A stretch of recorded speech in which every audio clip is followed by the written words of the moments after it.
So good morning, distinguished guests. It's a great pleasure and honor for me to welcome you here to the satellite event of the European Commission's annual research conference organized by the Nationalbank of Slovakia and Oesterreichische Nationalbank.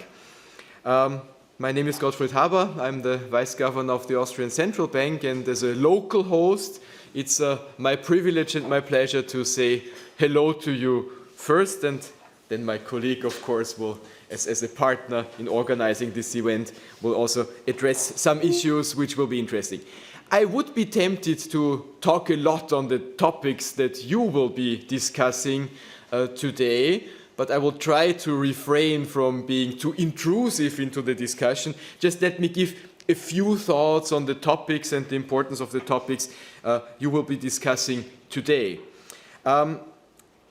I think we should, of course, mention that this event has been organized as a satellite event with the European Commission's conference, so it has been organized also in cooperation with the European Commission, the International Finance Corporation, IFC, and the Bank of Finland Institute for Emerging Economies, BOFIT, and of the two central banks I just mentioned. The event is about access to finance, economic convergence, and EU accession. So the key question that naturally comes up is, what are the perspectives for Ukraine, Moldova, and of course the Western Balkans? So I think the recently ongoing discussion has really put more emphasis on the idea of accession, enlargement, and what's most important for us as economists and central bankers, the question of economic integration and economic development. So let me start with the Western Balkans, because that's the topic that's a long-standing topic and has been ongoing for quite a long time. After decades of a long enlargement process with the Western Balkans, to be honest, we can notice some kind of enlargement fatigue there. So, of course, there are some voices, some thoughts, especially in the Western Balkans, which are a little bit disappointed concerning the speed of integration. So, hopefully, the new revival of the discussion will push this discussion as well. And this is particularly because the process has been taking such a long time, and what we see is that the support of the population in the Western Balkans in favor of EU accession and integration is declining over the time, because there is not as much power in the topic as there could be. This is also confirmed by a survey of the OeNB, where we see that in 2009, almost 60% of the population, for example, in North Macedonia, had trust in the EU, compared to 2022, where the share dropped below 50%. In Serbia, for example, trust was always low and remained at nearly the same level at 24% in 2022. Moreover, 1/3 of the respondents are of the opinion, it's more than the 24% being in favor, that Serbia should never join the EU. So I think there is much discussion on the political levels, on the civilian society levels, which is really important. Let me perhaps skip the political dimension and also skip the political dimension of accession of Ukraine and Moldova, for example, and Georgia. But I think what we will focus on is, and that's fortunately, partly independent of political questions and especially daily politics that we always see. And we see, and we have to be true about that also in the member states of the EU, and Austria is no example to that, the discussion is really emotional, and there is no clear majority for a quick enlargement process on the political levels, and there will be a way in front of us and the path in front of us, which will be, of course, demanding, interesting, and hopefully promising. From the economic point of view, what we see is that in any way, those countries, the EU candidate countries and the group I just talked about, requires a substantial amount of capital, and that's very important. Capital coming both from public and the private sectors. The EU candidate countries also have a need to establish the framework being suitable for further steps, and the capacity to absorb financial flows. And that means not only receiving capital matters, but also the efficient allocation of capital and whatever we need to, let's say, take advantage of that capital and provide maximum efficiency. So, as I said, I could have been tempted to talk hours about that topic, but I'm sure you're as eager as I am to listen to all of the interesting speakers and panelists in the lineup. So before we move to the keynote lecture by Rana Karadsheh, the Regional Director for Europe of the International Finance Cooperation of the World Bank Group, I would like to hand over to my co-host and colleague from the Governing Council as well, Rainer Martin, the Executive Director of the Nationalbank of Slovakia. Rainer, it's a great pleasure to have you here, and I'm looking forward to your opening remarks. Thank you. Thank you.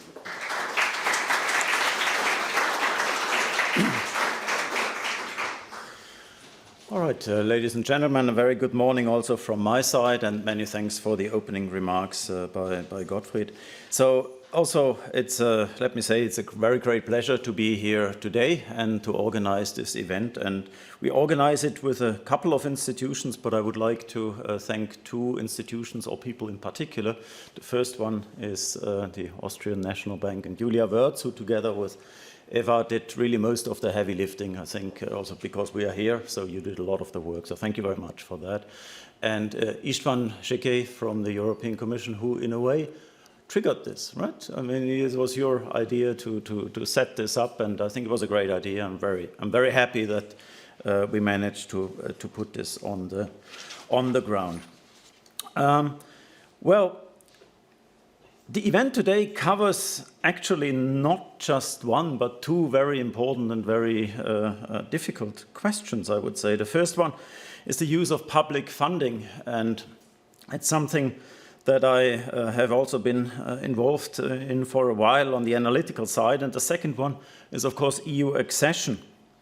And I don't want to be long here at all, but I just want to say a few words on both of these topics. So the first one, the use of funding. Well, if you look at meta-studies on this and in the academic literature, what is really the usefulness of public funding in fostering growth and convergence?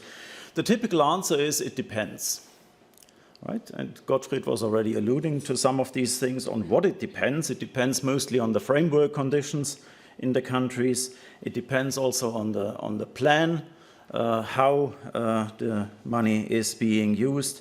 Is there a local ownership of the projects, and so on? So this is typically what you can see, and I think this will also be covered by a lot of the speakers today, because this is really a crucial question. Availability of capital is a good thing, but it's only a necessary condition. It's definitely not a sufficient condition for growth and convergence. And the second topic, this is about EU accession, and I think Gottfried very rightly said that there is a lot of skepticism in the policy domain, but in particular also with the population. And this is, I think, a big pity, because if you look at the economic effects of EU accession, the various rounds of it, it's been a great success. And I know we often complain about things. There are problems associated with it, right? Voting rights is one issue. Allocation of funding within the EU is one issue. This is all clear. But if you take a step back and think about what really the impact was, it's been really a great success, both for those countries that were there originally, but also for those countries that joined. And I would just like to say one figure here. So we recently in the Nationalbank of Slovakia did a little study on the effects of EU membership on Slovakia. And we came to the conclusion that the economic benefits per year and per capita in Slovakia are around 4,000 euros. Now, if you do something like this and you come up with a ballpark figure, you need to cut a lot of corners, this is clear. And maybe it's 3.5, maybe it's 4.5, I don't know. But I think the order of magnitude is right. And it illustrates very clearly what these benefits are. So I'm also personally, I have to say, very, very happy that enlargement is coming out of hibernation, where it was far too long. And of course, the events that triggered this are very, very tragic. And this is, of course, something that should not be forgotten, and it's still going on. But still, this fatigue that Gottfried was talking about is something that, at least at the political level, I think now is gone. And that is a very positive thing. And that is also why, one of the reasons why we are here today and discussing in a bit more detail how this can become a success. So let's look forward to a very exciting day discussing access to finance, economic convergence, and EU accession in a range of countries, really. So we have a lot to talk about. And let us start with a keynote lecture by Ms. Rana Karadsheh Haddad. I hope I got that right, more or less. Close, okay. So over coffee, we can practice a bit more. So let me briefly introduce her. She is the IFC, International Finance Corporation's Regional Director for Central and Eastern Europe, where she leads the operations in the region, driving the strategy in sustainability, inclusion, public-private partnerships, and digital transformation. And of course, a lot of her work here, as always with the IFC, is about private sector involvement and the link between public and private sector funding. So she brings over 25 years of experience in this field, so it's a great, great asset and pleasure to have you here today. She was Regional Industry Director in Asia Pacific. She was Country Manager in Singapore, and she was also head in Middle East and North Africa for the Global Chemicals Group. So a very interesting and diverse background indeed. So Rana, the floor is yours. Thank you.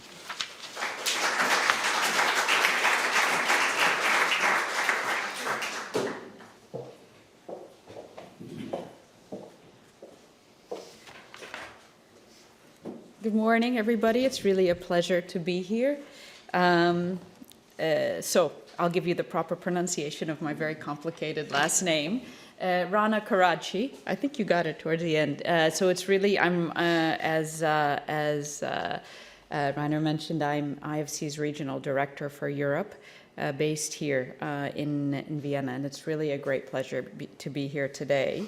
I would like to thank the Nationalbank of Austria, National Banks of Austria and Slovakia for organizing this important and very timely event, as well as the European Commission and the National Bank of Finland, Institute for Emerging Economies. So, you know, a little bit of background. IFC, as was mentioned, is part of the World Bank. We are really focused on economic development. The World Bank Group is, and IFC in particular, is really focused on how do we catalyze and increase private investment in emerging markets, with a pure focus on emerging markets, with the idea that you really need, and over the years it's become increasingly important, you really need a vibrant and active private sector for true and sustainable economic development. And really, it's through this lens that I've put together the presentation that I will share with all of you. I will not go into discussions on the political side of things, but more looking at things from an economic side, really starting with an overall view of how we look at the macroeconomic conditions in each of these countries. How does that look like from an investment perspective? what are some of the structural issues that we see that need to be addressed, and how have we looked at, and what are the opportunities, and what does IFC do, and sort of kind of framing the discussion this way. So with Ukraine, Moldova, and the Western Balkans, we're also speaking about a whole range of countries with a variety of characteristics, very disparate, small and large countries, and a range of development levels. And so the common characteristic, of course, that these are all European neighborhood countries aspiring to join the EU. So I will refer to them in the presentation as ENC 8, so the 8 countries. But you will see in the oncoming slides, I will also separate them. So we will be Moldova, Ukraine, and then the Western Balkans will be combined in terms of the data that I will present in the subsequent slides. Okay, so let me go ahead and start with the first slide here. See if I do this clicker right. Okay, very good. So first, starting with the economic convergence story. And what you can see, let me see here, I'll start looking here. If you look at data with respect to GDP per capita, and again, as I said, you know, you have Moldova, Moldova here, Ukraine, Western Balkans, and we've put it. I've graphed them against what we call sort of aspirational peers of Bulgaria and Romania, just to give you perspective there. So what we've done is we look at economic convergence. It's usually a measure comparing the per capita income of a country with the more prosperous, meaning the EU average in this case, which would be at the 100 mark. And you can see, you know, that it's been much slower than some of the aspirational peers in terms of the convergence. Western Balkans averaged about in 2000 at 25%, up to 37%. But if you unpack that, you know, you will see that it's different. So Kosovo, for example, is at 50%. 27.3% for Kosovo, right? All of you know this data very well. And 50% for Montenegro, sorry. But so you'll see quite a bit of variety within the Western Balkans, but nonetheless, this is sort of the average mark there. And as you can see, you know, Ukraine, unfortunately, has not. It's been relatively stagnant over that period, particularly since the global financial crisis. And so, you know, 0.2% variety, you know, in this case for Ukraine. The second graph sort of looks at real GDP growth, right? The rate of change and income convergence, right? So here you can see how GDP growth, and of course for us a big element that we look at, especially as we look at what we're trying to do, is poverty, right? Because poverty is very much a key element of our consideration as we look at, you know, the impact of economic development or lack thereof, and what that would mean in terms of poverty rates in these countries. So as you can see, there has been, you know, in the Western Balkans, you can see quite a bit of volatility in, right, the growth rate, GDP growth rate. Obviously, this is COVID, and here is very much due to Russia's invasion of Ukraine. And you can see, obviously, in Ukraine, the impact of COVID maybe was less severe. However, at the time of the invasion, a significant impact. And I think our estimates, for example, for Ukraine, has put about maybe another 7 million people into poverty as a result of the conflict. Quite shocking. And you can see the poverty rate has significantly jumped up in the country. So as you can see, slow income convergence, you know, lingering poverty. So, you know, at these speeds, fully converging EU income levels will probably take decades. Now each, you know, what is the aspiration is one question, but if you look at sort of full convergence, it will take quite some time at this rate. So for instance, assuming growth rate of the past decade, it'll take 34 years for Kosovo and 48 years for Moldova just to meet the EU level. So just as putting that into perspective. And so as growth accelerated and was underway between 2015 and 2020, there was some growth, but a bout of macro, global, and regional shocks really impacted the regions. And I think going forward, against the backdrop of effects of the shocks of Russia's invasion of Ukraine. We'll see sticky inflation, tighter financial conditions, weakening global demand, and so we think the growth outlook for ENC 8 countries will be subdued in the near term. And of course, this will have impact on poverty. So this is just kind of gives you one sense of the macro data for these countries. Another critical element that we're looking at is employment, right? And youth unemployment, which of course is critical. Is something, an important element that we look at. So unemployment remains a key issue, particularly in the youth in many of these countries. And it reflects really what we perceive as a legacy of structural challenges in the labor market, to name a few. So just, a few things. We've always, the World Bank Group, advocated for better coordination among stakeholders in terms of designing and looking at how the policies you have for the labor market, right? So different stakeholders, for example, between, employment, education, housing, health services. You can see the difference here. And then, of course, another element that's very important, so the systems and the shortcomings and the skills demanded for the workforce. Also, we see a gap, right? The need for vocational training becomes incredibly important, and sort of the creating the jobs needed for the structure of the economy, avoiding lengthy skill mismatches between school, when you finish university, and the actual entering the workforce. So you can see in terms of these numbers here, right? So in 2022, so if you look at, compared to 2020, 2022, the gap, right? In terms of youth unemployment. So let's make sure I'm looking at the correct ones here. So 2000, youth, 2022 youth, so if we take an example here, 2020 youth here, and then, and what it was in 2000. It's improved, but it still remains significantly higher than what it should be. This chart on the right will present very sort of interesting, interesting piece of data here. So just to give you an example, in the survey conducted by the Center for Economic and Social Studies, it's a potential migration survey in 2007 and 2018. What this chart shows is in 2007, Albanians with the lowest level of education attainment were most likely to express a desire to emigrate.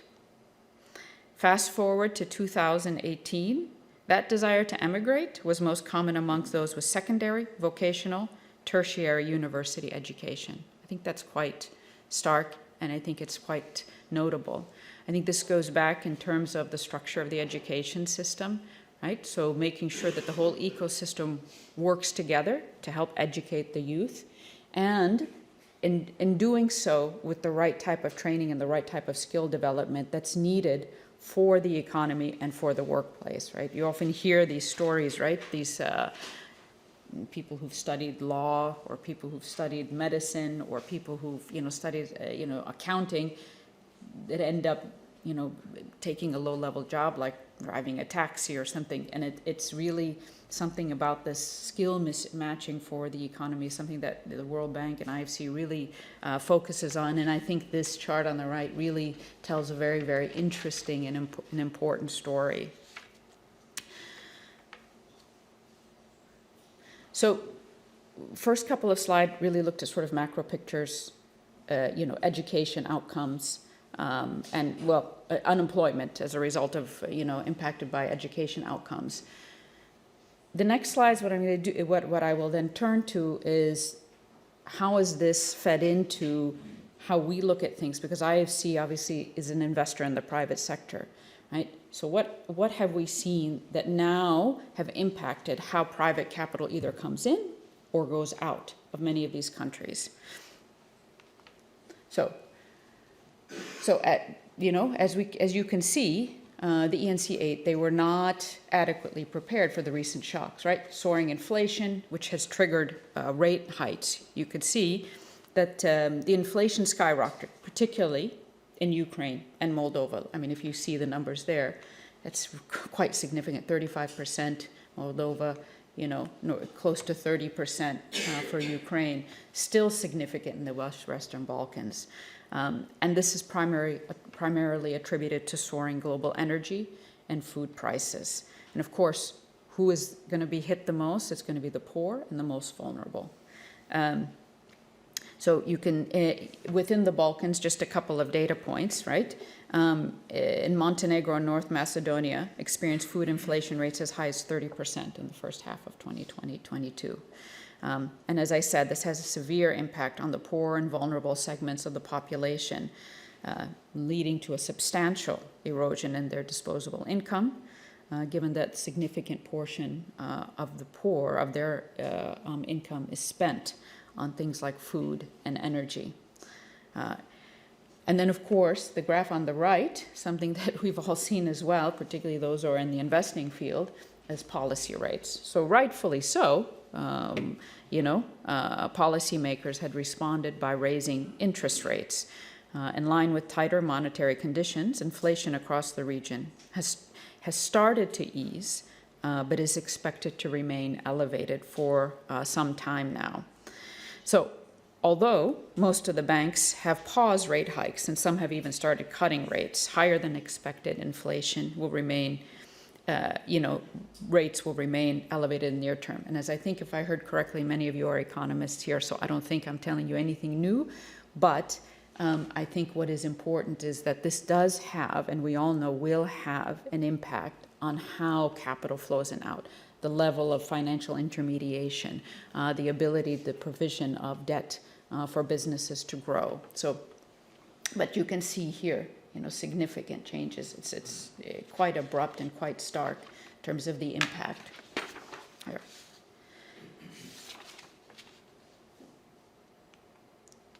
So, not surprisingly, what has led is to a sharp slowdown in credit growth. And we all know what that means, right? Less money for businesses, 1, to sustain operations, 2, to grow, 3, add new jobs and new capital into the economy. So here on the,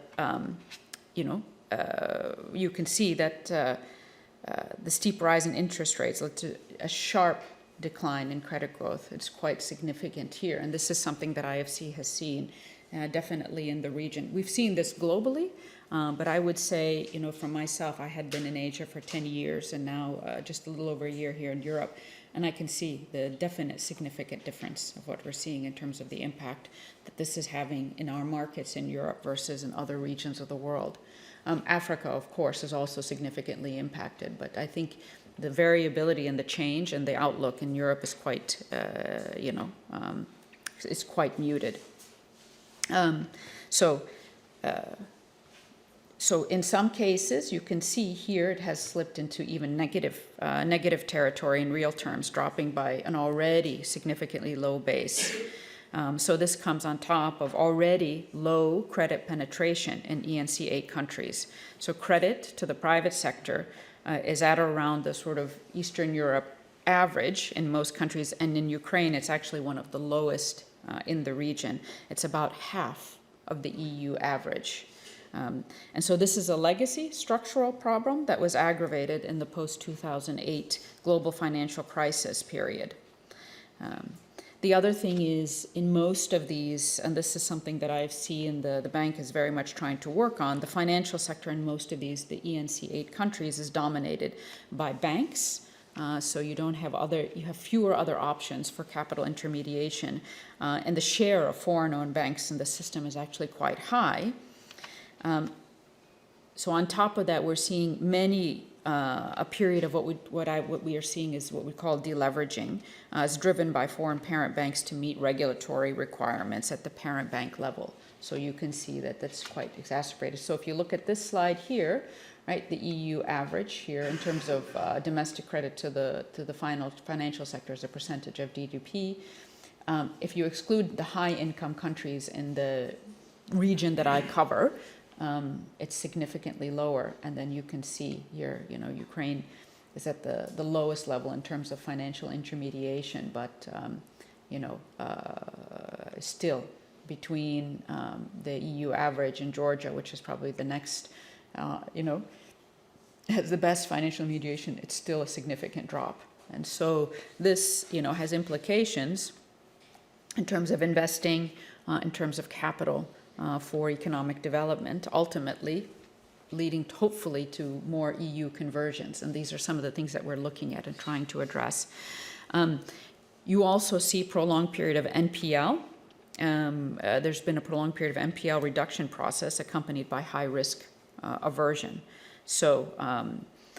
And banks are reallocating their assets to preference for high liquidity preferences, placing them, for example, into government securities, further exacerbating and reducing the amount of capital that can be deployed to help for financial intermediation for the private sector. Of course, Russia's invasion of Ukraine has particularly affected banks and other financial institutions in the region, which led to elevated credit risk, resulting in a shift towards lower risk assets, again, such as government bonds. So this is something that we are seeing. I just got the tune that I'm going too slow. Okay, so I'll speed up, Jennifer, sorry. I'll go quickly through these next slides because I would like to touch on some of the structural things that we are doing here. So investment flows here, again, high interest rates, obviously, you'll see, much lower investment flows. Obviously, you can see here gross fixed capital formation has reduced. Flows of GDP, FDI flows as a percentage of GDP, also quite volatile. And this is something that we very much keep our eyes on. I'll just share a couple of things here. So a couple of things that I think are important to, take out of this data. You can see a contrast in FDI flows, right? So the Western Balkans is much higher than what you see in Moldova and Ukraine, which is good. And of course, a lot of this has to do with what's happening in the region and the conflict. But the question also is that we need to look at, and what we look at is how sustainable is this FDI? Is it in quality FDI, or is it more subpar? We're seeing a lot, for example, in terms of real estate, coming into real estate investment. Are you looking at things that will invest into adding value added to the economy? That remains a question, and that's something that we think still needs to be addressed. So even though this chart looks like decent FDI flows, it's really not of the kind of quality and the caliber that what we would like to see for sustained economic development. I'll go quickly. So 5 minutes? Okay, sorry. So we look at a few things critically. We look at productivity, inclusion, and climate. These are, I won't list them all, but these are some of the things that we see as the challenges leading towards low productivity. The challenges towards, not full inclusion. And of course, I think, I think I would not represent the institution well if I did not address climate, because climate is an important pillar for us. Not only is it critical, but it also is critical for improving resilience, in the country. So I'll go through this quickly. This really just repeats the same story that I've been saying. So these are some structural challenges to help improve private capital to come into and to help sustain the private sector in these countries. What are some of the issues? Logistics, right? We need to work on logistics, important. Government effectiveness, right? And of course, the global competitiveness index. These are critical elements that'll help boost economic resilience and areas that we believe that these countries need to work on. I'll talk quickly on climate. Like I said, I wouldn't be a true director in the World Bank Group if I didn't have a chart on climate. I won't go through them. I think it speaks for itself, right? Climate is important, even though the actual CO2 emissions, right, per capita is lower, the energy intensity of it is significantly higher. And I think there's room for a lot more renewable energy in the mix. Right, so Albania, right, if you take that out of the mix, you can see there's much more room for investing in renewable energy and climate mitigating investments or adaptation as well. Okay, all challenges, but we look at challenges as where there's a challenge, there's an opportunity. So, okay, where are the opportunities? Again, I'm going to tell you in terms of how IFC looks at things. What are the opportunities? We really think there are opportunities in the green transition, right? Does not come without policy reforms, and these are areas where we're active in. Parking that aside, we talk about where do we think there are opportunities. We think there's enormous opportunity in the green transition, right? And of course, we're seeing many of these countries really, as we engage, really interested in having this conversation. It's not easy. It requires policy reforms. It requires an integrated approach. But certainly I can say, having been doing this for decades, the engagement now we're having with our client countries is significantly higher in terms of supporting the energy transition. Of course, the geopolitics, right, what's happening in the region is pushing for more EU integration. And so that will lead with opportunities associated with policies, reforms, and investments that need to help advance the EU integration story for all of these countries. Nearshoring, as somebody who's been in Asia for 10 years, that everyone was always talking about supply chain shifts for many years, I can say we're really seeing this happen in the past few years, supply chain shifts, and a lot of nearshoring happening in Europe. Not easy, again, complicated investments, but we're really starting to see some, and we've invested in a few of those that are related to climate, e-mobility, a whole range of sectors in the nearshoring space. So these will also present opportunities as a result. And of course, digitization. I think COVID has accelerated the digital agenda, and I think to really advance accession, the digital agenda is going to become even more critical. It just accelerates development. Okay, I think, how many more minutes do we have? 2 to 3 minutes. Okay, so again, this is really just, okay, I mentioned the opportunities. So what are some of the things that we see that needs to happen, right? Banking and financial institution to help improve access to credit, to help improve financial intermediation, to help improve inclusion is critical. And so some of these, and what you have there is just a snapshot of some of the things that need to happen to support financial inclusion and better financial intermediation, NPLs, right, resolution, strengthening creditor rights. For us, a big thing is, and this is where I go to the transition, the legacy of SOEs.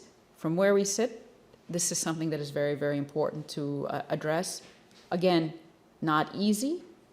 It's not going to happen overnight, but there's ways to transition into that through PPPs, through policy dialogue, and having conversations with some countries on some privatizations of SOEs. But this is critical. Without it, you will not improve the competitive landscape that was what you could see in the few slides back where you saw the competition. The competitive landscape was much weaker than where it could be. And so this is important. The green transition, critical, of course.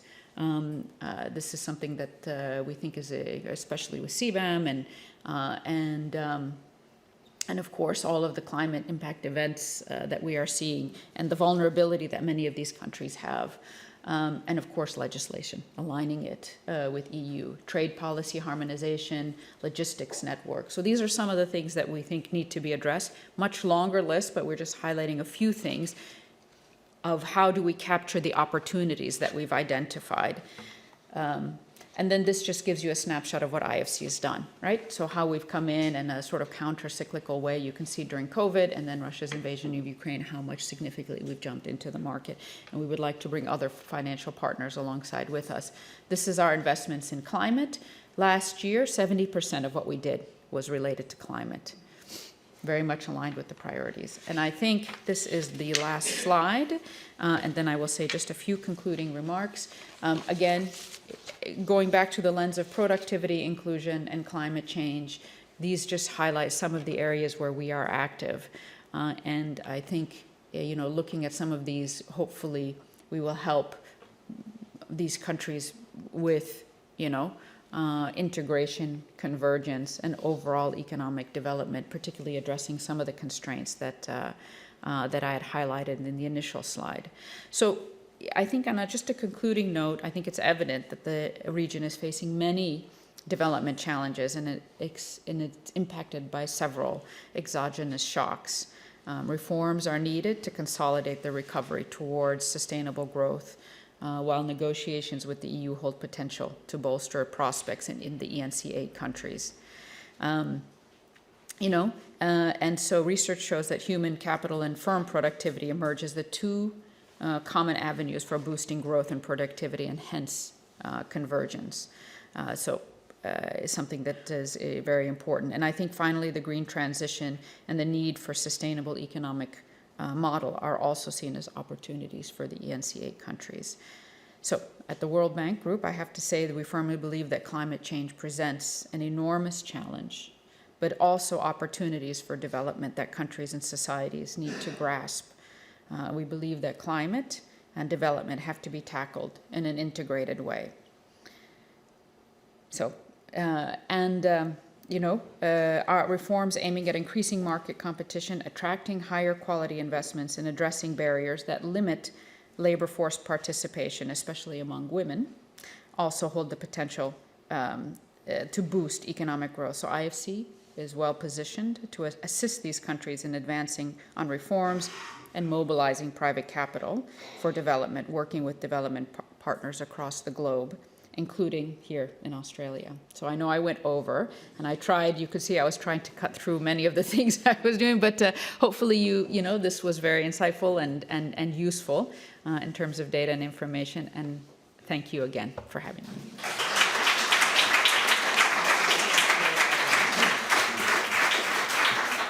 Thank you very much, Rana, for setting the scene, showing us not only the challenges but also the opportunities, and I think it's a perfect introduction for the deliberations during the rest of the day.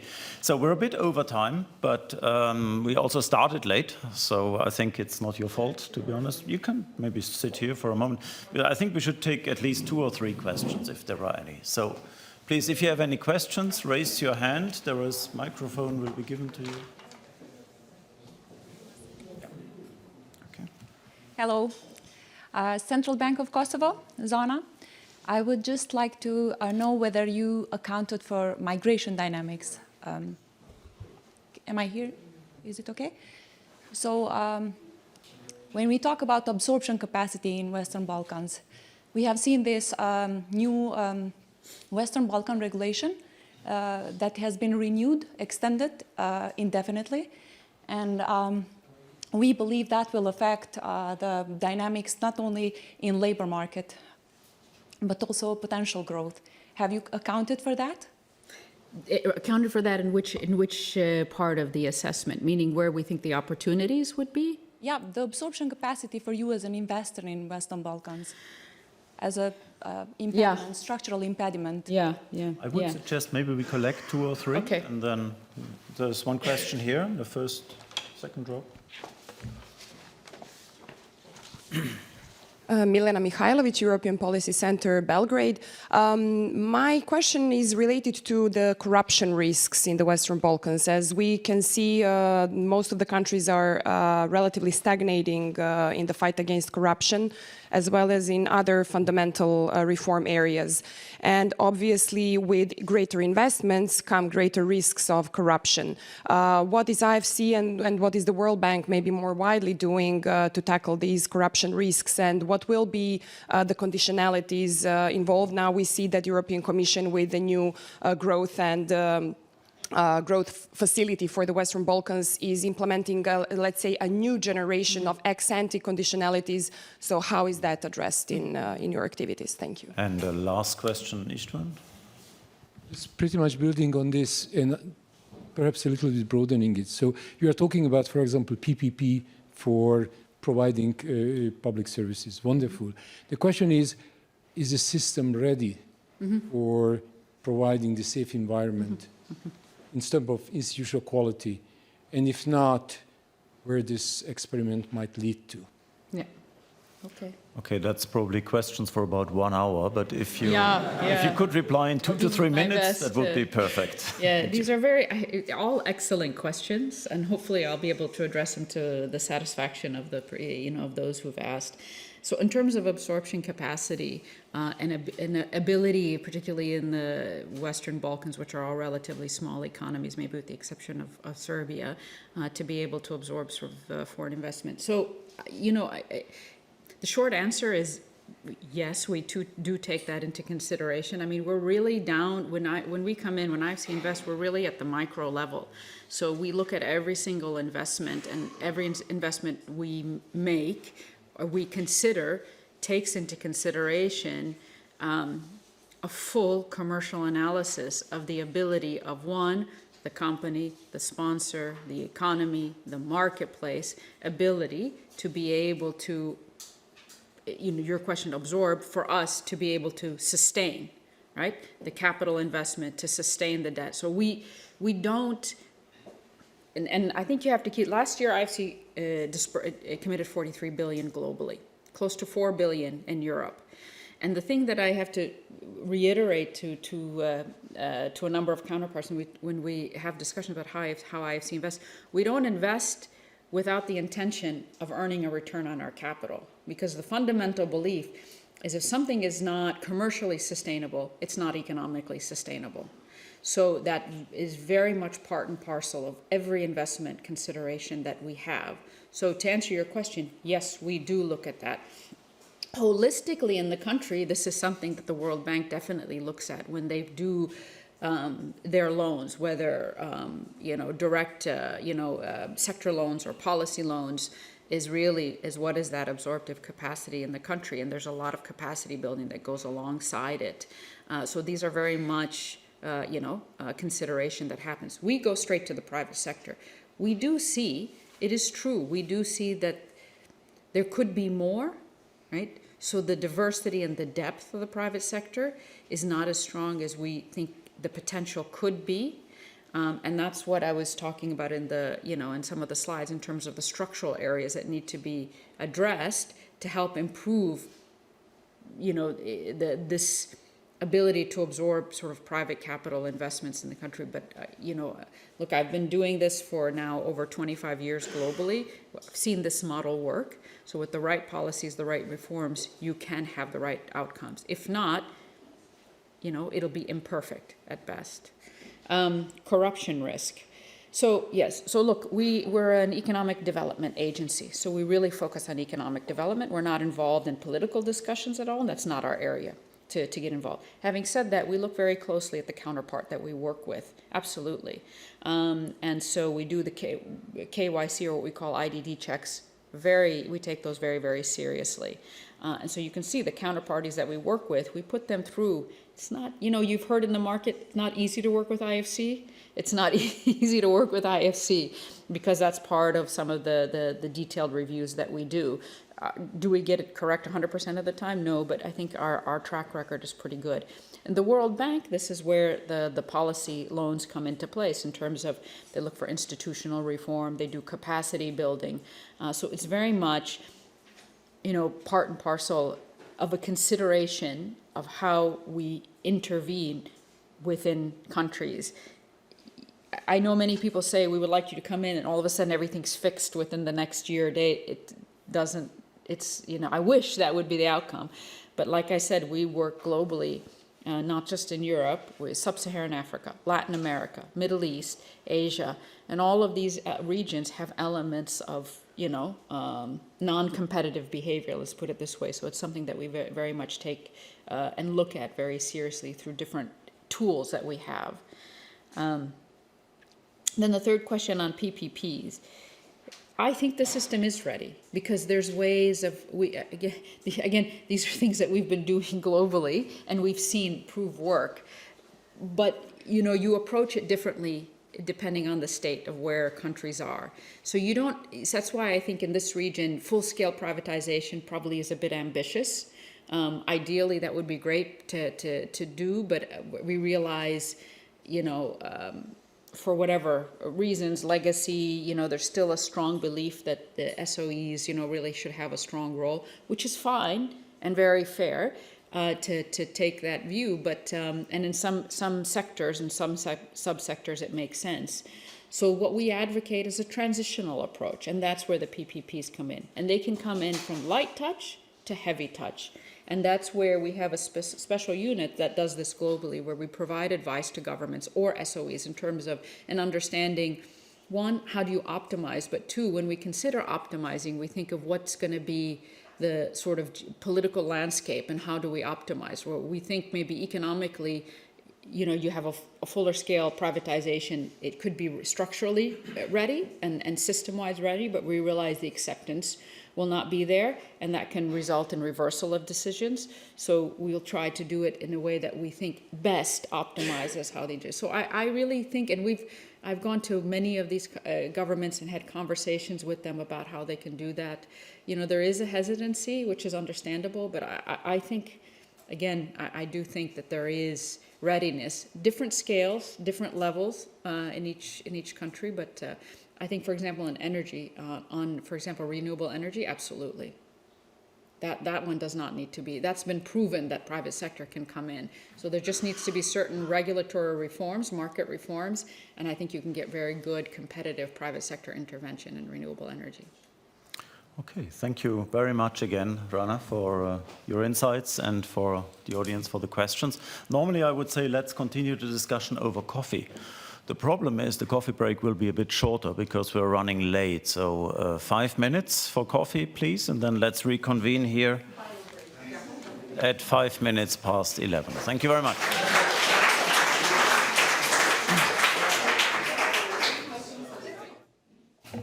Welcome to the first panel of this satellite conference.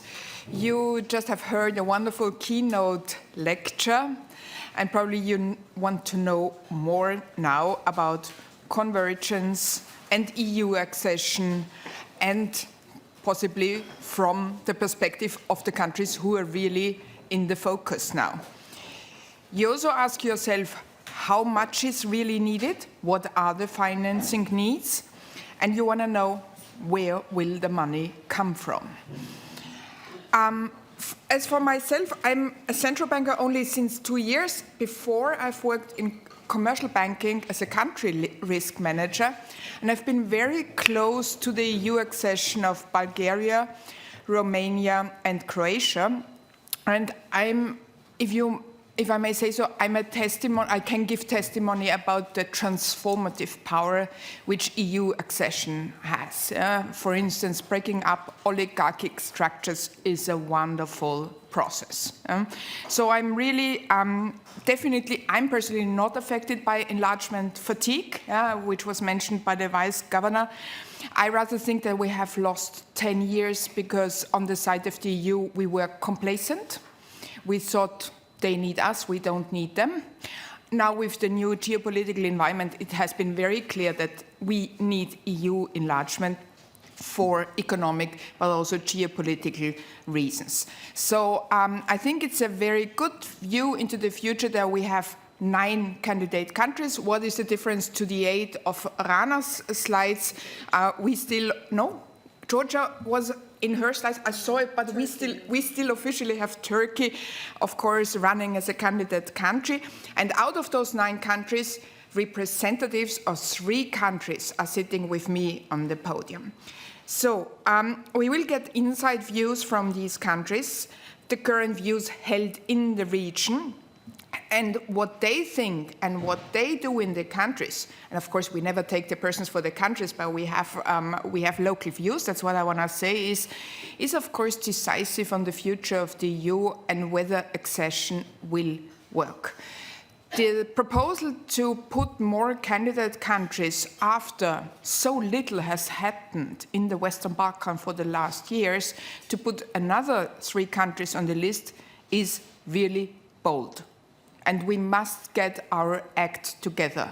And pinning down the numbers, really being clear on how much money is needed and where should it come from, is the very, very important line of defense that nobody can accuse us of symbolic politics. And we all know that if we fail on this enlargement endeavor, who will be the person most delighted? The person is sitting in Russia. So it's a huge task we have in front of us. We will have very rich insights from this panel. I structured the panel in 3 rounds of questions to my panelists. First round is on the perspective of EU accession in the respective country. We're talking about Moldova, Ukraine, and Serbia. Then I have always a little surprise for you between the rounds. Second round is what are the financing needs? And the third round is where will the capital come from? Let me introduce this wonderful panel to you. I start with Milena Mihajlovic. She is Program Director at the European Policy Center in Belgrade. And she states that if the candidates want to catch up with the EU, they need much higher levels of funding as early as possible in the EU accession process. But this support must be conditional on reform, which would add to the credibility and predictability of EU's enlargement policy. On my left side, I have Stas Giletsy, Deputy Director for Research from the Institute for European Policies and Reforms in Chisinau, Moldova. And his key message is a political one. The hope of membership is crucial in fostering and smoothing the transition to democracy. And he hints to the composition of the funding which is needed. It is a mix between grants, concessional loans, EU pre-accession funds, and debt in the capital markets, meaning Eurobonds. And finally, probably the person, and thank you very much for that, Veronika, with the most difficult way to Vienna is Veronika Movchan, Academic Director at the Institute for Economic Research and Policy Consulting in Kiev, Ukraine. She says, Ukraine is facing currently 2 enormous tasks: to win the war and to be prepared to join the EU. Those tasks go in parallel. They are not sequential.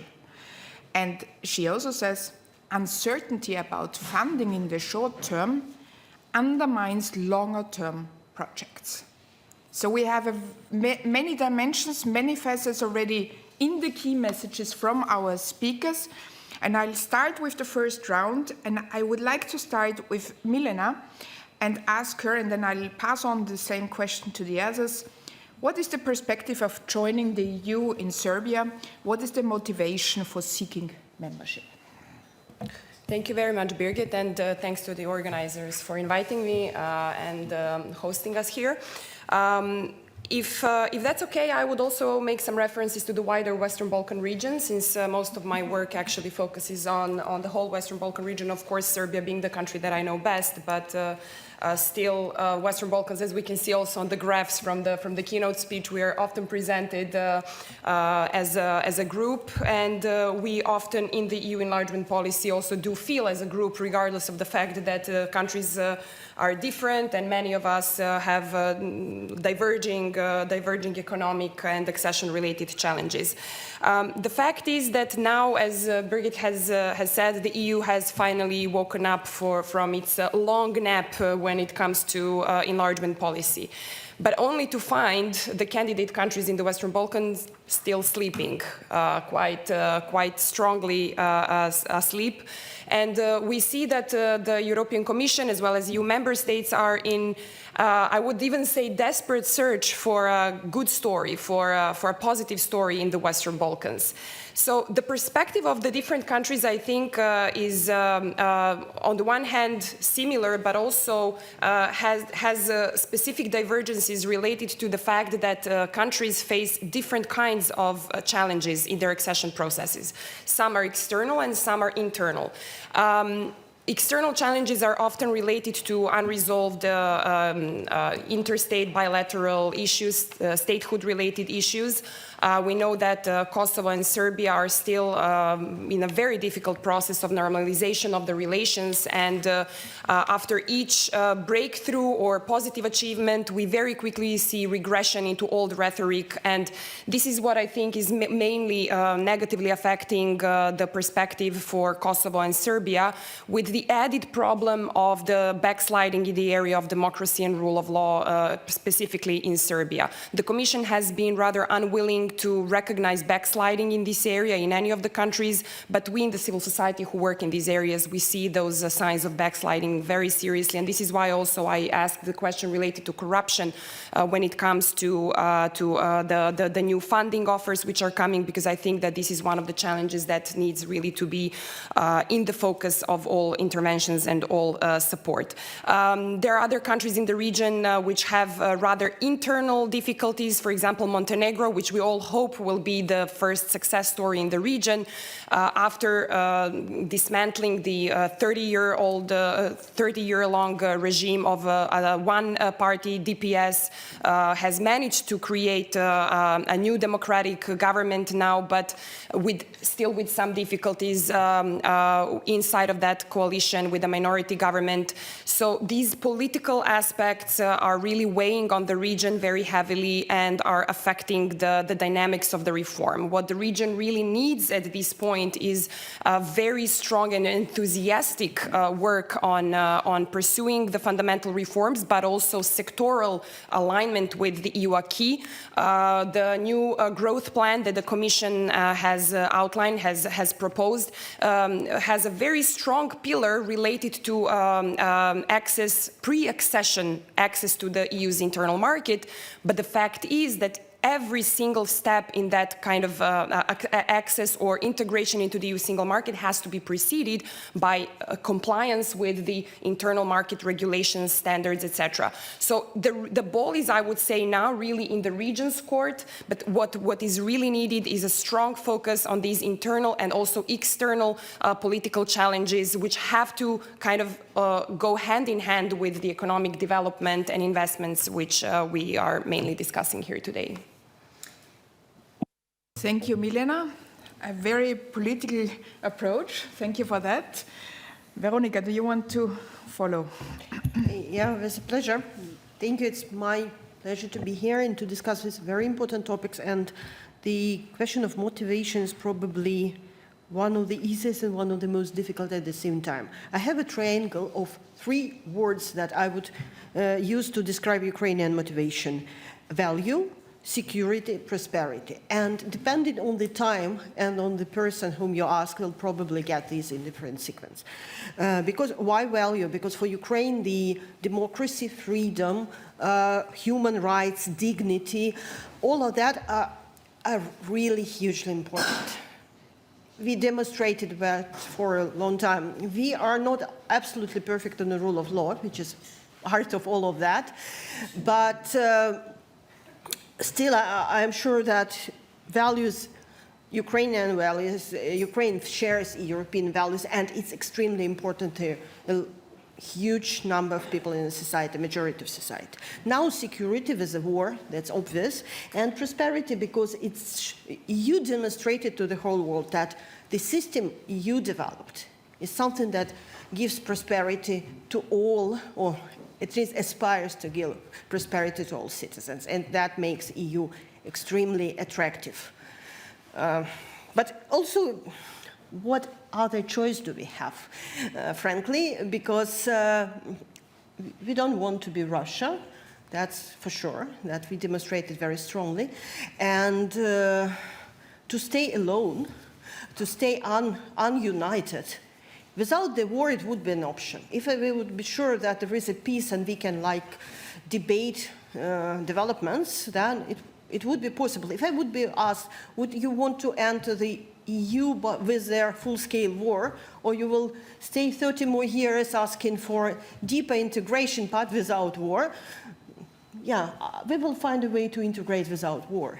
But if we are now in this position, then it's the only solution that we have. And basically about the perspective, my realistic assessment is about 2030.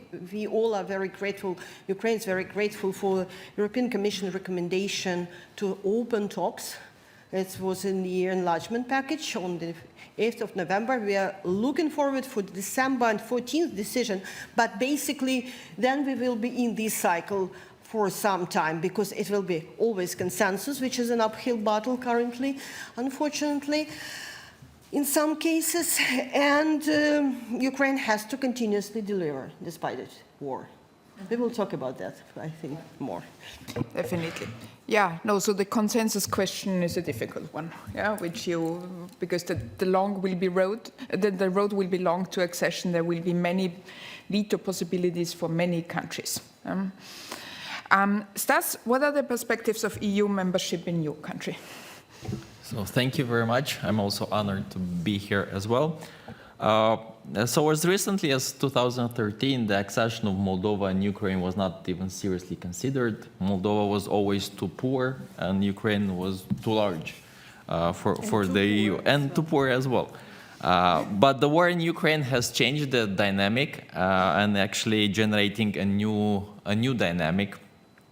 So nobody expects the process to be quick, but as the previous speakers mentioned, for us it is very important that bringing more countries into the bloc is now on the agenda, and that the political discourse of enlargement will dominate the European political discourse.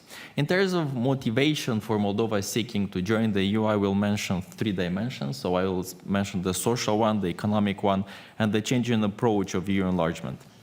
So I will start with the economic one. Moldova has been implementing the association agreement and the deep and comprehensive free trade agreement for the past 8 years, and this actually resulted in a rather high level of harmonization and liberalization of trade with the EU. So in this sense, we believe that Moldova is ready to completely liberalize trade with the EU. The EU is the main economical commercial partner with more than 60% of all exports.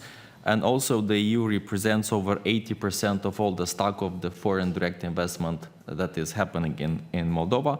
So based on these numbers, we actually see that Moldova has an advanced level of integration, which already makes sense to continue it further. Regarding the social dimension, we had recently published a new survey. So at the moment, the situation in Moldova is as follows. Around 59% of Moldova's citizens would support accession to the EU.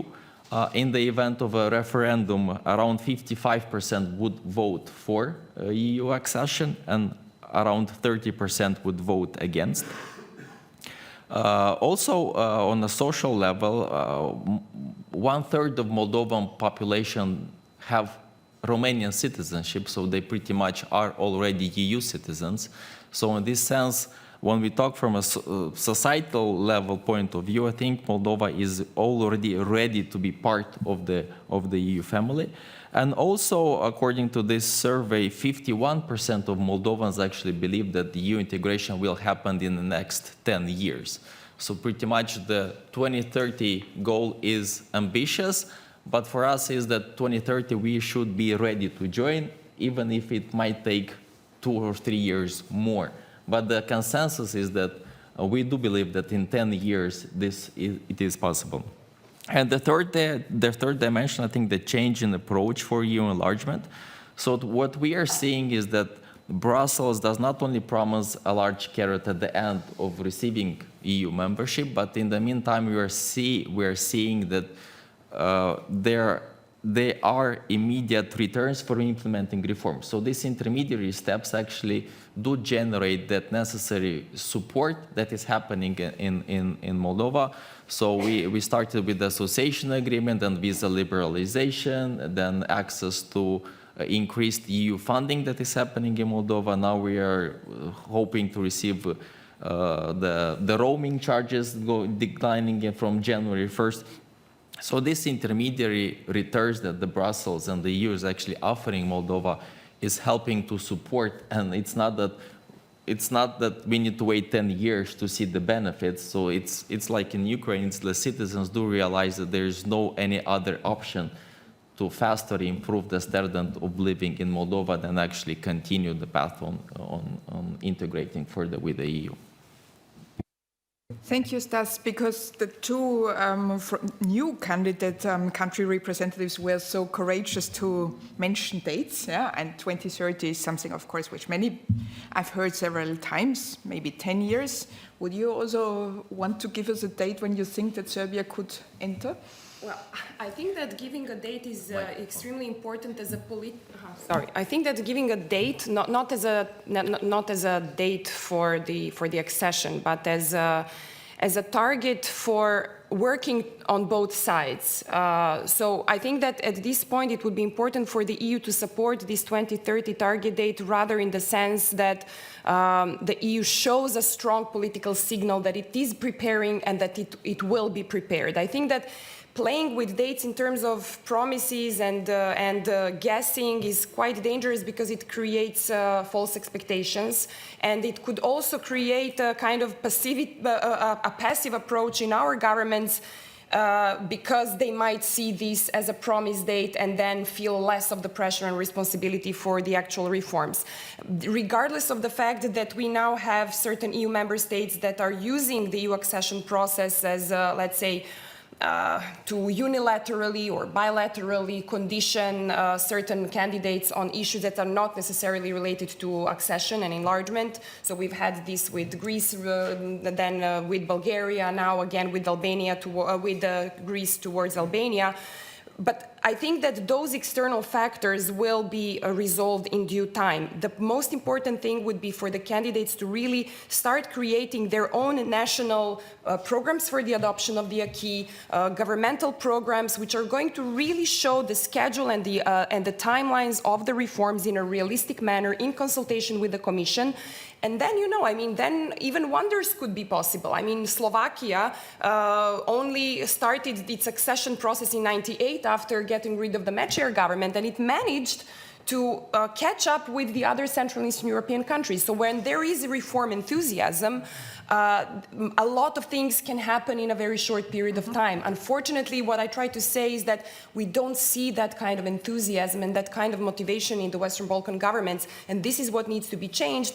And the 2030 target date can be very helpful in that sense, in showing a strong signal and strong commitment by the EU, which would then really fully throw the ball into the court of the candidates.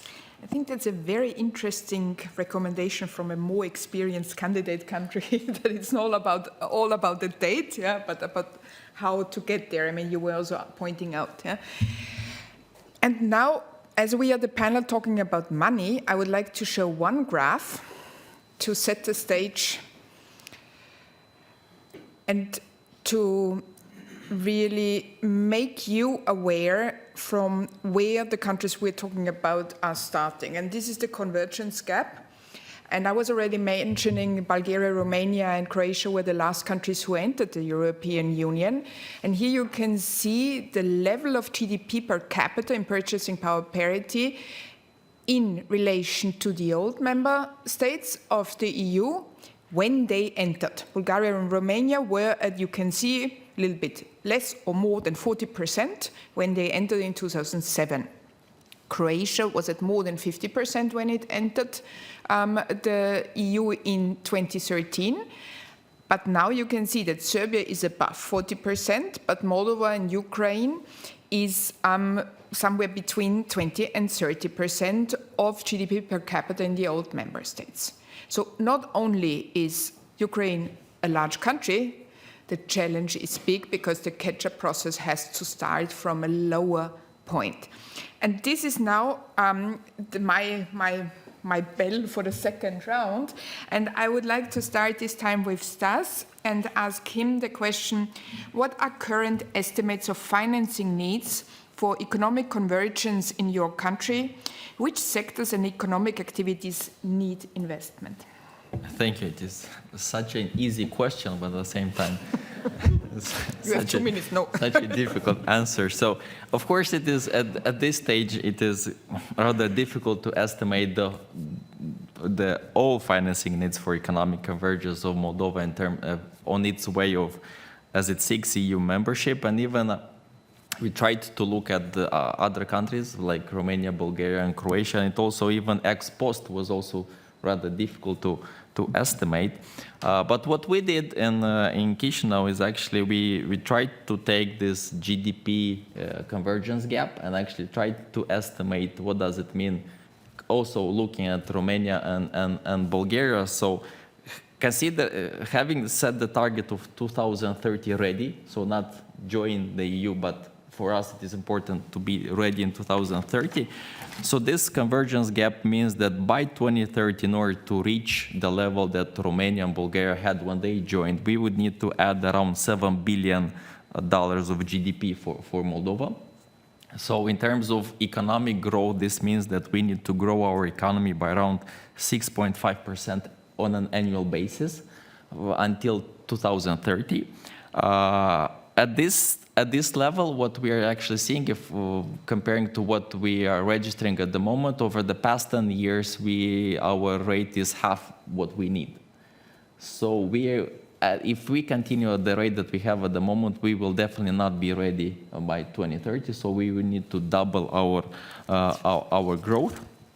According to our, again, estimate calculation, if Moldova needs to add around $7 billion GDP by 2030, for Ukraine it would be around $75 billion of GDP. That's our rough estimate. So it's clear that a lot of investment is needed in order to ensure that Moldova is ready. And also, on the graph that Ms. Sorena Karadsheh mentioned, we saw that the rate growth of Romania and Bulgaria was actually higher and steeper. And this also happened because in 2004 they joined NATO and they actually derived a rather heavy dividend in terms of foreign direct investment. And at the moment, NATO discussion is not even relevant for Moldova, so we are not even at that point. In terms of three main areas that we would believe that we would need the investment, I would like to point out agriculture.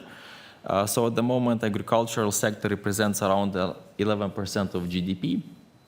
60% of agri-food exports go to EU and only 7% go to Russia. So they're pretty much, we unbundled with Russia.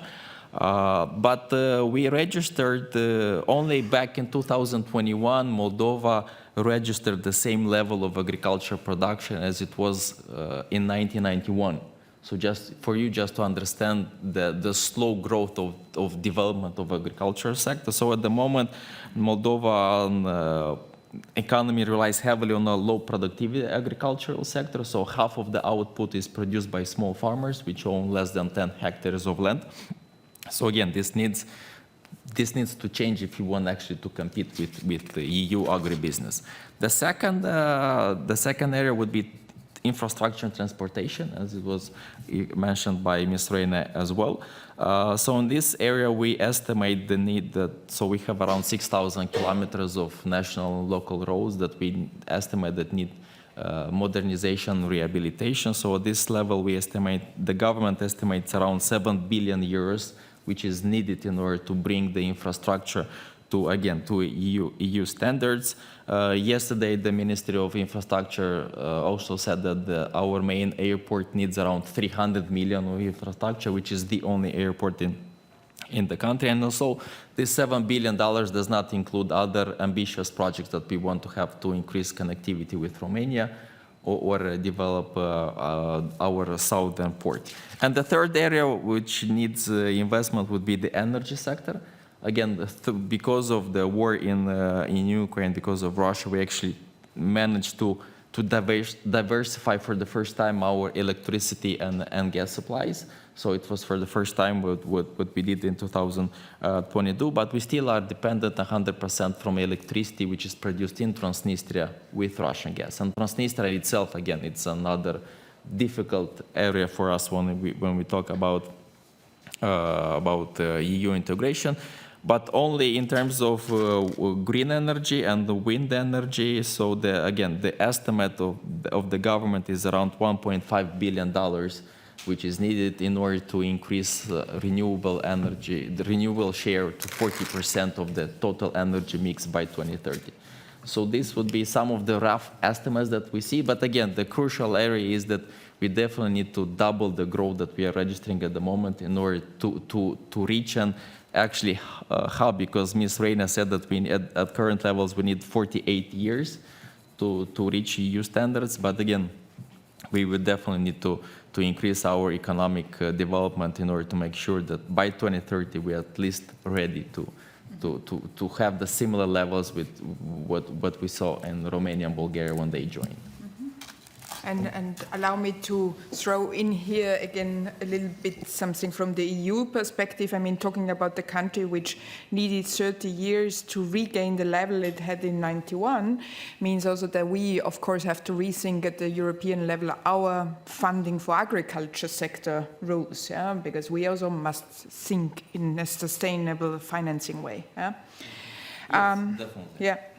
Veronica, 75 billion was thrown at you. That was what you estimate as additional GDP needed to arrive at the level of Romania when they entered the EU. That's what you said, Stas, right? Did I get this that's correct? according That's to our estimates. Yeah. In our case, it would be around 7 billion, and in the case of Ukraine, we are at 75. Please, Veronica, on the estimates of financing and the sectors in Ukraine. It's most difficult question because it depends on what is our starting point. The first starting point is what is the cost of the victory. The cost of the victory, as we are sitting today now, is much higher than it was exactly a year ago. Because if Ukraine would get needed, actually not funding, but military ammunition, armor, everything, weapon to fight Russia, then Russia would not put mines and trenches and everything. So it would be slower, lesser defense, it would be easier to win. Now, after the summer of counteroffensive and basically almost no move, it's clear that the price of victory has been already much higher. And all the accession, reconstruction, modernization, whatever we are talking about, is preconditioned under our shared understanding of the war and the money and the speed of delivery of needed resources put on the table by Ukraine and by partners. And frankly, first of all, by partners, because we all clearly understand that on its own, Ukraine will not be able to fight for a victory. Ukraine would then stuck in a extremely long, extremely bloody, extremely painful campaign trying to defend what it can. And longer the war, it's also longer the short-term needs, because it's also clear that Ukraine needs both funding for like reconstruction and convergence, but basically Ukraine is using current international IFI support to fund its fiscal needs, because what it gets in the budget is basically channeled for security and defense. So Ukraine is paying, it's not EU and US and a bit of IMF through also this money and a bit of Japan are paying the current social bill, the current bill of the governance. Basically, and here we need to understand what will be the perspective. Because on the one hand, I'm extremely grateful for you for this Ukraine facility that gives a perspective for 4 years. But a simple arithmetic shows that if we are in the staged use, we use it equally in the same year, it's half of what, it's 39 envisaged for 39 billion euros envisaged for short-term needs, and this is exactly half of what we are getting this year. If it would be no war next year, and assuming that Russia would not increase expenditure, so we can afford lowering fiscal war needs, defense expenses, it might be sufficient. Otherwise, it's actually a question. But that is this is one of the stories, one of the explanations why I said that certainty about what we'll have tomorrow for the basic needs is something that defines your strategy. And what is about further needs? I will rely not on my institution calculations, but on the World Bank calculations of what is the reconstruction needs, because I think that we should not separate reconstruction and accession. It would be completely unwise and inefficient if we use money for reconstruction, then realizing that we reconstructed, but it's not with EU standards, it did not bring Ukraine closer to EU, and now we need convergence. That sounds insane. So I rely on the reconstruction needs as the assessment. And according to the World Bank, released in March this year, so it's used to calculate the harm done before that period, it's about it's not about, it's 411 billion US dollars.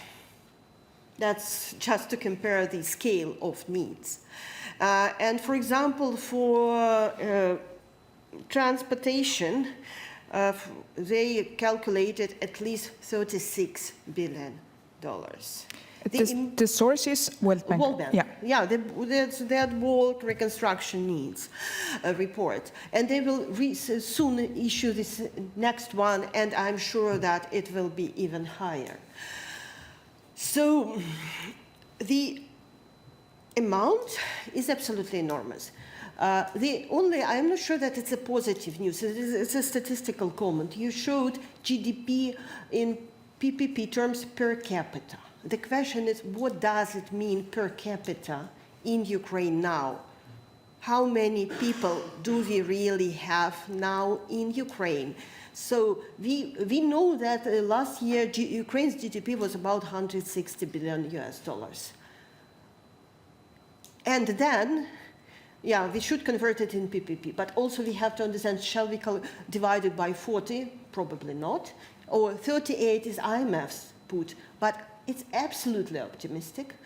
I would say that we have about 32 or something, or some pessimists go even below 30. So basically, it's maybe not such a huge starting point, but Russia is helping us to deteriorate further, unfortunately, because also that's another question, if the reconstruction and the war are preconditioned. But one more thing, the only way, at least for Ukraine, I see it, you will, if you go gradually, if you rely on the past path, if you assume that Ukraine will go as other countries did in accession, in development, you will get decades. So the only hope is leapfrogging. And basically, whether it's democracy, we are living in the world that is not as it was after First World War, after the Second World War. We have absolutely new technologies. Basically, robots, automation, digital. We are living in the world where we are seriously discussing whether we will need people because of robots. We forgot this discussion in this part of the world now. But basically, and how to be sure that our people, our human capital is so highly skilled, so how to train them so that we can perform this leapfrog and with lesser people achieve much higher growth. And how to tax that, it's another issue. But there are opportunities. There is a lot of very huge and very difficult questions on the way, but I also see some hopes. Thank you. Thank you. And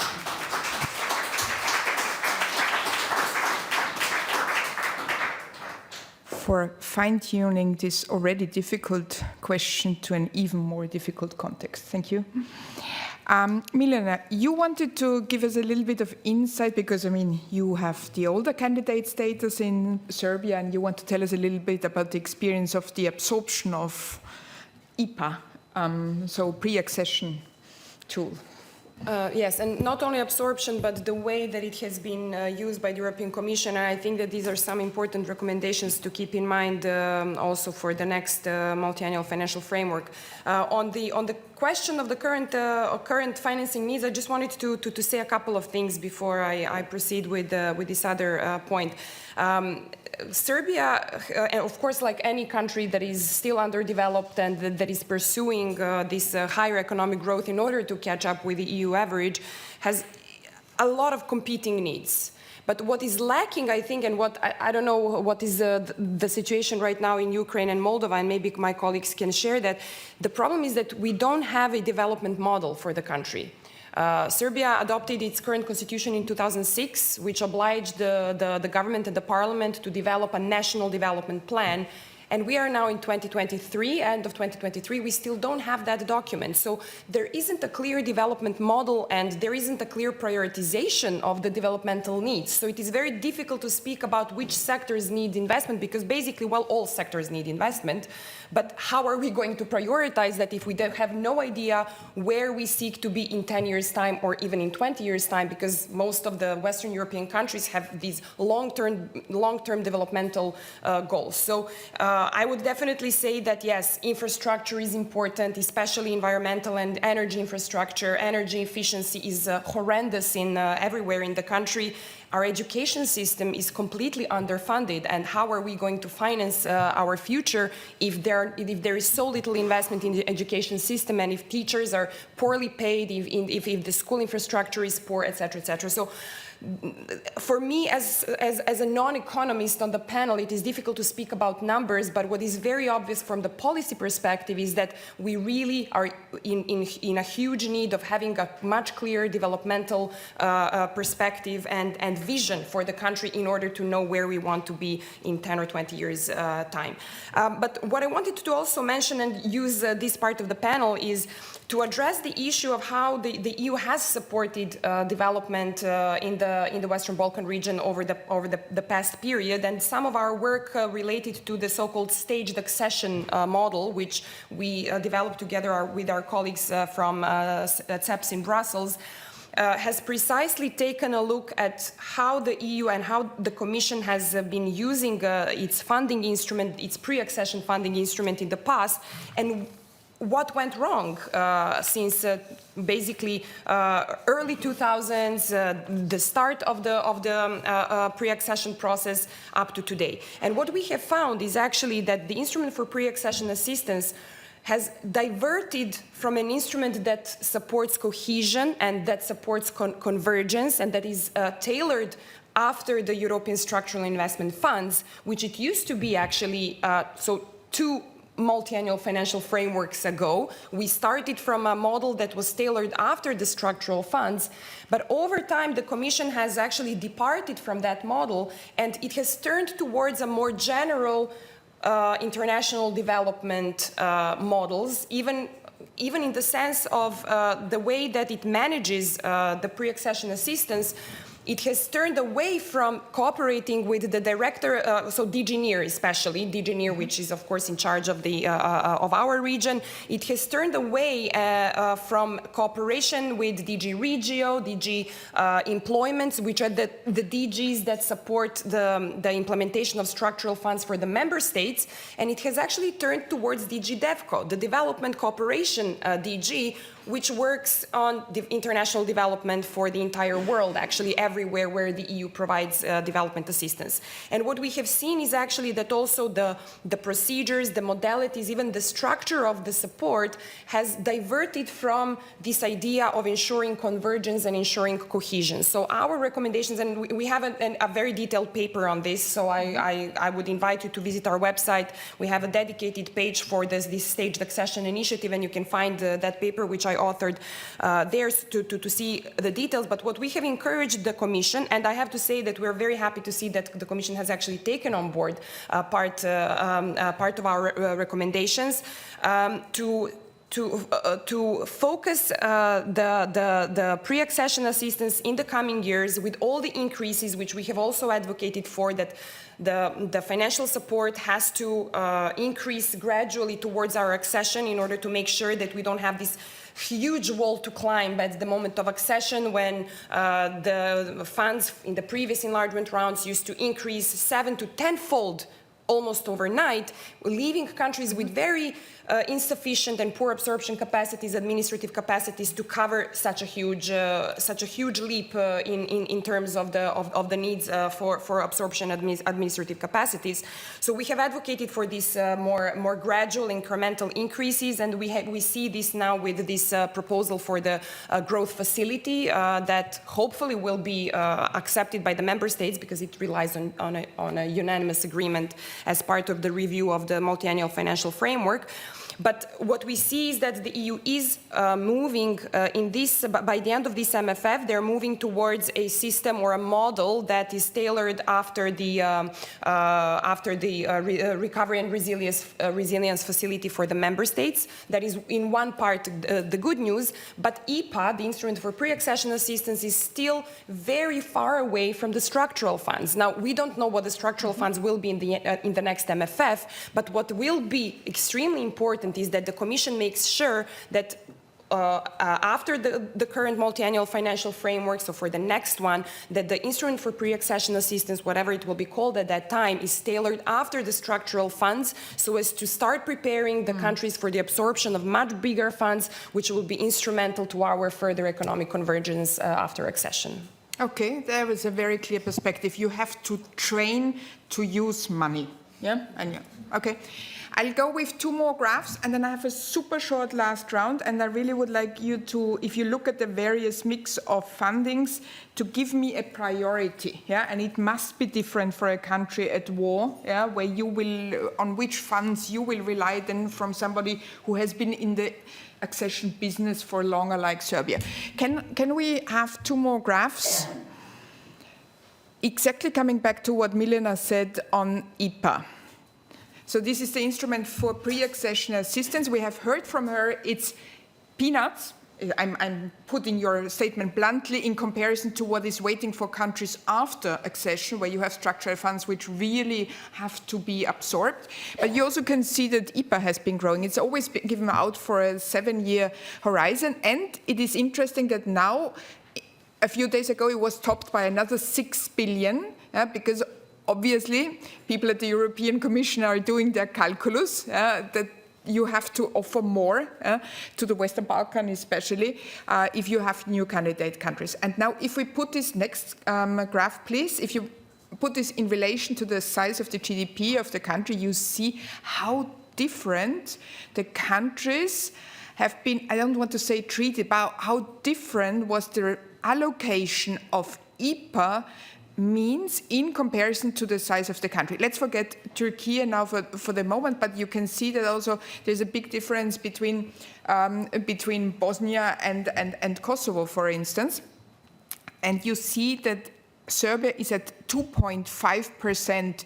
IPA means the number 2 tranche, so it was means for 7 years, yeah? And I'm showing here the GDP of 1 year, so be careful about this. Yeah?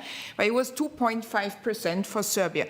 Now, if you take this and you assume that Moldova and Ukraine would get 2.5% of their current GDP for 7 years, it would mean for Moldova 350 million euros and for Ukraine 3.8 billion euros. Yeah? And this is, of course, only IPA, and Veronica was very outspoken about that for reconstruction. That's a different chapter. So I would like to really now come to the last round and ask my panelists for a short answer on the question, which composition of funding sources would be the best to catch up with the EU? If you have a wish list and you can choose where the money comes from, and Veronica, you have the most difficult part again, I'll start with you. Okay, thank you very much. But basically, I don't think that we have different tools on the table, so the issue is a composition. But here as well, we have some things that we will inevitably rely on the public funds, military, short-term, but also the accession, all the technical preparations, all of that will require public funds. But basically, what we hope that Ukraine attracts also private capital, because the capacity constraints, the absorption capacity is extremely low, we know that, and we don't have 10 years to learn how to absorb more of the structural funds. We have to absorb them now to reconstruct, assuming we won the war, to reconstruct and to be able to live further. And for that, how to overcome these capacity constraints, do not rely only on the central government, because that is a bottleneck. So try to work with different levels of the government, work with regional, local authorities as much as you can. Ukraine has decentralization, they have fiscal powers, they are workable. Have the common vision, common umbrella, but do not channel it from through the government as far as we are working with public money, and attract as many as possible private capital to everything. Veronika, on this one I must challenge you. What is, I mean, this is a difficult thing to invite private capital to flowing to a country at war. What is the game changer, the bottleneck you would trigger that you make the country attractive for private capital in the current situation? I'm not sure that is a game changer, but that's what I just wanted to say, that we do need some guarantees. We do need meager, but it's currently the amount that they operate in 9 millions when they need 9 billions. We need guarantees not only for foreign investors. Definitely foreign investors have, they are ingrained here, they are coming, it's easier to support them. But basically there are Ukrainian investors, there are Ukrainian businesses are still developing and investing. If they get insurance, they can show the path. And basically, sorry, it's war, so we need to shield what we build, because it's absolutely strange if we just build a nice storage or road or factory and then it's just hit by missiles. But the good news is that it's possible to defend. Look at Kiev. Basically, it's now, I cannot say it's 100% protected, that we'll discuss it in spring. We are just sitting and waiting there, what is coming. We are just anticipating that. But basically, Ukraine proved that it can shield certain spaces. And we have to think how to locate enterprises, how to spatially decentralize enterprises, what can be put underground, maybe with robots. So we have to be extremely creative. What are the sectors that are most safe in terms of security, so we can provide them? IT is one of the good examples, but there are much more of them. Okay, thank you, thank you. So it's guarantees and a mix with safety and shielding. For you, the question is easier, but you raised an interesting point. You see Eurobonds coming up for Moldova? And from where we stand, we advocate for a balanced mix of tools and financial aspects. We would like to see more grants in specific areas like agriculture and education, some of the sectors that are more feasible and are able to generate specific projects, and also development and supporting civil society in this way, because in cases like Moldova, where we have weak capacities in the public administration, I think civil society organizations play an important role in supporting and increasing the EU convergence in terms of legislation. For infrastructure projects, we of course advocate for concessional loans, as they have more appropriate interest rates and extended grace periods. So this would definitely be something of what we want to see in developing the infrastructure projects. One particular aspect that at the moment we are not using in Moldova, and you rightly mentioned at the beginning, is the debt in the capital markets. So what we are seeing at the moment, that Moldova's debt to GDP is below 32%. So compared to even to other EU countries and our neighbors, I think there is definitely room to raise funds through the issuance of Eurobonds. At the moment, we do not have one. So one aspect that our government is working is actually trying to issue an Eurobond. And this would, of course, again, be used in order to fund the big ticket infrastructure projects, be it in the road development or energy sector. But of course, again, such schemes must be managed very carefully in order to manage debt sustainability. But as I said, we do see a mix of them, and something that at the moment we are using all of them, but the debt in the capital markets, that for us is something that we would definitely need to explore if we want to catch up and start to be our preparations faster, accelerate the preparation. I think it's a very important part to think about this part of private capital, and I see people from commercial banks sitting in the audience, yeah? So I hope they listen. And now, Milena, for you, the last word on this. What is the composition of funds which you see for your country? Well, I think that definitely the combination of grants and loans is a necessary one, and we see that the Commission is, let's say, already regularly pursuing this approach, also with the newly announced growth facility for the Western Balkans, using the Western Balkan Investment Framework, which is definitely something that the region already has at its disposal and should use in the future to an even greater extent. But I think it will be equally important to ensure that we can really attract genuine foreign direct investment. And I think that will be extremely dependent on, again, coming back to the rule of law, democracy, and all these fundamental reforms, tackling corruption, in order to be able to attract quality foreign direct investments, long-term foreign direct investments. And this is where I am a little bit discouraged, I have to say, at this point, at least in my country, because I don't think that we are improving our track record in this area. The new Commission's report has also signaled that there has been very limited progress. And even when they say very limited progress, I think they're using euphemisms, because they even accept some smaller scale or just simply legislative changes in order to recognize that there has been some progress, at least here and there, for example, in the justice sector. But then on the other hand, I mean, while the EU is looking at one area where there is a little bit of progress, there is a number of other areas, again, in the fundamental sectors, in the fundamental reform areas, where we have seen backsliding. And I think that the current practices of state capture, which are really gaining ground in Serbia, that they are not conducive to healthy investments. I don't think that they're going to bring us healthy investments. I think that we might see more and more of murky investments coming from non-European countries. Last year, in 2022, for the first time, China equaled EU in terms of investments.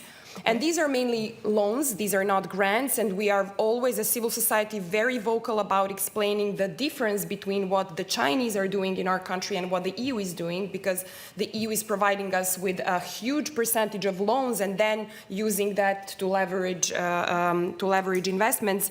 Focusing on grants and then using that to leverage investments, and while the Chinese investments are mainly loans, very intransparent. The government usually adopts these memoranda of understanding and letters of intent through so-called government conclusions, which are not even publicly available.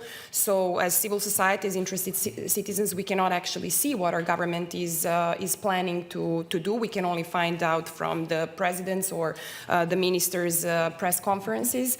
And I think that this is where we really need to focus in the future. We need more rule of law, we need democracy, we need to be not only a secure country in terms of basic, let's say, stability, but we need to be a secure place for investment where European investors will be able to access the judicial system, where they will be protected from corrupt activities of the government, etc., etc.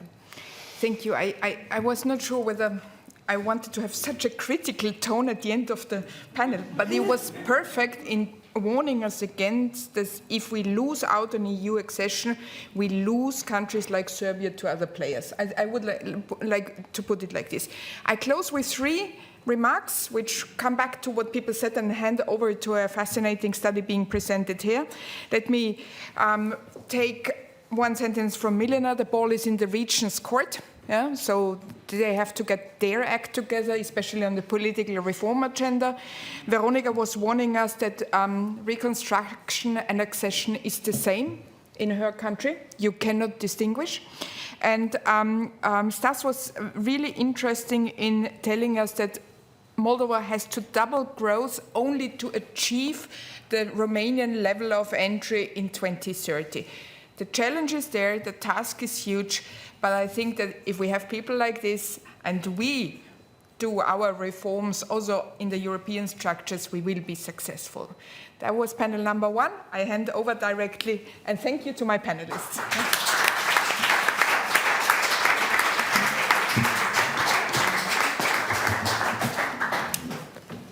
I was told that I didn't do my job properly because the press... but there is a press announcement already out about this study, and the study is done by the WEIW, the Eastern European Research Institute in Vienna, and the Bertelsmann Stiftung on reconstructing Ukraine and the EU integration. So I have a lot of fun with this study. And the next speaker.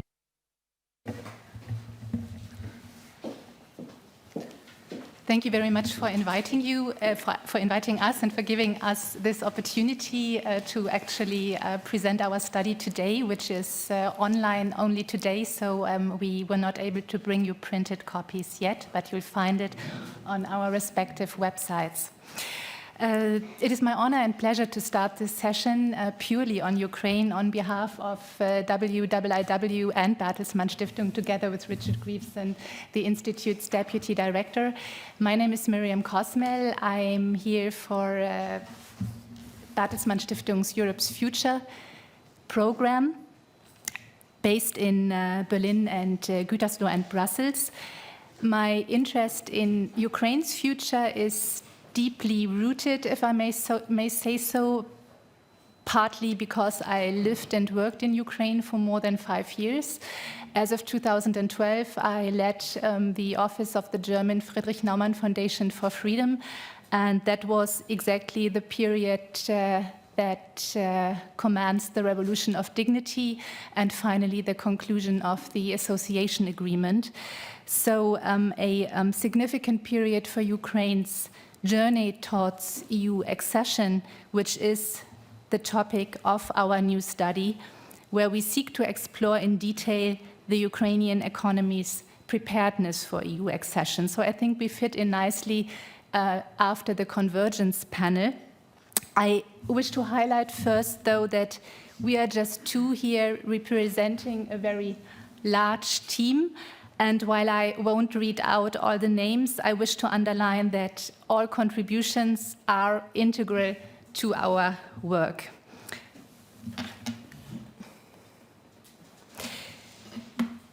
We started out with the question, outlier or not, that also made it into the title of the one study that we are presenting today, because we wanted to compare based on the economic criteria, on the economic dimension of the Copenhagen criteria, Ukraine's economy with the Central and Eastern European member states that have joined since 2004 and with the other candidates. Our aim was to explore whether there are really factors about Ukraine's economy that make Ukraine a unique challenge in terms of EU accession. And in order to find that out, we looked into the Commission's enlargement reports for indicators quantifiable across time. This is why we focus primarily on the fundamentals of the accession process, Cluster 1. The study, outlier or not, is moreover a condensate. It synthesizes the data, key findings, and conclusions from a range of detailed research work that you see here. And I wish to underline what Veronica has hinted at, that the outlier question vis-à-vis EU accession is a very different notion from being a unique case in terms of Ukraine having to manage survival, defense, recovery, reconstruction, and EU accession all at once.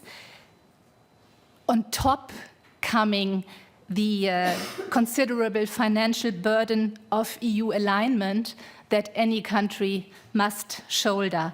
So this is a challenge unparalleled in recent history. And we have, both our institutions have combined our knowledge and expertise to address some of these big questions: infrastructure, regional policy, industrial policy.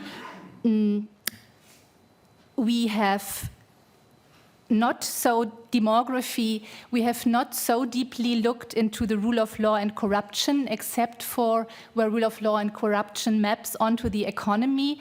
And we have looked at the speed others took in reforming with respect to rule of law and corruption based on the World Bank governance indicators.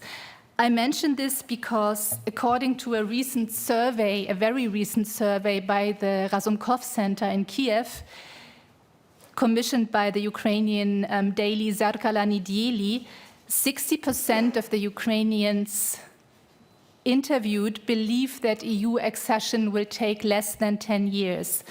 And more than 50% imagine that it will happen in 2 to 6 years. What I would like to underline is that I think reliable comparisons can provide context and thus counteract false expectations and maybe prevent disappointments, as we've heard this morning from surveys that were mentioned by the governor of the Austrian Nationalbank regarding the Western Balkans. Finally, I feel it is important, before I hand over to Richard, to point to the strategic dilemma of balancing immediate recovery needs with long-term sustainable transformation. I refer here to addressing the urgent requirements like infrastructure repair, while at the same time transforming Ukraine's economy to become greener, to become fit for the single market, all while the EU itself is in a very ambitious and profound transition. Now, while we cannot resolve the dilemma, our data-driven approach allows us to highlight the strengths and weaknesses that should be accounted for in the reconstruction process and in the deeper integration with the EU. Our findings are mixed, but they are certainly encouraging. Richard will now delve into the details. And before I pass the floor to him, let me suggest that we allocate the last 10 minutes of our session for your questions and thoughts. Thank you. And over to you, Richard.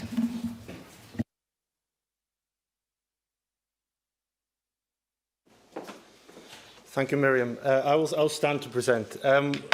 Good afternoon, everybody. It's a great pleasure to be here. I would start by echoing, actually, Miriam's words. You know, we're presenting here on behalf of a very big team. Colleagues, Miriam and her colleagues in Germany, support of the Bertelsmann Stiftung, which we always appreciate. A lot of people working on this in Vienna as well. I can see Olga is here somewhere, some of the team. But also colleagues from Ukraine, economists in Ukraine, and I'm really happy. I can see at least two are here, Irina, who is about halfway back, and Veronica here, who are contributing to this work under, I think, conditions which are, for the rest of us, quite unimaginable, and you have our gratitude and appreciation for your efforts. So, Miriam said we have 5 papers. Actually, there's a 6th one coming as well. I'm going to focus my remarks on the one furthest to the left, this outlier or not study, which is a comparative study of Ukraine in the context of Central and Eastern Europe and previous joiners and the other candidate countries, but in a way brings all of this together. So I will refer as I go along to some of the other studies. So the question we started with, this outlier or not question, Governor Martin in his introductory remarks, he made this point about skepticism about Ukraine's membership within the EU. And this is also the question we wanted to tackle. There is this very strong narrative, I think, in the media, but otherwise as well, that Ukraine is somehow a unique burden for the EU. It is uniquely corrupt. It is uniquely underdeveloped. It's a unique problem for the EU. And this is what we wanted to do in a very quantitative sense to really tackle this question. Is it true or not? if we start with the broad story of convergence, and we've seen this message already in a couple of other slides this morning, we know it's a bad story, Ukraine, the last 30 years of convergence. This is per capita GDP, PPP, 1990, 2021. So the broadest range that we have, all the countries where we have that data. Ukraine is right on the left. I mean, everybody knows this story, I think. Everybody's seen the famous Poland-Ukraine comparison of convergence. If you look towards the right, you look at some of the EU member states, just the difference between the grey and the orange bars for Romania, for Poland, for Estonia. I mean, a couple of people have already mentioned it. EU membership is truly transformative, has been truly transformative in this region. In Ukraine, it hasn't been, of course, but Ukraine hasn't had, until now, a credible EU accession perspective. The success stories, Poland, Romania, Estonia, they haven't been invaded twice over this period. So it's a completely different context. And we think there are reasons to think that the convergence outlook from here on in can be much more positive for Ukraine. There are, though, two big challenges, two really fundamental challenges to Ukraine's convergence, which won't necessarily be solved purely by EU accession. The first is the attraction of private capital, which was discussed quite a bit on the previous panel. Ukraine has a very serious problem with FDI attraction before the war, not because of the war. Of course, it makes it more complicated in the short term, as Veronica was mentioning, but in per capita terms, apart from Belarus, Ukraine has easily the lowest inward FDI stock across the region. It's about a quarter of Poland and Romania. It's a tenth or even less of the real frontrunners like Czechia and Estonia. So this is a huge challenge in terms of reconstruction and convergence. The second really fundamental challenge, which has also already been mentioned, is the demographics. And one of the papers we've done, my colleague Marina Tverdostop was leading this, was projecting based on escalation scenarios, based on when the war will end, what will happen to the working age population in Ukraine.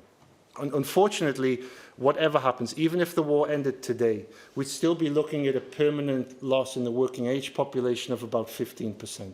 Could be 25, 30% if the war continues for another few years. So whatever happens, and Ukraine already had really significant demographic challenges before the war, this is a huge negative demographic shock. So this FDI story, this demographic story are really problems in terms of the convergence and will remain so. On the other hand, if we look across the region, also historically, the convergence story, there isn't that much evidence that Ukraine really is an outlier. Birgit showed the slide in terms of when countries joined the EU. We prefer to go back and look at when countries applied to join the EU, because that's the status Ukraine is now. And relative to the EU, yeah, Ukraine's per capita GDP, you see on the right, it's about a quarter of the EU. By the way, on all the slides from now, orange is the EU member states, grey is all the other candidate countries, blue is Ukraine. Ukraine about a quarter of the development level of the EU, but so was North Macedonia when it applied to join. Same for Kosovo, roughly the same for Albania, Moldova. Among the candidate countries, it's certainly not an outlier, but also Romania and the Baltic states in the late 90s when they applied to join were also at about this level of development relative to the EU. So Ukraine, in that sense, is certainly not an outlier. On the convergence, yes, Ukraine's convergence performance has been really poor.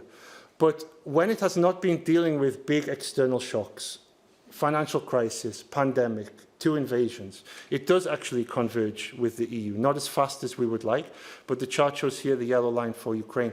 It is capable of converging when, external conditions are not extremely negative. And I think with a credible EU accession process, which has never been the case throughout this period, and security guarantees, which I fully agree with Veronica on, this chart for the future could look a lot more positive. Final point on convergence. In the study, we have a lot of things we've looked at. I just picked 2 here, where Ukraine actually looks like it has quite some potential. One is education standards, which are certainly not good, but by the standards of a candidate country are not at all bad, below the EU average, of course, but not at all bad. That's on the left. And on the right, we took a bit of a deeper dive into labour productivity. And of course, labour productivity in Ukraine is low relative to the EU, that's clear, but not uniformly so. There are areas where, certainly compared to a candidate country like Serbia, but also in relation to Romania and Poland, Ukraine doesn't look terrible in terms of labour productivity. And what we've seen in the past with the countries that have already joined the EU from Central and Eastern Europe. They tend to have pretty low wages during the initial accession process across the economy. But the productivity levels are very differentiated. And so when you suddenly then have more access to the EU market, more EU funds come in, etc., those sectors where the wages are still very low, but there's a relative strength in productivity, those sectors can really boom. And we highlighted 6 or 7 sectors where we see big potential for Ukraine in the paper. The 2 that stand out, I think, from this chart on the right are agriculture and ICT, where Ukraine has relative strengths. So that's the story on convergence. When we come specifically to EU accession, what would it mean for the EU? I mean, if there's this sense that Ukraine is going to kind of blow up the EU budget and all these kind of things. If Ukraine joined the EU today, it would increase EU GDP by 1%. It would increase the population by 9%. That's almost exactly the same as the impact of Poland in 2004. Poland has not blown up the EU budget. Poland has not had, Poland is a real success story, I think. Of course, Ukraine is much poorer than Poland. That has implications for the budget. But I think we have to be clear with the numbers here, what we're talking about. Ukraine is not as much of a shock, I think, to the EU as the common narrative. It is in many ways comparable to Poland in this sense. Institutionally, of course, and we heard it in the previous panel, there's really a long way to go. But again, here, it's not really clear that Ukraine is a massive outlier. We took the World Governance Indicator scores because they're quantifiable, comparable across time, for the areas which more or less map onto what the Commission looks at in its enlargement reports. And we measured the gap versus Germany, France, and Italy, which should be roughly kind of an average of Western Europe, we think. Ukraine's institutional gap is big compared to the 2004 joiners at the same stage of their accession on the left. You see that, of course, relative to countries like Slovenia, Czechia, it's a big gap. But versus Romania and Bulgaria at the time when they applied to join, there isn't that much of a gap. And also versus the candidate countries. So yes, Ukraine is the weakest country institutionally among the candidate countries, but it isn't a very significant gap. Again, it's not clear that Ukraine is an outlier. And the very strong civil society in Ukraine, the very strong reform progress. I was in Brussels last week. I had the opportunity to hear Gert-Jan Koopman speaking about his 5 visits to Ukraine in the last year, doing the negotiations in bomb shelters and all of these kind of things. And he was extremely positive. He said, they said 60, 70 sort of under categories below these 7 main categories where Ukraine had to achieve reform. In these 60 to 70, more than 90% are done. So very impressive reform progress so far. Where Ukraine is weak and a bit of an outlier is on the existing EU integration. So the level of, and it's also something the Commission looks at a lot in the enlargement reports, the chart on the left, the trade integration with the EU existing as a share of total is pretty low. It's well below the EU CEE average at this level of accession, lower than most of the candidate countries as well, certainly countries like North Macedonia. Inward FDI stock on the right, actually a relatively high share does come from the EU, highest among the candidate countries, but that's a share of a very low overall level of FDI, as I said. So this low level of trade integration with the EU does mark Ukraine out a little bit. So to conclude, at least this sort of very big picture view, Ukraine is capable, with security guarantees, with a credible EU accession process that it now has, of following the convergence path, this transformative convergence path of countries like Romania and Poland. It is mostly, for better or worse, in positive and negative sense, a typical Central East and Southeastern European country. On the indicators that we look at, there's a range, basically, more or less always Czechia and Slovenia at the top, Romania, Bulgaria at the bottom. Ukraine is normally within the range, very close to Romania, Bulgaria, but within the range. There are 3 areas where it really stands out, which will be really particular challenges in terms of convergence and EU accession. One is the demographics, which is the biggest challenge of all. Second is the FDI attraction, which links partly to the lack of EU accession perspective, but also institutional challenges. And the third, as I just mentioned, is the limited EU economic integration so far. Our sense is the strength of civil society, the accelerated integration as a result of the war in labour markets, in energy, in trade, and the overall reconstruction process can really do a lot on points 2 and 3, point one on demographics is obviously going to be much more difficult to tackle. And we think certainly reconstruction, as Veronica said, reconstruction, EU accession, they have to go hand in hand. Reconstruction has to be geared towards these areas of the Copenhagen criteria where Ukraine is not strong at the moment and getting Ukraine ready for membership. Final slide on policy. We have a lot on policy in the papers. I just mentioned briefly the 6 main recommendations that we have for the EU side, what the EU should do to help Ukraine. First, whatever can be done to mitigate this demographic disaster. That's not easy. We have a separate paper. There's a lot on that if you're interested to read. Second, improve the FDI, attraction policies, upgrading of institutions. Third, industrial policy. No, it's not the case. Ukraine should not try to sort of cling on to the coattails of the automotive, German automotive supply chains out into Eastern Europe. That industry is under pressure. Ukraine has potential in green digital technology. That's where the focus should go. That requires industrial policy. Export more to the EU by liberalizing trade further, or at least making permanent the temporary measures that have been introduced. Develop a regional policy. We also have a separate paper on that. Clearly, the regional differentiation in terms of impact of the war is enormous, and that has to be taken into account. And then finally, infrastructure, which I haven't mentioned, but is also a challenge and a relative weakness.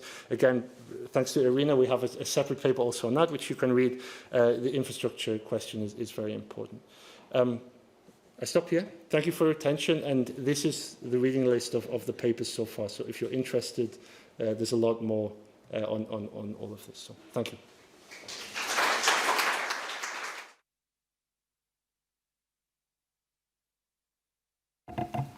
We have 10 minutes now for your questions or comments. I will start over there, 2 gentlemen, one right after the other, and then I have a question over here, Julia, and then Veronika Movchan. Please. Right, Daniel Hardy from VAV. One thing not mentioned, I think, in the presentation was agriculture, which is very important for Ukraine, but very important for the EU budget also. And I think one of the ways Ukraine is probably unique is its integration to global commodity markets, the way, Poland or North Macedonia are not. So is this a big challenge or something you think is more manageable? I'd like to make a kind of general comment in the sense of we have seen lots of average values for countries, but there is a distribution behind this. And that distribution, so inequality or unfairness in the system. And when you say that, for example, Ukraine is not, so much different from, let's say, Romania and Bulgaria, these countries, after 15 or 20 years in the EU, are among the most unfair societies in the world. Not in the EU, in the world, if you take away the failed states. And we are talking about a global distribution of 120, 130 countries for which we have the data. Now, the question is this related to the European integration process? And the uncomfortable truth is that it might. And if it might, then it comes back to Milena's comment that there is what you call blacksiding, what we call reform reversals, which are very clearly a reaction to unfairness and regions and people left behind, not because of lack of money, but because of weak and, even more importantly, unevenly weak institutions inside the country and across countries. So if you add up these two, then I think there's a bit to put our mind onto, namely, how do we reconcile these two things? And the problem there is that pre-accession, the strongest impact is through trade and FDI, which is unleashing agglomeration forces, which are brutal, pay no attention to social, because for that you need institutions and government. But that is not getting stronger. And in fact, in some cases, after a decade or so, a reversal. And then we come to the political support for this and all this. So I leave you with this thought, but my encouragement would be to think about in all your dimensions, social and the fairness and inequality aspects, before we come to a conclusion whether something is outlier or not. Thank you for two excellent questions. I would take a third one, yes. Okay, thank you very much, Richard, for the presentation. Thomas Lecik, I'm local from the Central Bank of Austria. I think the challenges that you mentioned are not minor ones. I think they're quite big, and they were quite big even before the war.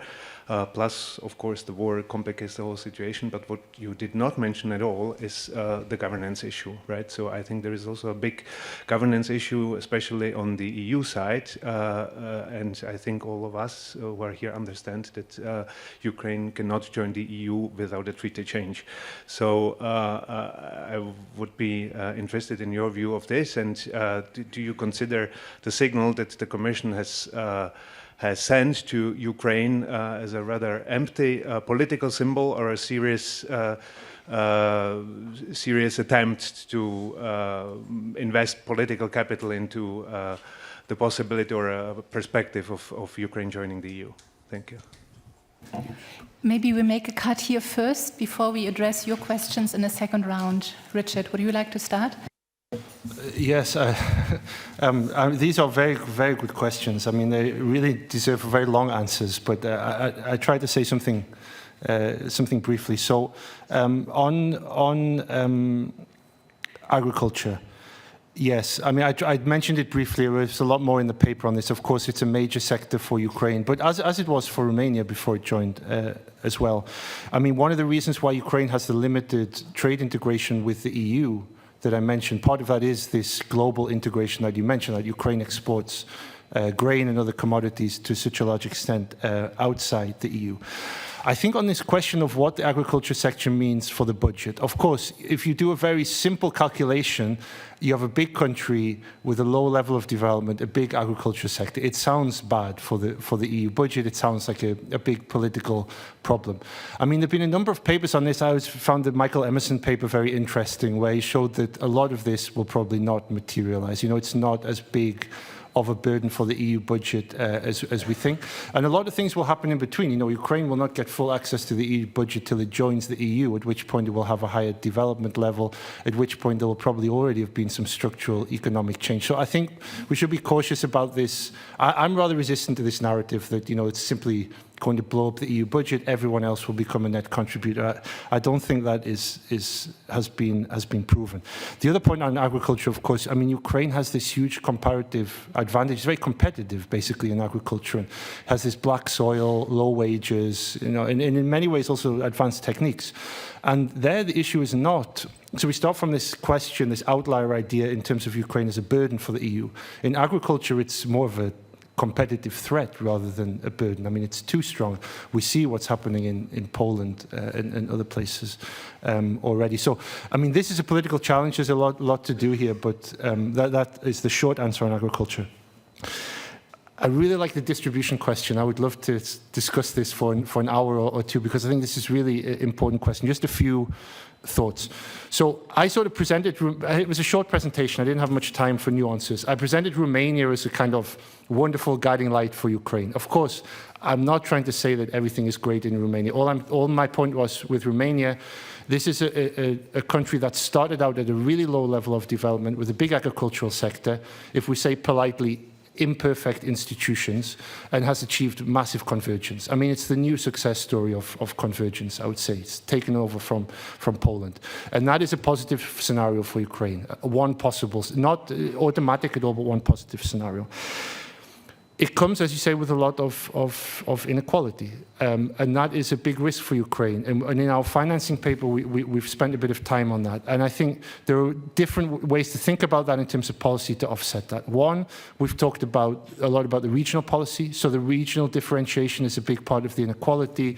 People in Kiev and the Western cities have good, well-paid ICT jobs and the rest don't. That's kind of a reality that's mirrored across a lot of the region. So regional policy is important. Industrial policy, so making sure that growth is not based on a few big foreign investments, suiting the interests of the foreign investors, bringing gains to a relatively small number of people, but trying to target the FDI and provide incentives for FDI in the sectors that will most benefit the development of the country overall. I think trying to do this whole thing with a pretty small state, I'm not a fan of the phrase neoliberal, but I think you know what I mean, model, which I think is what is going on at the moment in Ukraine, I think is a mistake, honestly. I mean, I understand it's difficult at the moment, but I think it will require a big role for the state, and that will also act against the inequality. At the moment, it doesn't look like that's going to happen, but that's something I would mention. And then finally on the agglomeration, and this is a crucial point because, I mean, most of the time I work on the Western Balkans, and this is something that we find consistently there, that you have more and more access to the EU market, more liberalization of trade, more liberalization of labor, but not enough capital goes the other way. You end up with a huge deficit in trade, a huge deficit in people. And this is what will happen to Ukraine if things are not done to offset that. The criticism in the Western Balkans has been not enough EU budget flows going in the other direction, and they haven't been able to attract the right kinds of FDI, enough high-quality FDI to offset that. So these are two things which I think lessons to learn in terms of Ukraine to offset this agglomeration. Last question, I let you. You'll be better.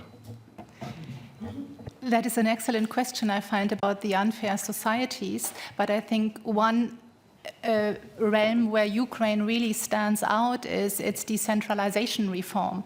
That has been the most successful reform since 2014. There have been several previous approaches going back to the 90s. It has never worked. But this time it did work, and it's not only a reason for the resilience we have been observing since the large-scale Russian invasion, but it's really also something that transports active communal politics and leads to exactly the questions you mentioned being not only debated but also solved.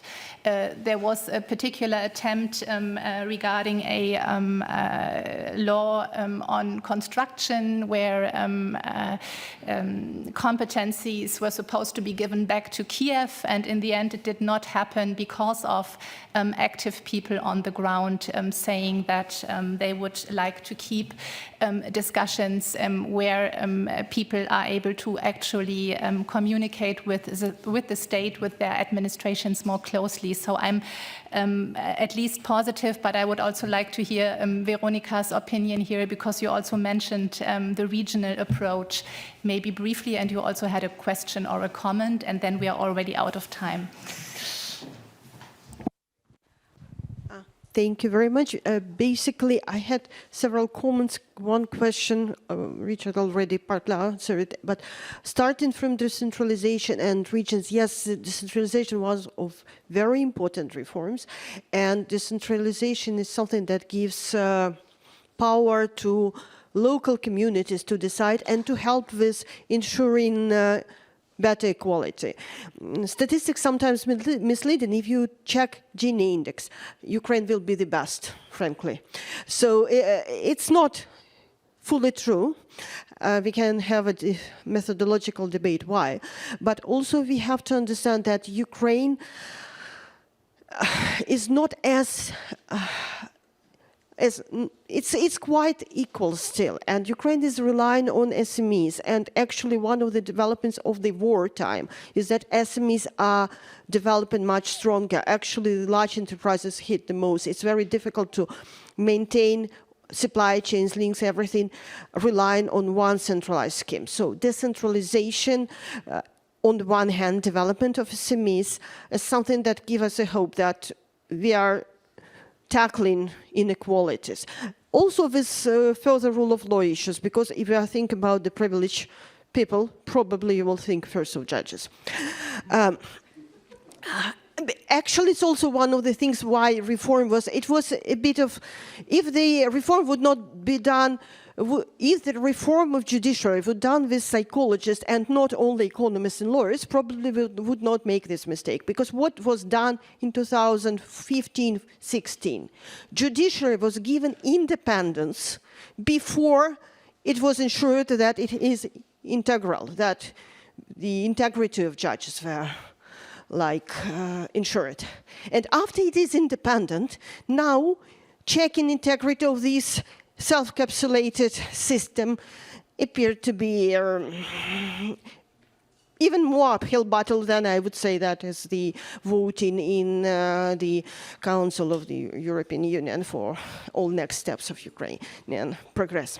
But I wanted to have one more comment. Richard, fantastic. I didn't read this outlier study. I am very grateful for that. But I would suggest one more dimension. I'm not sure that it was studied before. Then we are discussing Ukraine, we are comparing with a very nice list of countries. But you forget, we all forget, that before 1991, Ukraine did not have national statehood, the practice of national statehood. I don't think that any of these countries, maybe Yugoslavia, but also I'm not very good in history. You have to say whether can we state the same for all these countries. That's first. Second, and probably more important, Ukraine did not have private property rights. People did not have a private property for flats, for capital, for anything. For 70 years. Do we have any other country of this list that were deprived of the private property? And private property is the fundamental for all of these transformations.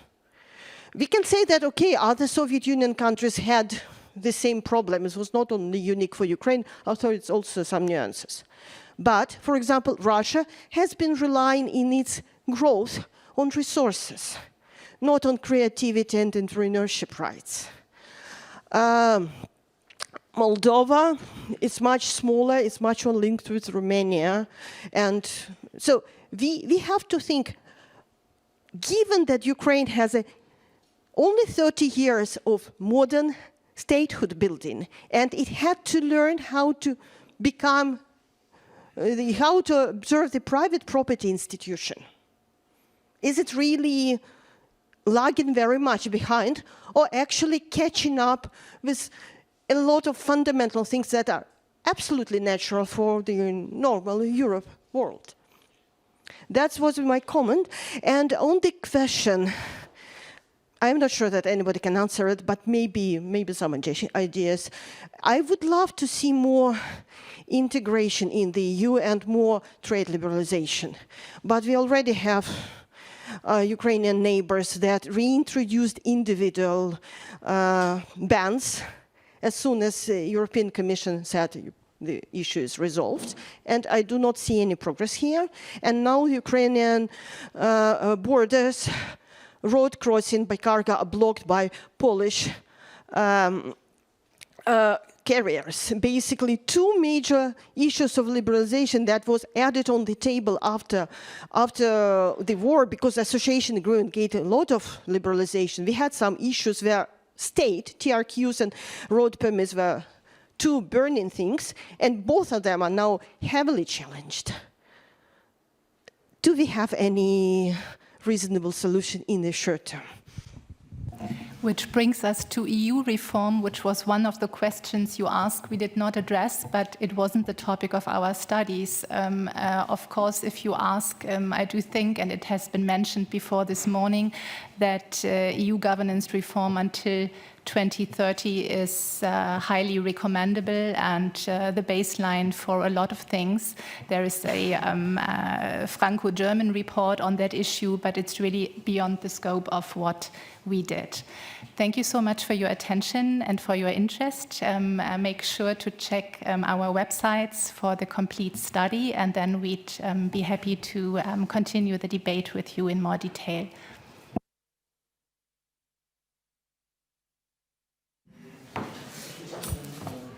Okay, ladies and gentlemen, let's get started with the next section, panel 2.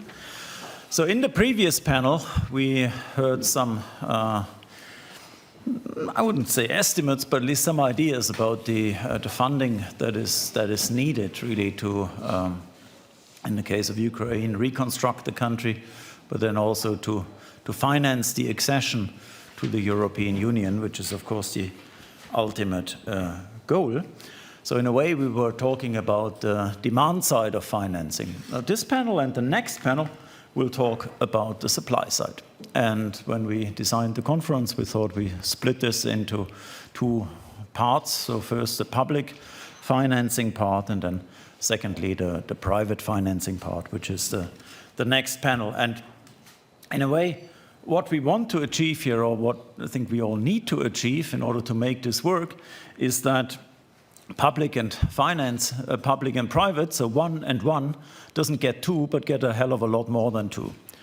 Right? So if my daughter would tell me 1 and 1 is more than 2, I would get very worried. But in the world of financing, this is actually something that is doable. We are talking about leveraging effects and financial accelerators and so on. So I think this is something that can be done. The question is how to do it. And to answer that question first from the public side, we have 3 very distinguished speakers here. And I would like to briefly introduce them. So first of all, directly on my right is Mr. Christoph Denk. Christoph is Managing Director for Economics, Policy and Governance at the EBRD. So he joined the EBRD in 2010, and he had a couple of other roles there before. Among them, he managed the bank's operations in Albania. He also worked at the IMF and at the German Federal Ministry of Finance.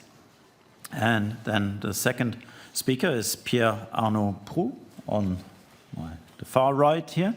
So Pierre-Arnaud is Deputy Head of Unit in the Ukraine Service of the European Commission.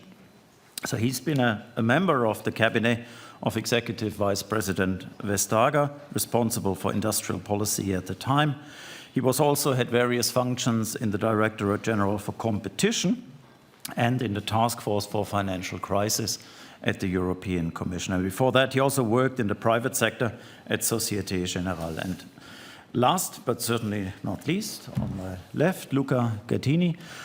Luca is with the EIB, European Investment Bank. He is head of the macro scenario unit in the research department of the EIB. He's been there for 11 years, sort of rising through the ranks.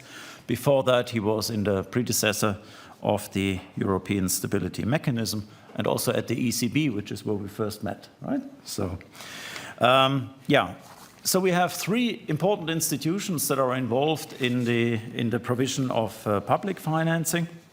And the way to organize this panel is that 2 of the speakers will have a few slides to kick off, and then also Christoph will have the chance for an opening statement, and then we have 2 rounds of questions, and of course we also leave some time for the audience. Okay, so Pierre-Arnaud, I would say let's get started. Can we have his presentation, please?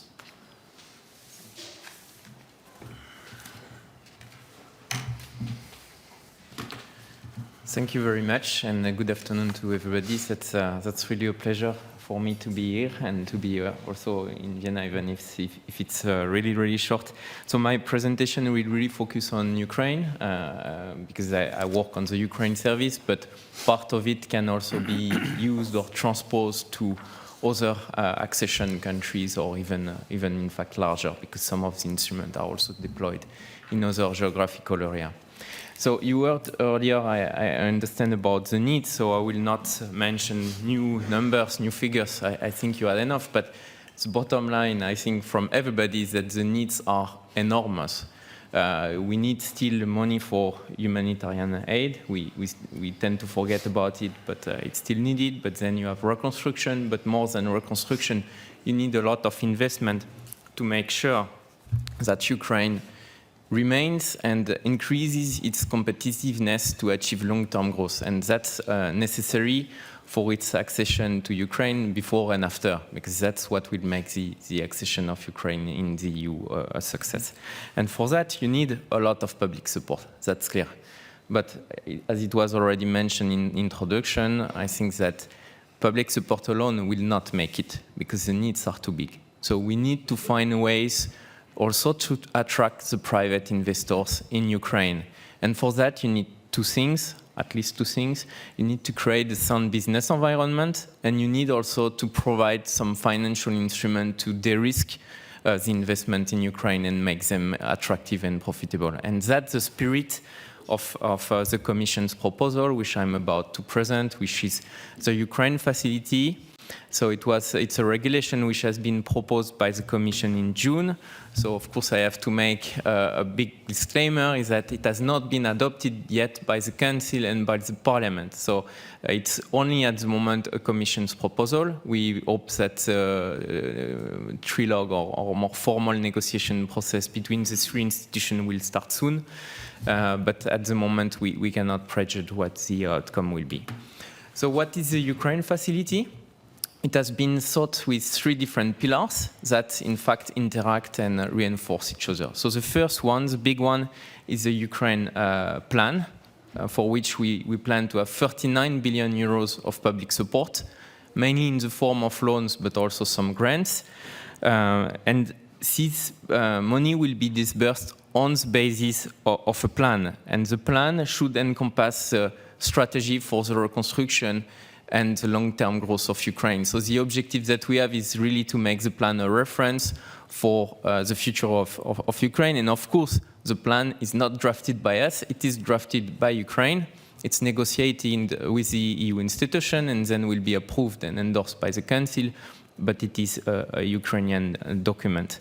A big part of it will go to pure budgetary support, which is really needed in the years to come, simply to pay for social security, pension, salaries of civil servants, and also, of course, of the army. So a lot of part will take this form, but the payment will be attached to conditions which are related to reforms in Ukraine. And these reforms are here to create a sound business environment, as I was mentioning before. So the plan will identify some priority areas for the economy, and for each of these areas, it will present some reforms that will need to be achieved.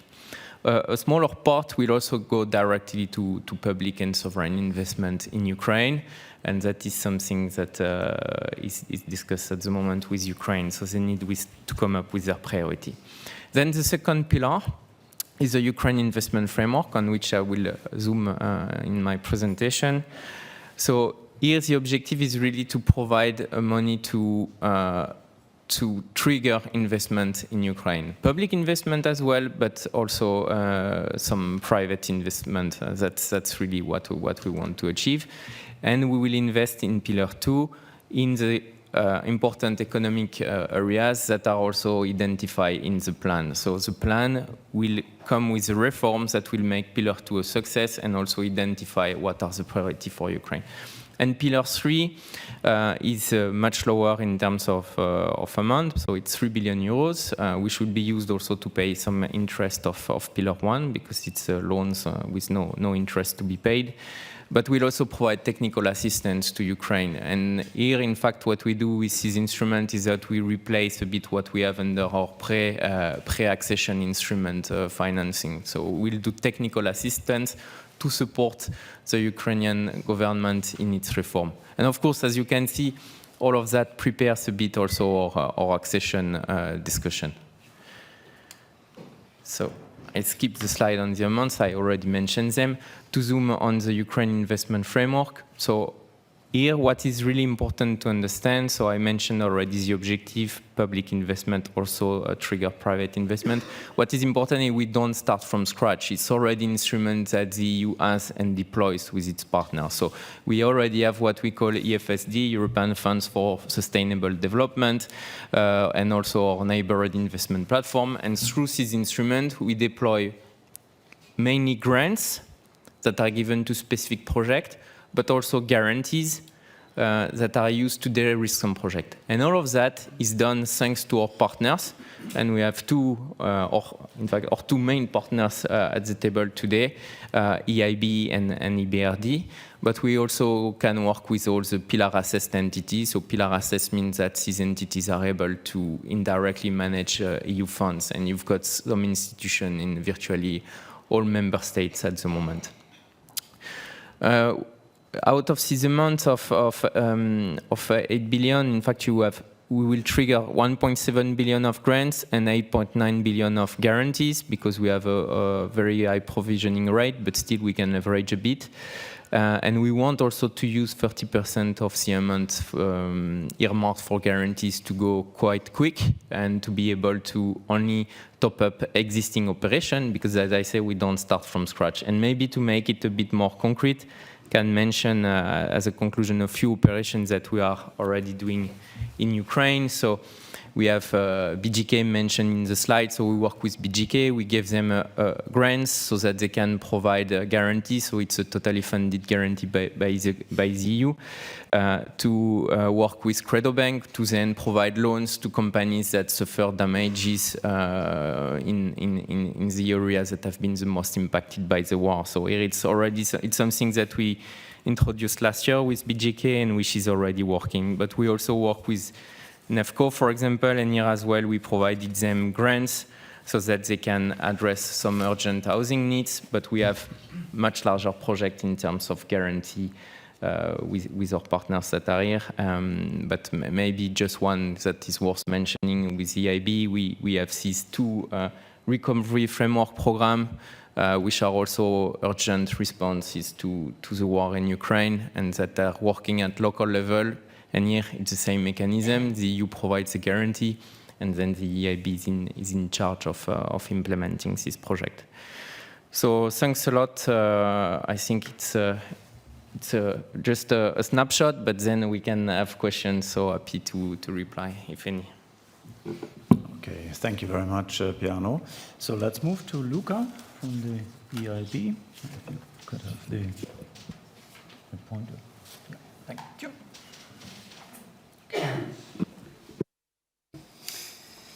Hello, good afternoon, everybody, and pleasure being here, and thank you for inviting. So in my short presentation here, I will maybe start a little bit on the demand side, and then I will actually quickly move into the supply. So very briefly, probably I don't need to convince you here, but maybe just to remind you. Of what? Of basically, here we did an analysis making use of enterprise survey that we ran on the field, actually together with the BRD and World Bank colleagues. We put them on the field in the region of interest here, so the Western Balkans, what we call the Eastern neighborhood, which is Moldova, Ukraine, pre-war Ukraine in this case, Azerbaijan, Armenia, etc., and other regions like Central Eastern Europe. So just a quick reminder that there are in the region, and with a focus on the private sector, okay, because this is a bit what we are delving here in our impact, or what we can have as an impact on the private sector. So in the regions, Western Balkans and Eastern neighborhood, 60, give or take, % of the firms, at least of the interviewed ones, but these are representative firms, so we can say of the economies, in fact, they report essentially that they are credit constrained for one reason or another, for many reasons, yeah? But essentially they lack access to credit. This is a fundamental point. At the same time, and now I focus on the other two charts on the right-hand side, without looking at too much of the details, but those charts are there to try to convince you that basically credit in a sense is good. Then one can delve into too much credit, might not be too good, etc., but it's good in a sense that the companies that they actually get a loan to finance a project, in the medium term, they happen to grow more in terms of their growth of employment. They tend to be larger, okay? Companies that are not leveraged, they have zero leverage, they never had an access to, not only today, but never in the past, to any liquidity line, they tend to be always smaller over time, you know? And that's the last slide on the right, where we chunk the companies by age buckets.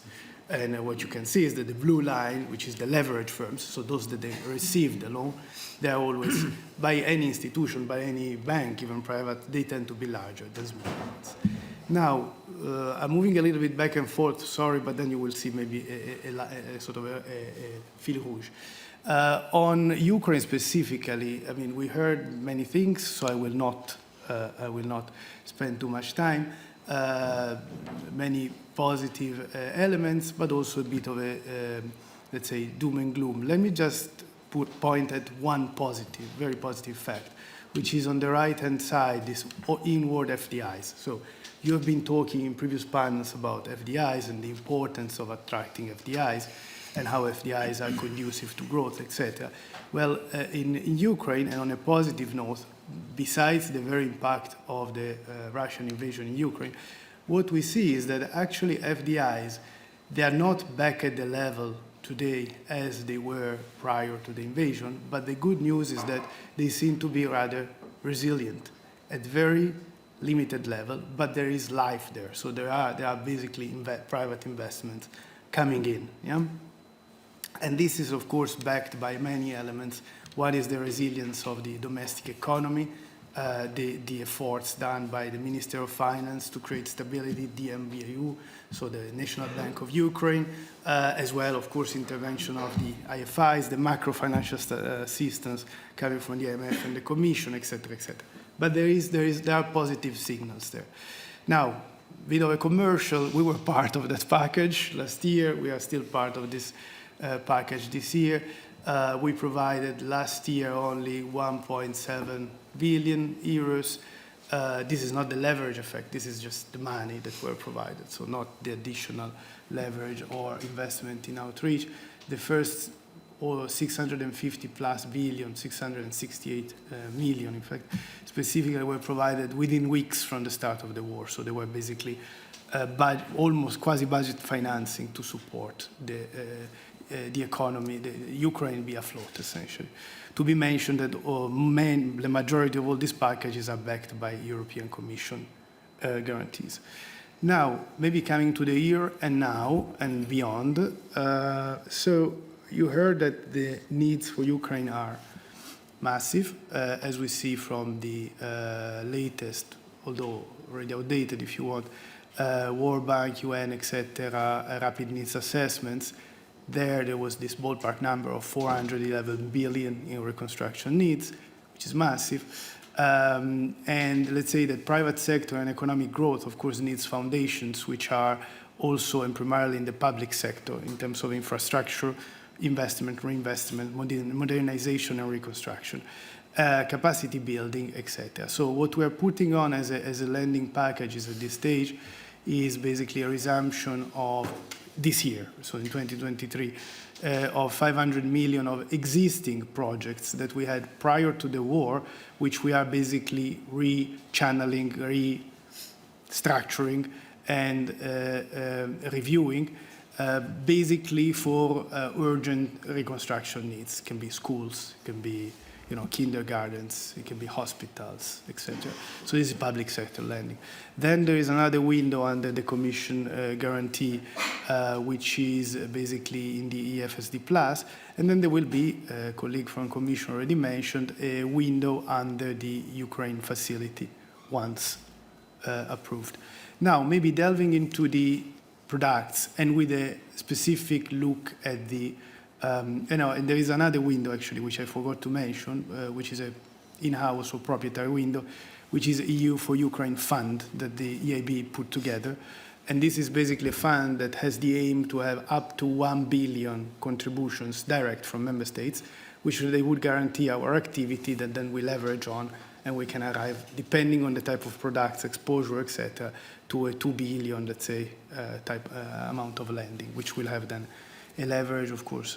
Now, speaking of leverage and looking at the private sector, the type of products, irrespectively of the funding sources and the guarantees and the support, that we have been, in fact, already prior to the war, but that we see very useful and paramount to foster resilience in the private sector at the moment are as follows. Guarantee facilities in the form of partial portfolio guarantees, first loss pieces funds, export guarantees. Maybe we can delve a bit later into more details on this.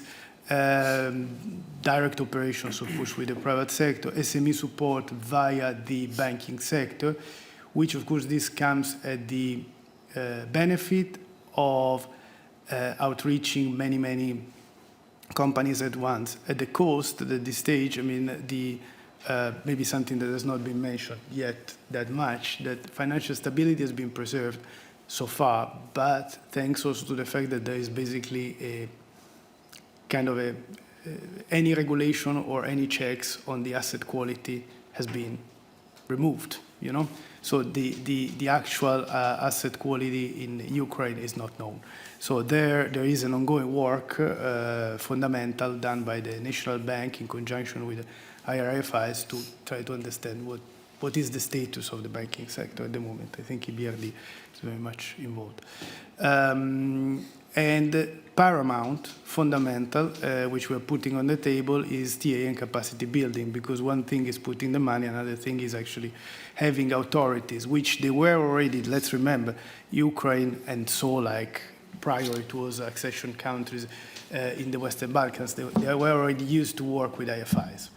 Point being, not at this scale, not at these expectations. And therefore, I mean, there is a thorough need to train officials at any level, also because in Ukraine specifically there has been a lot of changes at the highest levels, at the mid-level and at the lower level, to basically be able to work with us, above all in the context of accession, even more so, whereby essentially Ukraine will need also to abide at new procurement standards, I just mentioned one, and so forth and so on. Now, let me give you two ideas, and then I stop there, on some proprietary analysis that we did, actually some colleagues of mine much brighter than me, in analyzing some data that, and some our own lending and support that we did to clients, not in Ukraine in this case, but in the EU and in accession countries, and basically the effects, so the impact of some intermediated lending, so support to SMEs via banks, that we had.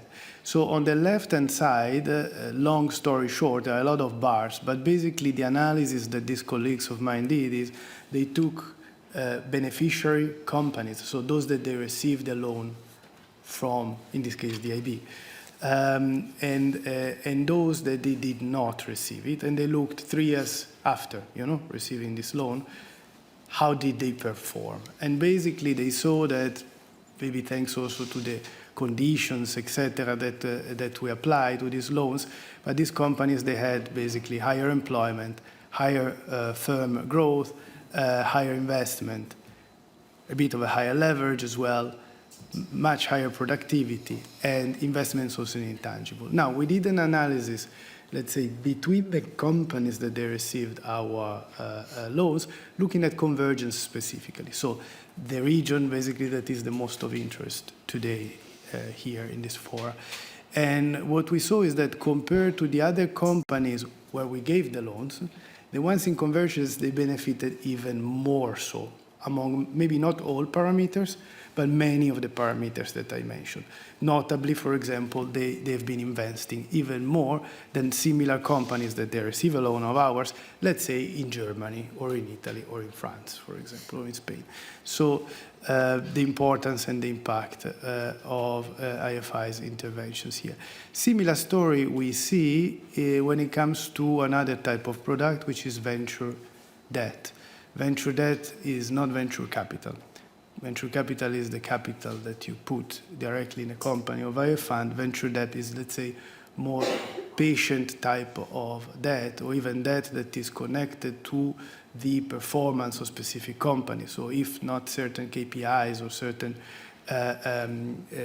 KPIs from a company are not reached, they do not repay, let's say, or they're not bound to repay. So what we see is that actually also when it comes to venture debt products, we see that basically companies that they received our support, but they already received venture debt, venture capital before, okay? Vis-a-vis those that they receive venture capital, but not this venture debt product, they report a higher asset growth, they produce a greater value added, they increase turnover, and notably what we see is that the companies that they receive venture debt, they were able to actually crowd in fact, additional long-term debt from other investors, other than us. It can be another IFI, but also other private sector. So these are all instruments that can be, in a sense, why I'm presenting these, they can be very beneficial for creating leverage effects. So you put 1 euro, you get 3 out of that, or 4, you know, also in supporting Ukraine, and we are already implementing them in other accession countries. I'll stop here. Thank you. Thank you for your attention. Thank you very much. Thank you very much. And just to understand, this venture debt, this is also administered through the banks, or is this directly paid out by the EIB? So this is administered through funds. Through funds, okay. Yes. Mm-hmm. Yes. Okay. Thank you very much. Very interesting. Rainer, thank you so much for having me. I was planning to give you a big speech at the beginning about the importance of the private sector for financing convergence. Now, fortunately, that job has already been done this morning. I think no need to spend more time on that. The question now is really, how do you use public resources in the most impactful way to mobilize the private sector? So that's really the key question I want to focus on now.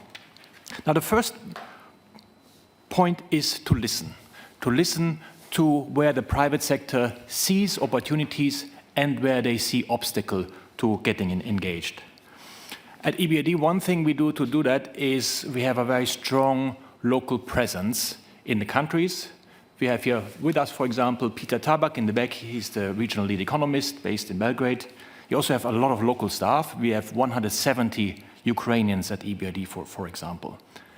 And together with our fellow IFIs, we do a lot of diagnostics where we flesh out these issues. And I will, after this conference, I make available sort of a reference document with a lot of links to many of the studies we have done, including with with EIB, with the World Bank, with IFC, and with others, so you can refer to that. Now let me focus more on the question of how, on the question of deployment of public resources to mobilize the private sector. And here our experience is very strongly that you get the most impact if you combine policy engagement, investment, and capacity building. You really need to do all these things together to get impact.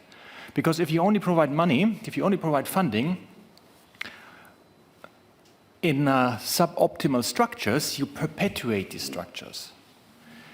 If you only provide advisory, often you don't get the traction you need to really make a difference. And then what I always found, including in a previous role in Albania, is when you visit a minister's office and you look at the bookshelves, you see many, many very almost pristine copies of studies that have been done without any impact, right? We really need to follow up, and having money is something that really focuses the minds. So this is why this integrated approach, I think, is really, really important. And I wanted to give you 3 examples on areas that are particularly important for these regions and particularly important for private sector development. The first is in the green energy transition. Here, for example, we have been working with a number of governments, including Serbia and Albania, to help them create a regulatory framework for renewable energy auctions. And these auctions have now taken place in the last years, the last ones over the summer, got a lot of interest and got very competitive prices.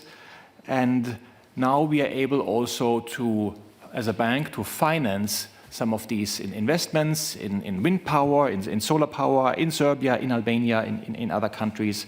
And that then provides a sort of a demonstration effect, and then we are not needed anymore, hopefully, in future cases. So you really have created a market with some limited public intervention on policy, on capacity building, on financing, and then you open the door for the private sector. So that's example number 1. Example number 2, local capital market development. Absolutely critical. We have heard also in the morning how important it is and how big the gap still is in many of the countries that we are talking about. Here, one operating model we have found quite useful and quite helpful is, for example, to help the governments, help the regulatory authorities to develop covered bond frameworks. To develop that new tool, it's very important also for reconstruction of Ukraine, for example. And once that has been done, we then are then able to come in also as an anchor investor in early issuances of these covered bonds. And then as more, hopefully sooner or later, the market takes over and we can withdraw as much as possible. So again, one way of opening the door for private sector investment. And the third and final example is reform of state-owned enterprises. Also a priority that has been mentioned very much in the morning. It's really absolutely critical for many countries. Mention Ukraine, mention Serbia, I would mention Bosnia and Herzegovina, for example, as well, to reform state-owned enterprises, because they're a very powerful force in the economies and they're really, really stifling the private sector and the private sector development. So it's really critical to address that. It's also very difficult, to be honest with you. It's also very, very, very difficult for a number of political reasons, obviously. So what we're trying to do is we try to approach that on three levels, essentially, on policy engagement. We work on a national level with the governments, particularly developing state ownership policies, so a policy and a capacity to manage your portfolio of state-owned enterprises. On a sectoral level, to reform the sectors they're in, often in the electricity and in the gas sector. Here working with the Energy Community Secretariat very closely, for example, including on connecting Ukraine to the NSOE and NSOG networks. And we are promoting sector unbundling, sort of to change the regulatory environment for these sectors. And thirdly, we also work on the corporate level to make them more efficient, corporatize them, improve, most important for all, I would say, corporate governance also of these enterprises. So that's in a nutshell, that is my big point, is really the best way to deploy public resources to mobilize the private sector is to an integrated approach. You need policy engagement, you need investment, and you need capacity building. Thank you. Thank you very much, Christoph. Very clear message and an important message. Now, before opening the floor for questions from the audience, I would like to dig a little bit deeper into two aspects. And the first one is, so how can really the impact of the public funding be maximized? And you were all alluding to some of the points here. So let me narrow it down to two. So one, you've mentioned the framework conditions. It was also mentioned in the morning that this is very, very important. Now, the framework conditions is very broad, right? It's a broad field. It's a very complex ecosystem, so to say, that you need for financing. But based in particular on your concrete experience with the EBRD and the EIB, what do you think are the key framework conditions? What are the main roadblocks that are usually existing in these countries and that should be removed, obviously? And maybe, Piano, for you, related to this point, how does that link with the sequence of the accession negotiations? And is that also taken into account when we talk about the sequencing of the negotiations and the handling of the particular chapters? Maybe, Christoph, do you want to start? And then, Luca, you can continue. Yes, with pleasure. I think sort of I would just flag two and speak more about only the first one. And the two are good governance, and the second is implementation capacity. Let me only talk about good governance. This, I think, is really the fundamental one, and it requires a lot of ownership of the countries to really improve things. And here, what I find really encouraging, particularly in Ukraine, is there is really now civil society really standing up and saying, okay, we want to make things better, and this is really something extremely encouraging. In Ukraine, our experience has been working very intensively with the government through a program together with the EU, which is the Ukraine Reforms Architecture, basically a program of 200 local consultants that are in the key Ukrainian ministries. They're working as reform support teams to support basically the reform of the country, but also strengthen the resilience of the country during wartime. So that has been quite a powerful tool to provide capacity to the government to improve governance. Now, it also comes very much, this topic was mentioned before as well, right? Anti-corruption, key issue. also strong commitment by the government here. But maybe I can flag one point that's particularly difficult, right? You can, of course, scare the hell out of everybody in public administration about not getting caught in corruption. The problem is that this has an unintended side effect, and that is that people don't want to go into government, and people don't want to take decisions. So how do you create a culture where you have transparency and accountability, but you don't avoid this issue? I think that is sort of a key point going forward. Thanks. Well, I mean, I think on that side you said it almost all. Maybe, I mean, in terms of framework conditions, but also in terms of, you know, what are the conditions to channel the support where it is more needed, and where it is more needed, above all. Well, this depends also on the situation of each single country. No, so if we talk about because I mean we need also to differentiate. If we talk about Ukraine, well, we were mentioning, we heard before, we mentioned, etc. Needs are what they are, both in terms of volumes and in terms of capacity building, etc. For accession countries, of course, depending on their stage, they might be different. However, I think that there are elements of commonality, you know, to build a consistent framework of intervention. One is paramount indeed, not only to pour money, but to have advisory services at different levels. Okay, they were mentioned advisory services in terms of reforms, fine, but also very important is to have advisory and TA linked to single projects. Because one thing is to put money, another thing is actually to make sure that the project is properly implemented throughout its own stages.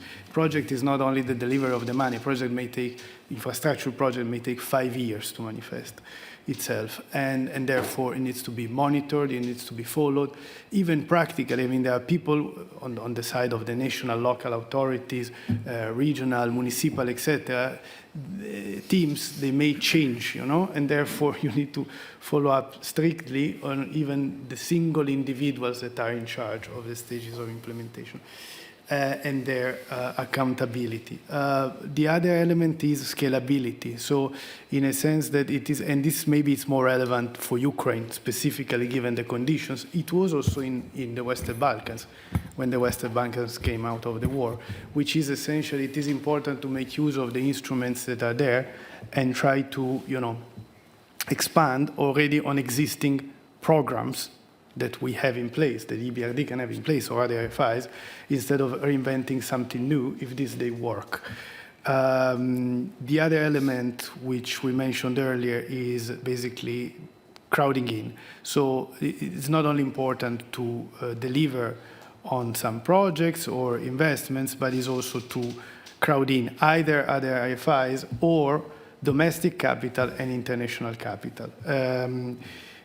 And to do that, it's paramount, and maybe something that we are learning to do better and better now than before, it's coordination among the IFIs.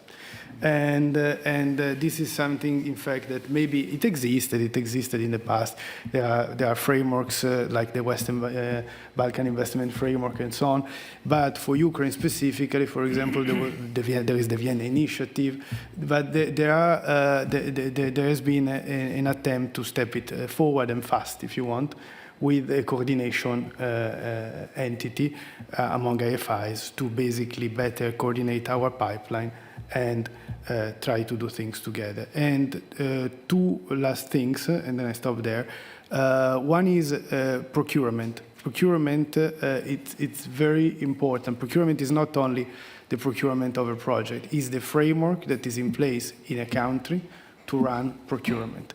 And this, many times, is that obscure animal where some troubles that the esteemed colleague here mentioned happen. And above all, in the accession phase, I mean, procurement needs to align to EU standards, cannot be aligned to standards of Chinese, they were mentioned this morning, and so forth, if there is any standard. So, and the last but not least, prioritization. So basically, when needs are massive, okay, Ukraine are massive, but even they are large in accession and so on, there should be, can come from the IFIs, but it needs to come also from the national authorities. There should be a clear prioritization path of what are the most needed infrastructure projects to be financed, because otherwise the risk is to dilute the efforts. Yeah. Stop there. Thank you. So first, I would say that you cannot get money from the Commission without any conditions. That's a bad base, because the President also says we support Ukraine unconditionally, but that may not be understood as there will be no condition attached to any financing. You already have condition under existing macro-financial assistance agreement, for example. And second thing as well on accession, it's the same. Accession will be based on merit. So we are extremely happy at the Commission about the news of last week that we can start, or that we recommend to start formally the negotiation of accession, and we really hope that the Council will follow up, but then it will be a long process. But that was just a remark as an introduction, but then the good news is that everything is indeed linked.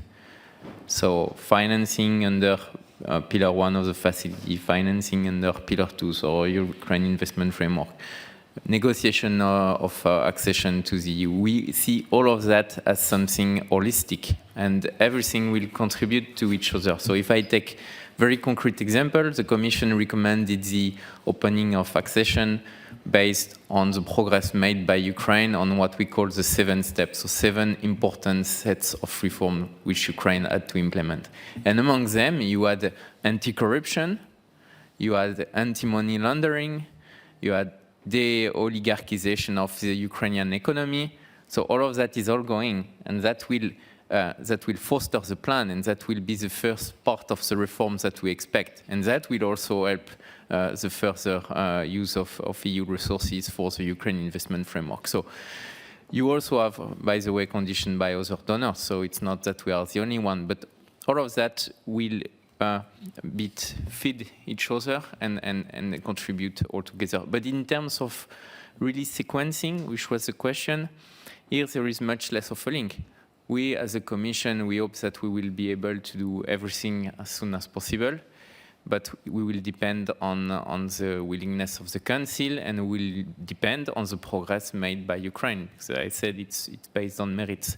So we can very well advance on the plan, for example, and disburse the 39 billion euros, while negotiation of adhesion, of accession to the EU may be stuck because of non-respect of certain chapters of the negotiation. So that's not the outcome we hope for, of course, but you don't have a dependency in terms of sequencing of the different measures. Okay, thank you very much. And I think that echoed some of the points made previously also about inter-IFI and institutional cooperation, for example, which is important. Right, I would have a lot of more questions, but I want to open the floor, please. Just a quick question for the EU. Maybe we wait for the microphone. Microphone, please. We have online people, so that's why. Yeah, we need to be careful. Yes, please.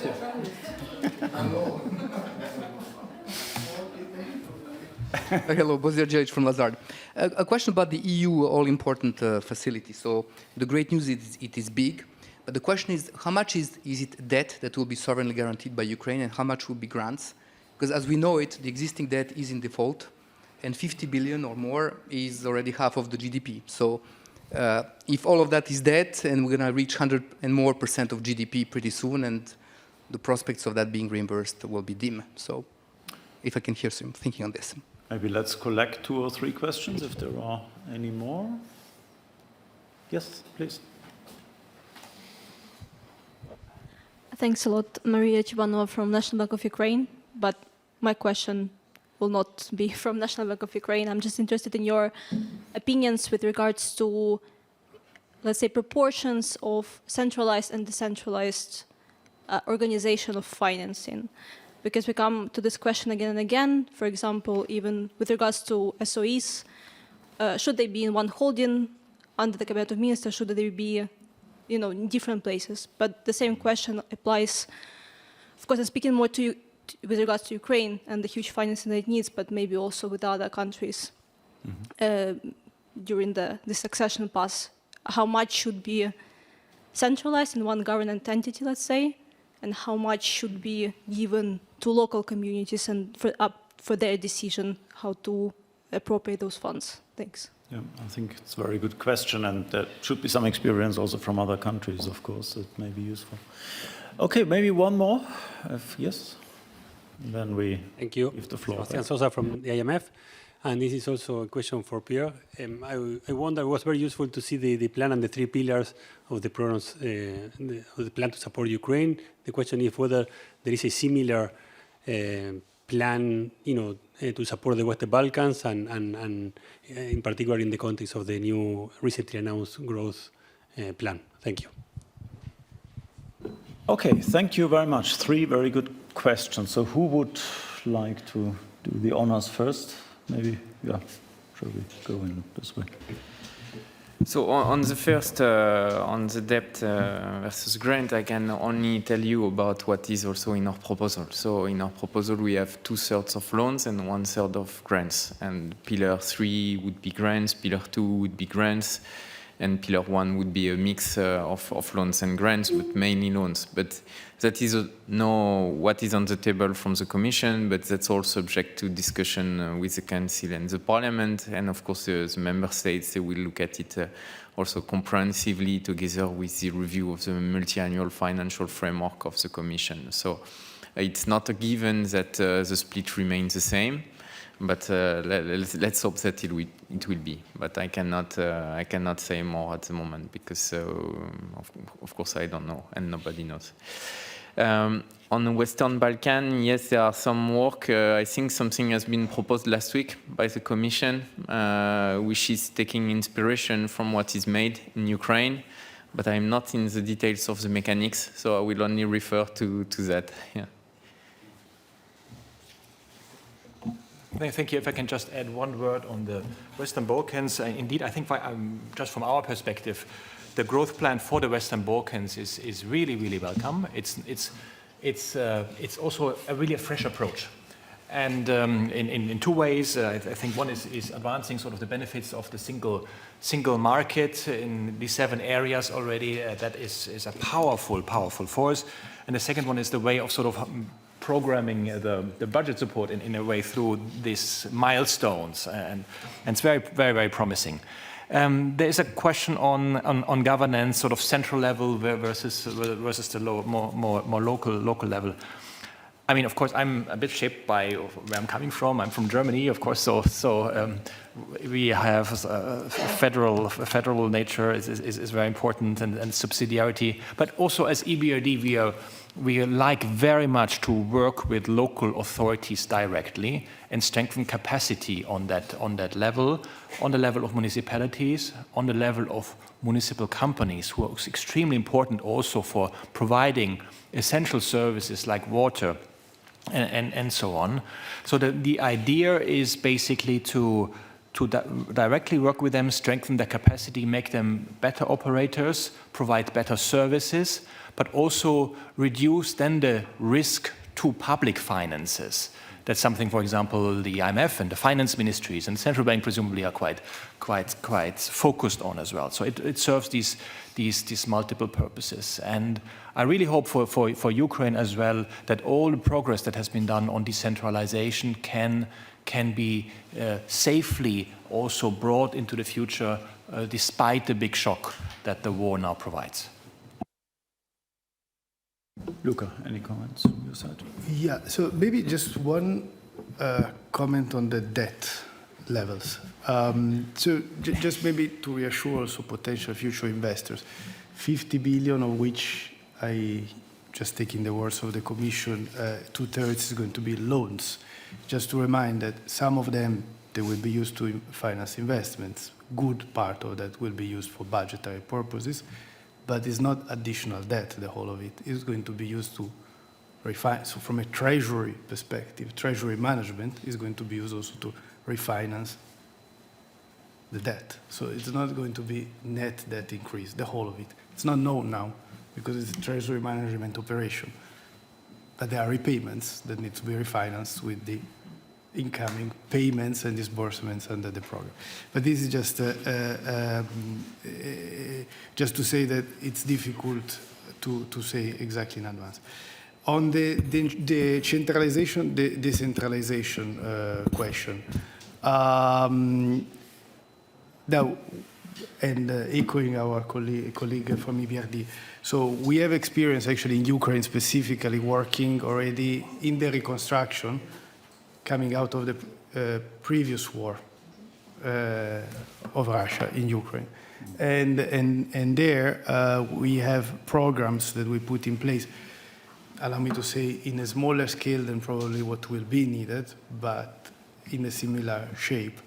And those were targeting the central government in terms of understanding the priorities, although back at the time there was a different structure in the central government. But in the implementation side, when we implement, we target directly, for example, municipal infrastructure, and therefore we work directly with single municipalities or with single providers. For example, we have some recovery programs that were called exactly like this, of 200-300 million, that then under this program, they had what we call PIUs, project implementation units, which then they sit, and there are thousands of these. They sit directly into a company in city X or in town Y, and they make use of local resources if they are available. We bring in consultants to build the capacity to implement the project, talk with the local authorities to also how to reshape the actual project given the needs and the evolving needs of the local population. So this is already something, it's not new. It's something that we have expertise with and that we can implement, and we are implementing again in Ukraine and in other countries. Okay, thank you very much. We have a few minutes left, not a lot, but if there is one additional question from the audience, that would be okay. Yes, please, from the European Commission. No, thank you very much. Annika Eriksgaard from the Commission. And I actually don't want to pose a question, but just reply to one of the earlier questions in terms of the Western Balkans. So it is again a division between 2/3 loan, 1/3 grants, if the proposal goes through, again, subject to the discussions on the MFF, which is very challenging. So let's see how much funds can actually be forthcoming. I also wanted to make a point on the loans that are now provided to Ukraine, because I fully understand the critical concern on exposure and how can you lend to a country at war, both in terms of the EU as a borrower in the market to lend on to Ukraine, but also in terms of Ukraine and its creditworthiness. So being in the lead of our macro-financial assistance, and we provide 18 billion this year, or up to 18 billion, let's see how far we go before the end of the year, and what was done last year, another 7.2 billion euros. These are loans of 30 to 35 years maturity, for which member states or the EU budget pay the interest rates. So there are no costs for the first 10 years at all. That is as far as we know into the future. There's a grace period of 10 years, and there's a very, very long maturity. The idea being, or the hope being, that by that time, the war would safely be behind us, reconstruction will have started, recovery will have started to the extent that there should be a reasonable chance for this to be repaid. So I just wanted to pick up some of the maybe subtle signals coming in terms of worry on exposures going on. Thanks. Thank you very much for these additional points. I think that's very important also to notice that. So time's almost up. Birgit had these 3 great quotes from the speakers. I don't think I noted down 3 great quotes, unfortunately, but I would like to just repeat a few a few notions that were made that I think are particularly important. So clearly good governance is key for the use of public sector, and then also for the leveraging effect that we would like to see. That is not surprising in itself, this is clear. Then I think the anti-corruption policy is something that was prominently mentioned, and where we all know, I think this is very important, but it's also very difficult. And I think the point that you raised, that also we need to be, it must not become a deterrent for people to enter the government service. I think this is also an important point here to make. Then clearly, bespoke solutions are important. I mean, we're talking about countries that are very diverse, with very diverse problems, and there is not one template that can be used for all of them. Technical assistance is something that was mentioned a lot, prominently flagged. You mentioned this sum of 100 billion that is put aside for this, and that's already million. That's quite a, otherwise it would be a lot. But that's already quite a lot. If I remember the budget of the Joint Vienna Institute correctly, that would cover JVI for quite a few years, actually. So that's good. And of course, there is more money coming that way. Coordination between the IFIs is something that was prominently mentioned. And I think coming back to the technical advice or support, I think it's also important that this is not just given to the government, but also to the private sector, right? Because they also need to know, of course, how they can use these subsidized funding sources. And on that, with the private sector, I would also then pass on to the next panel, close the panel here. Of course, not without thanking the speakers. So thank you very much for your contributions. And we move to panel 3. Thank you. So good afternoon to everybody. We're going to continue with the session on private access to finance. My name is Mario Guadamillas. I am a manager at the World Bank based here in Vienna that covers financial and private sector. Indeed, in the 8 countries we are discussing today, plus Turkey. So I'm very interested, as you can imagine, on the discussion in addition to participate. Thank you very much to Central Bank of Austria and Slovakia for inviting me to this panel. So very interesting, very much appreciated. And of course, working in very close coordination with our IFC colleagues and other IFIs in this very, very important agenda for us. So the way we have organized the panel is we'll go through, I will introduce now the panelists, but the idea is that, as we have seen through the day, public sector, we have seen what are the huge financing needs. As we have repeatedly heard that public sector financing will there be very important and will provide the context for mobilizing private sector financing. Private sector will be very important to come in, no? And this is something we are very much aware in our institution in terms of mobilizing private capital for this particular case, but more in general in all the challenges that we are facing these days. So the way we are accessing, as Rainer mentioned, that this session will be mostly about supply side. This is the right, of course. But we also want to come with a perspective of the demand side, because when we talk on access to finance, and particularly when we look into small and medium enterprises, it's very important to think about the demand side constraints in order to understand how supply. And then when we talk about growth and accession, SMEs produce 58% of European Union GDP and 67% of all the jobs. And when we look to accession economies, even higher percentages. So you can imagine how it is important to focus. And we're going to zoom a bit into these SMEs from both, from the demand side and the supply side. So, of course, we need to talk about the banking sector. These countries are bank-centric, and we need to look into this and how the financial system can contribute, and we'll look in detail about this.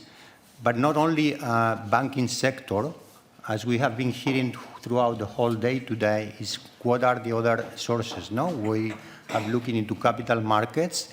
not only capital markets, what other non-bank financial institutions can contribute, because some countries have more limitations than developing domestic capital markets, as we know. And then on that part, we'll look also from the supply side on the financing of small and medium enterprises, looking into equity capital. We have heard before about venture debt, but I think venture capital, private equity will have a close look into that. And finally, it is very important also to look into the FDI flows. This has been mentioned all across, and this is very important. So I think this is a bit the areas we'll try to cover. Of course, in an hour, we'll only go into some hints here and there, but of course, and the idea is to have a bit of a discussion. I'm going to ask the panelists also, to the extent possible, to share views in terms of post-transition countries, because this is something we have seen also. There are very important lessons that can be integrated in this. So with that, let me introduce the panel. So we're going to have, from one side, we'll hear from the academia. Florian Horkig, that is Zeppelin University, will share a bit of what has been his recent research, particularly on the demand side. We'll go through specific questions on that. Then we'll go into views from, well, Daniel, you have been IMF, you have been supporting the Vienna Initiative, and now you are in a research institute. So I think you combine several views, so thank you for joining the panel. We have also a colleague at the IFC, Ketevan Yapertalani, that she's connected. Thank you, Ketevan. She got a bit of a last-minute issue, but she has kindly accepted to join. She's an investment officer at IFC, working in Rana's team, and she will bring also the perspective from the investor. And of course, last but not least, Julia Wurst, she's from the house here, and she will bring all her expertise on FDI. So with that, the idea is to use about 40 minutes for a series of questions, and the last 10, 15 minutes to have the opportunity to open for questions on the audience. So, Florian, first question goes to you. So what do you think are, in this context, from your studies, key factors for firms' demand, especially focusing on the SME, small and medium enterprises, that are critical to bring them into access to finance? Yeah, hello everybody. First of all, it's a pleasure to be here. Well, for the demand side, if we have a look at the literature and also our recent research, we can identify and confirm several factors that are influencing whether a firm applies for a bank loan or not, whether it is discouraged. For example, we know and we can see small firms are less likely to apply for bank loans. Younger firms are less likely to apply for a bank loan. And these firms are also more likely to be discouraged. And not even this. In our research, we also had a look at what must have happened in the past that a firm that applied for a bank loan transitions to being discouraged. And again, we can see these firm characteristics, small firms that have even applied in the past are quite likely in changing environments to become discouraged. We've already heard that there are firms indicating that they need some sort of a loan, and in our research we dig a bit deeper and try to figure out the differences, because obviously you can need a loan for different reasons, and we find that firms that need a loan for refinancing are more likely to be discouraged by firms that really want to invest. They try to get a loan. And finally, we see that beliefs about the availability and also past experience are very important for these SMEs.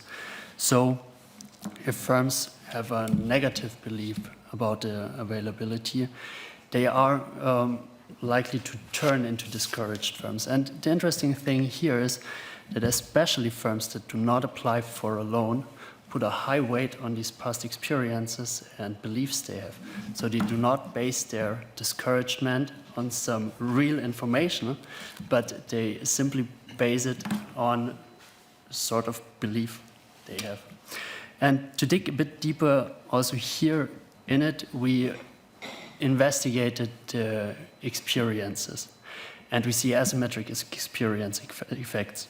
So if an SME in the past applied for a loan and got everything, this has no statistical significant effect. But if the SME applied for a loan and got rejected, or even if it only got parts of the loan or not at the anticipated contracting details, the firm is more likely to be discouraged from applying again in the future, which of course can cause some problems, and there's some indication for insufficient informational flows. The SMEs, or we can also call it insufficient financial literacy. The SMEs apply for a loan, they put some efforts on it, they do not get what they expect, and then they turn into being discouraged and do not apply again. And of course, this hinders and constrains investments into future innovations and future technologies. Thank you. And now if we look a bit, because I know that you have been looking into some countries like Baltics, Slovenia, Slovakia. So what are the lessons that the accession countries can take in terms of encouraging the SMEs to be ready for finance and help them to access the finance? Well, yes, we also conducted our analysis for the subset of the transition countries, and we do not find any differences in the parameters, which simply means the general lessons, and this is in line with the literature and with what has been done before. The general findings seem to hold for all the countries in the European Union, and I think they do not only hold for the European Union, but also for the accession countries. So, but what does it mean for especially the accession countries? We already heard today the Ukrainian economy heavily relies on SMEs. We also know in the West Balkan countries, the SMEs provide more value added than in the EU mean. So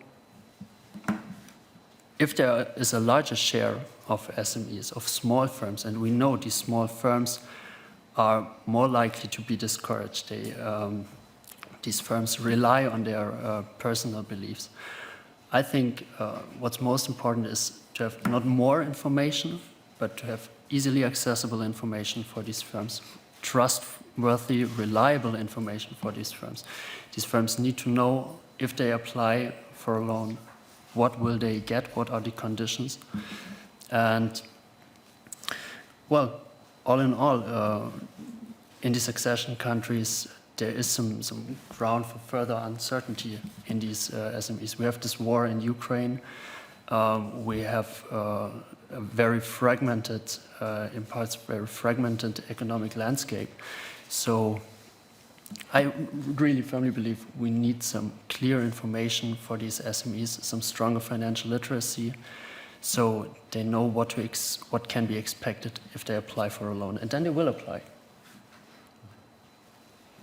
Thank you. So I think that now we'll move into, once we have been looking into some of these demand issues that are very critical, and it seems that countries have similar issues, and when you were presenting this, even the studies we have done at the World Bank, thinking about other countries, we see similarly. So there seems that there is a pattern across many countries, especially small economies, face challenges that are, by the way, not easy to, we know them, but it's not so easy to address. So, but let's turn now to the supply side, and let me ask Daniel. So, well, Daniel, you know that banking system, of course, is fundamental to provide financing.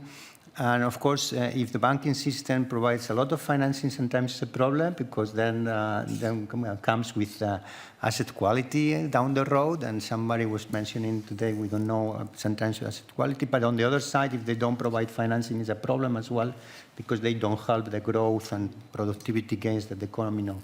So how the banking systems in those countries can play a role? And then in thinking how to avoid this boom-bust cycle typical of financial sector that seems to be repeated. Thank you, and yes, it's great to be here at the OeNB. As was mentioned already in the keynote address, the financial system of these countries is very bank-centric, and So, of course, the banks will be crucial in providing credit, especially to the SMEs and the households, but also savings opportunities and transaction services. These are also banks that have been operating in this sort of environment for now decades, and they're technically quite able. The question is rather whether they're going to have the needed capital and funding to support accelerated convergence without then giving round to a new round of financial vulnerabilities. Indeed, the financial systems of the region have seen quite a few crises in the last 30 years, and some of them quite severe, often combined with balance of payments and sovereign crises. Meanwhile, for the banking groups internationally, the international environment, especially the regulatory framework, is probably a lot stricter than it was during the accession process of the other post-transition countries. For example, banking groups will be much less eager to fund governments in emerging markets, partly because of the internal guidelines, partly because of the regulatory requirements and the risk rates and the like. Also, for example, AML rules have now effectively encouraged banks to what's called de-risk, that is, to reduce exposures to countries that are seen as being particularly exposed to corruption. And indeed, if you look at the numbers, bank financing from abroad has become much less important than it was in the past, in relative terms and in absolute terms in many cases. So even when the banks are present on the ground, the funding is not coming from abroad in many countries. I got out some BIS locational data, and it's quite striking what's happened, that for most of the countries we're talking about, the reporting banks' liabilities towards these countries in the banking system, that is, how much they're getting from them, matches or even exceeds their claims. So effectively, these countries are financing the reporting banks on a net basis. And for Ukraine, this is even more striking, this path, because there's a lot of funding up to 28, peaked about $25 billion, and since then declined to very low levels, while the liabilities to Ukraine have held up quite well. Meanwhile, of course, as we mentioned a bit before, the global factors influencing capital flows, notably US interest rates, have become less favorable than they were just 2 or 3 years ago. So that, therefore, I conclude the likely scenario is that there will not that much foreign financing we channel through the banking system.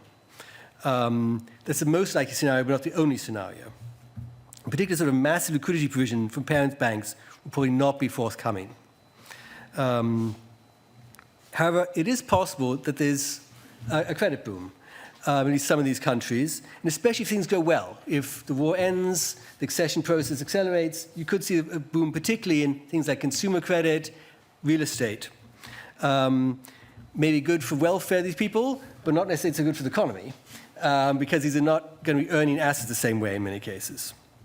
Indeed, then you could imagine foreign banks wanting to get into this quite a profitable market, and you could rush back in again as they have a fear of missing out. A point, by the way, which I think some of Richard's remarks this morning referred to. And therefore, we should recall the many discussions about excessive credit growth in Central and Southeast Europe before the global financial crisis. These discussions often in this very room and with contributions by some of the audience here today. So therefore, I'd say 2 things I particularly want to emphasize the necessity to ensure the banking sector contributes as much as possible, but not too much, as it were.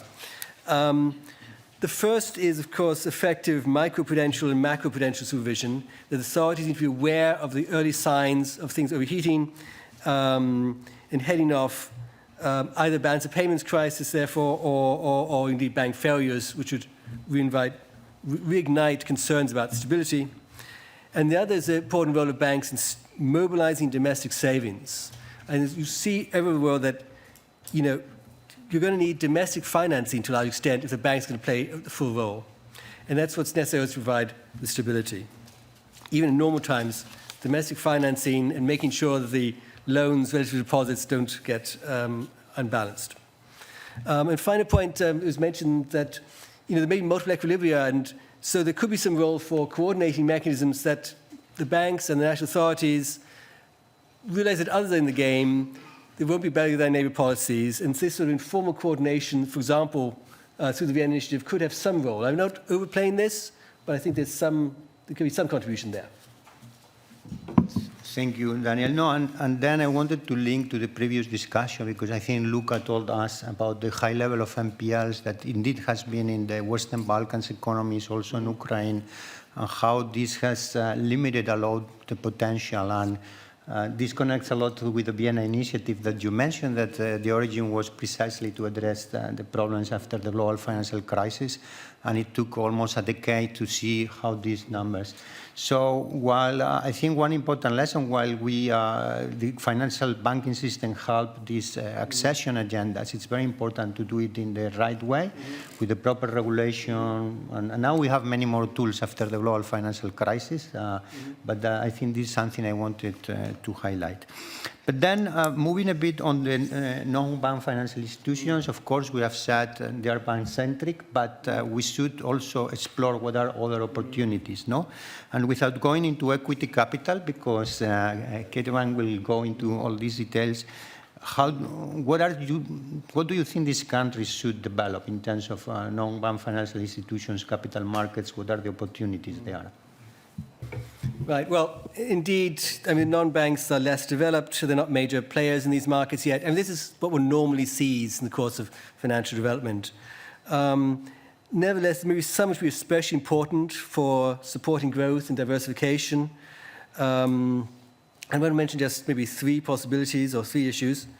One is that I think, especially for Ukraine, which is a very large economy, it may be possible to develop further the local currency bond market. As mentioned also, I think by Mr. Karadsheh, for foreign bonds, but particularly domestic bonds, maybe some scope for doing this for particularly the SOE sector and large infrastructure projects. These countries already undertake relatively sophisticated government debt management and issue local currency bonds.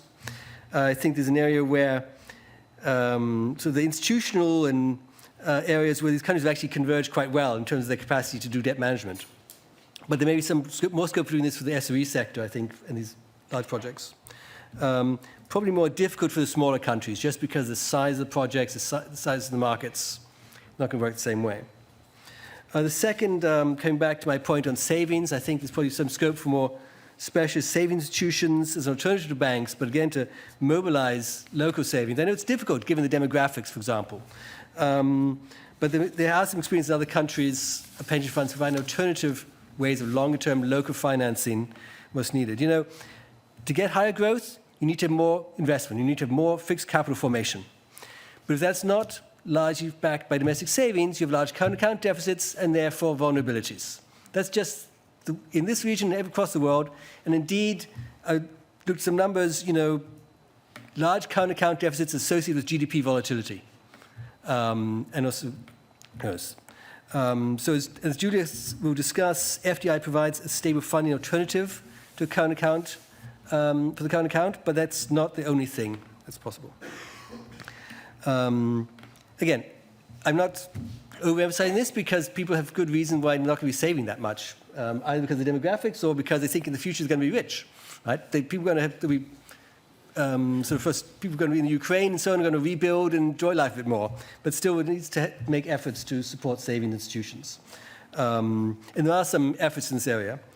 And the third thing I think I would mention is maybe some insurance sector. I know there's some projects, I think, for the World Bank and with cooperation from the Austrian Finance Ministry in Ukraine for agriculture, because I think often the constraints from SME financing is lack of insurance for non-economic risks. This applies particularly to agriculture, which is important for these countries.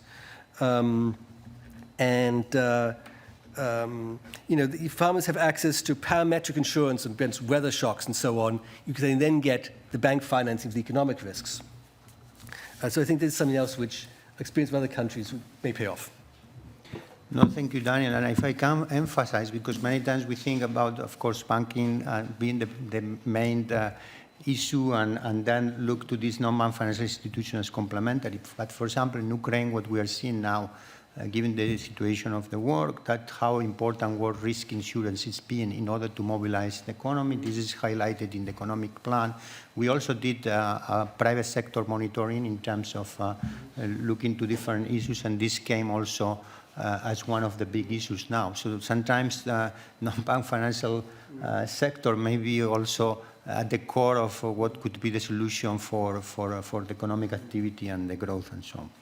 Okay, so let's gonna have a look more on the coming to the SMEs and as we mentioned, it is important to also look into this part of the economic activity that is very important for growth productivity.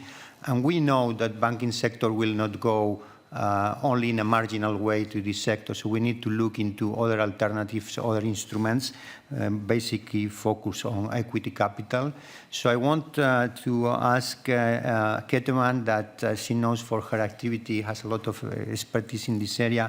If you can tell us a bit or share what is the status in the region, in those countries about equity capital. Hi, everyone. Of course, happy to share the thoughts.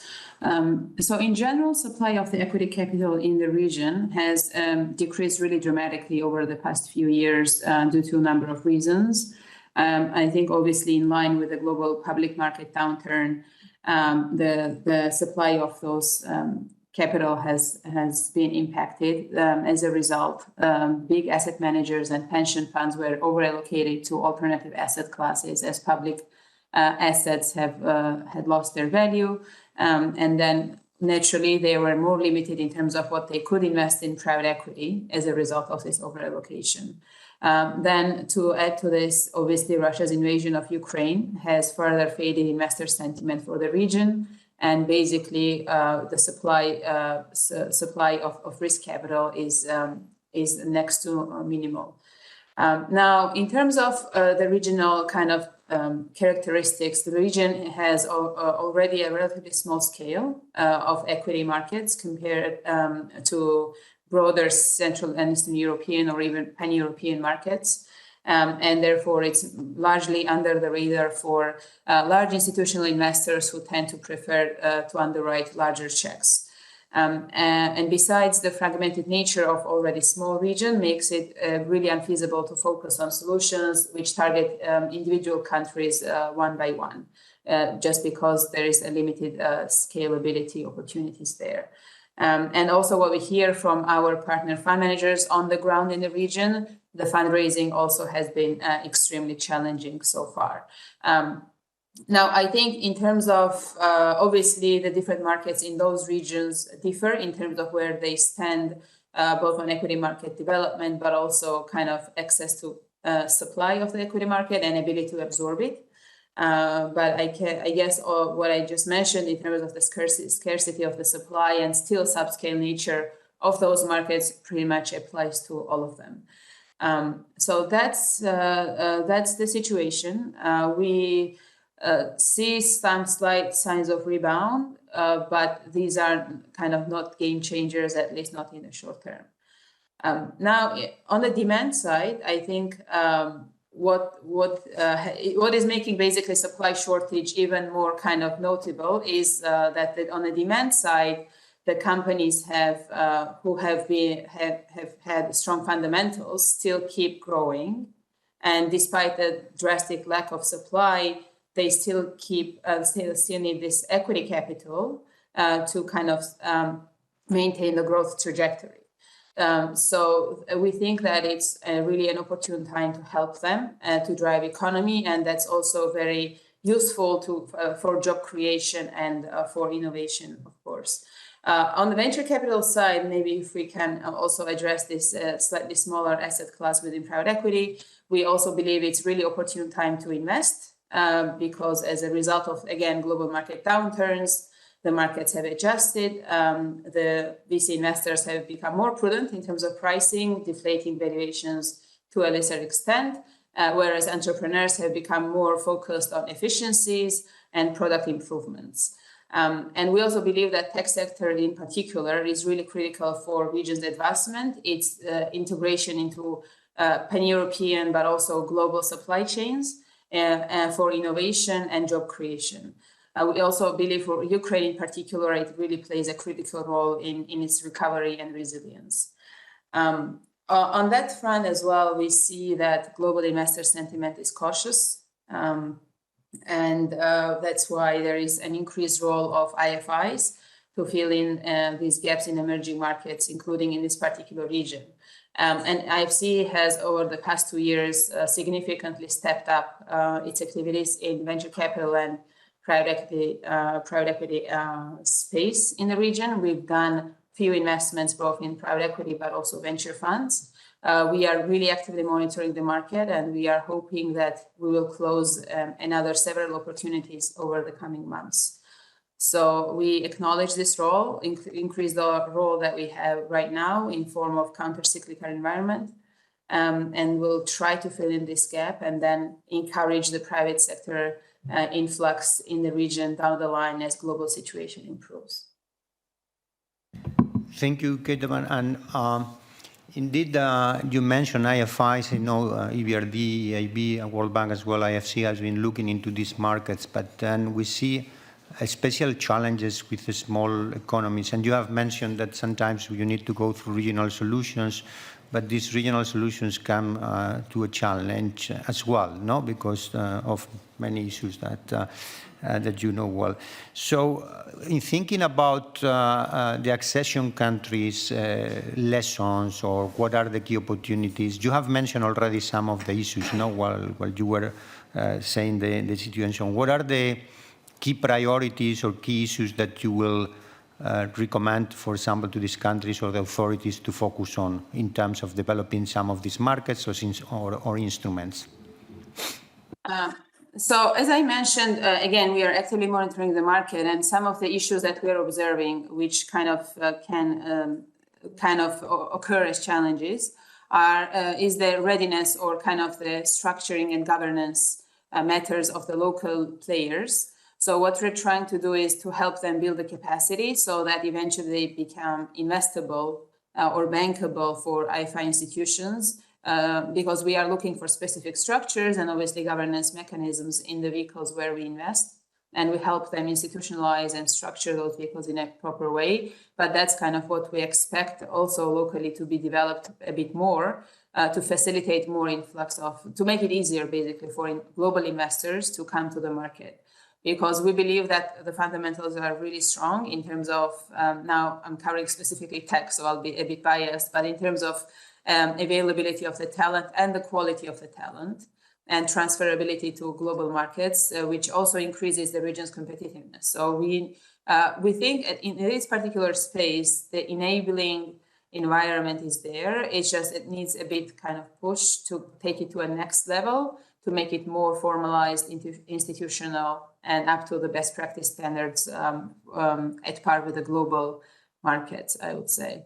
From the governments, I think, at least in this particular region, we don't see any specific hurdles per se. So as IFC, we've been quite agile and very active in terms of how to complete the investments according to best practices, and we've done so without any kind of local hurdles per se, but it's more specific to the private sector players themselves to kind of help them in knowledge building, capacity building. So it's more like ecosystem development initiative that could also be picked up by the government. So that just depends on who gets involved to handhold the local players and help them to essentially be on the radar for international institutions for both governance but otherwise. But IFC does have this capacity as well, alongside obviously with World Bank, to help governments to develop those agendas across different sectors, and tech and private equity in particular. So when needed and when governments reach out to us, we do provide that guidance and consultation. Thank you. So let's turn now into another topic that I mentioned.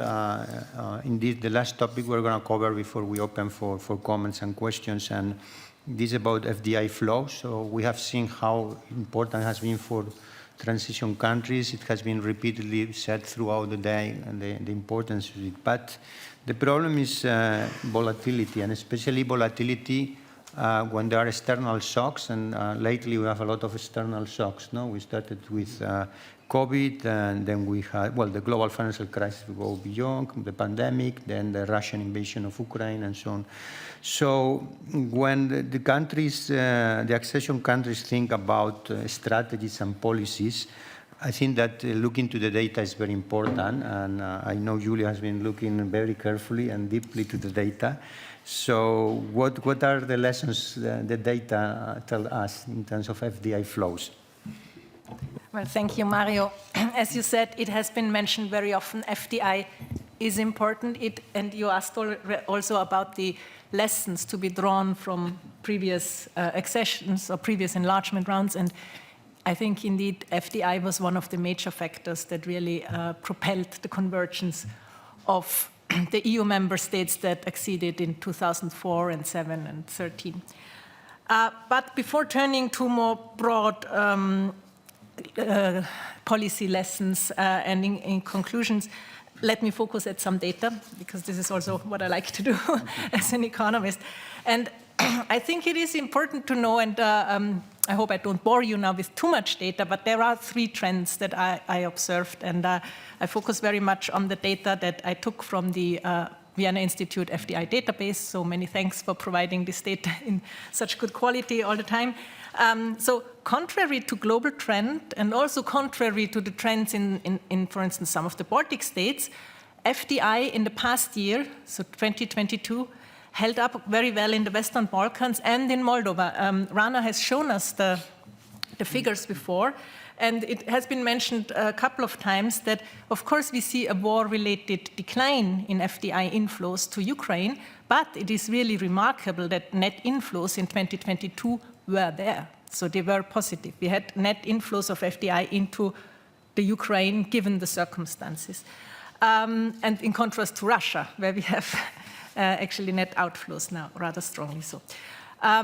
So in the Western Balkans, the 6 countries in the Western Balkans, FDI inflows increased nominally by 27% in yearly terms, and also Moldova saw a strong increase. And FDI has also an enormous importance in the region. If we take again figures for 2022, FDI inflows amounted to 14.4% of GDP in Montenegro. I mean, it's a small country, yes, but it is, you see, FDI is a fact there, it's a player. It was also very high in the other very small country, Kosovo, with almost 9% of GDP, followed by Albania and Serbia, around 7.5% of GDP, and North Macedonia, almost 6%. It's way lower in Bosnia, though. But we see that FDI is an important it's important capital for the private sector in those countries.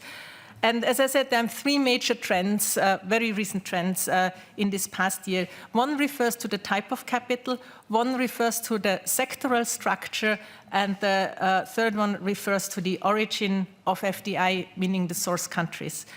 And you mentioned volatility, Mario, and it is indeed volatility of FDI flows has increased. This is, even if you take a look at the broader what we call CZ region, Central Eastern, Southeastern European region.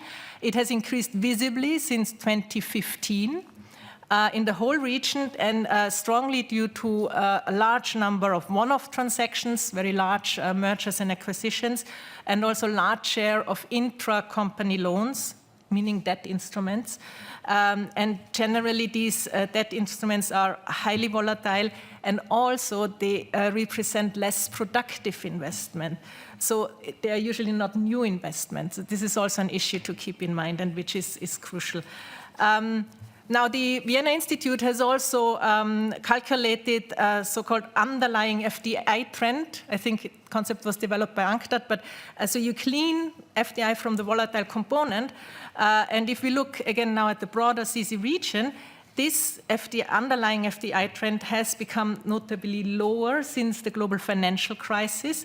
So in the decade running up to 2007, for the CZ region, underlying FDI trend was beyond 13% and per year. And in the decade following 2009, it was down to a bit less than 5%, so more than half. So we see actually a sort of deceleration.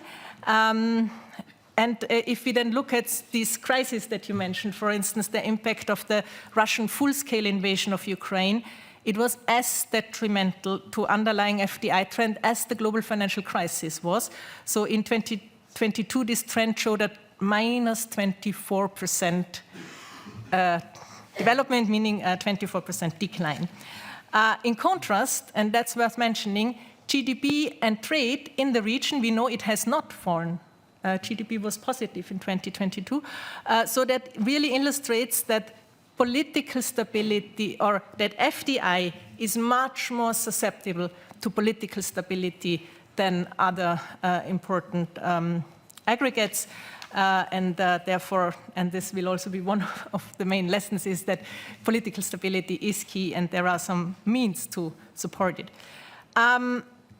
Overall, for the broader region, again, greenfield investments declined recently, so maybe there is some weakening investor confidence. But again, Western Balkan region stands out, and also Moldova.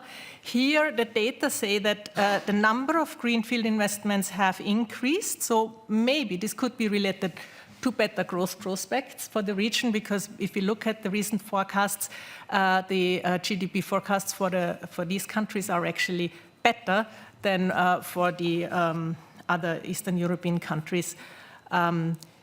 We also observe another important trend from the development in greenfield investments in the last year, and that refers now to the sectoral structure, the second trend I mentioned, which is a move towards more capital-intensive sectors.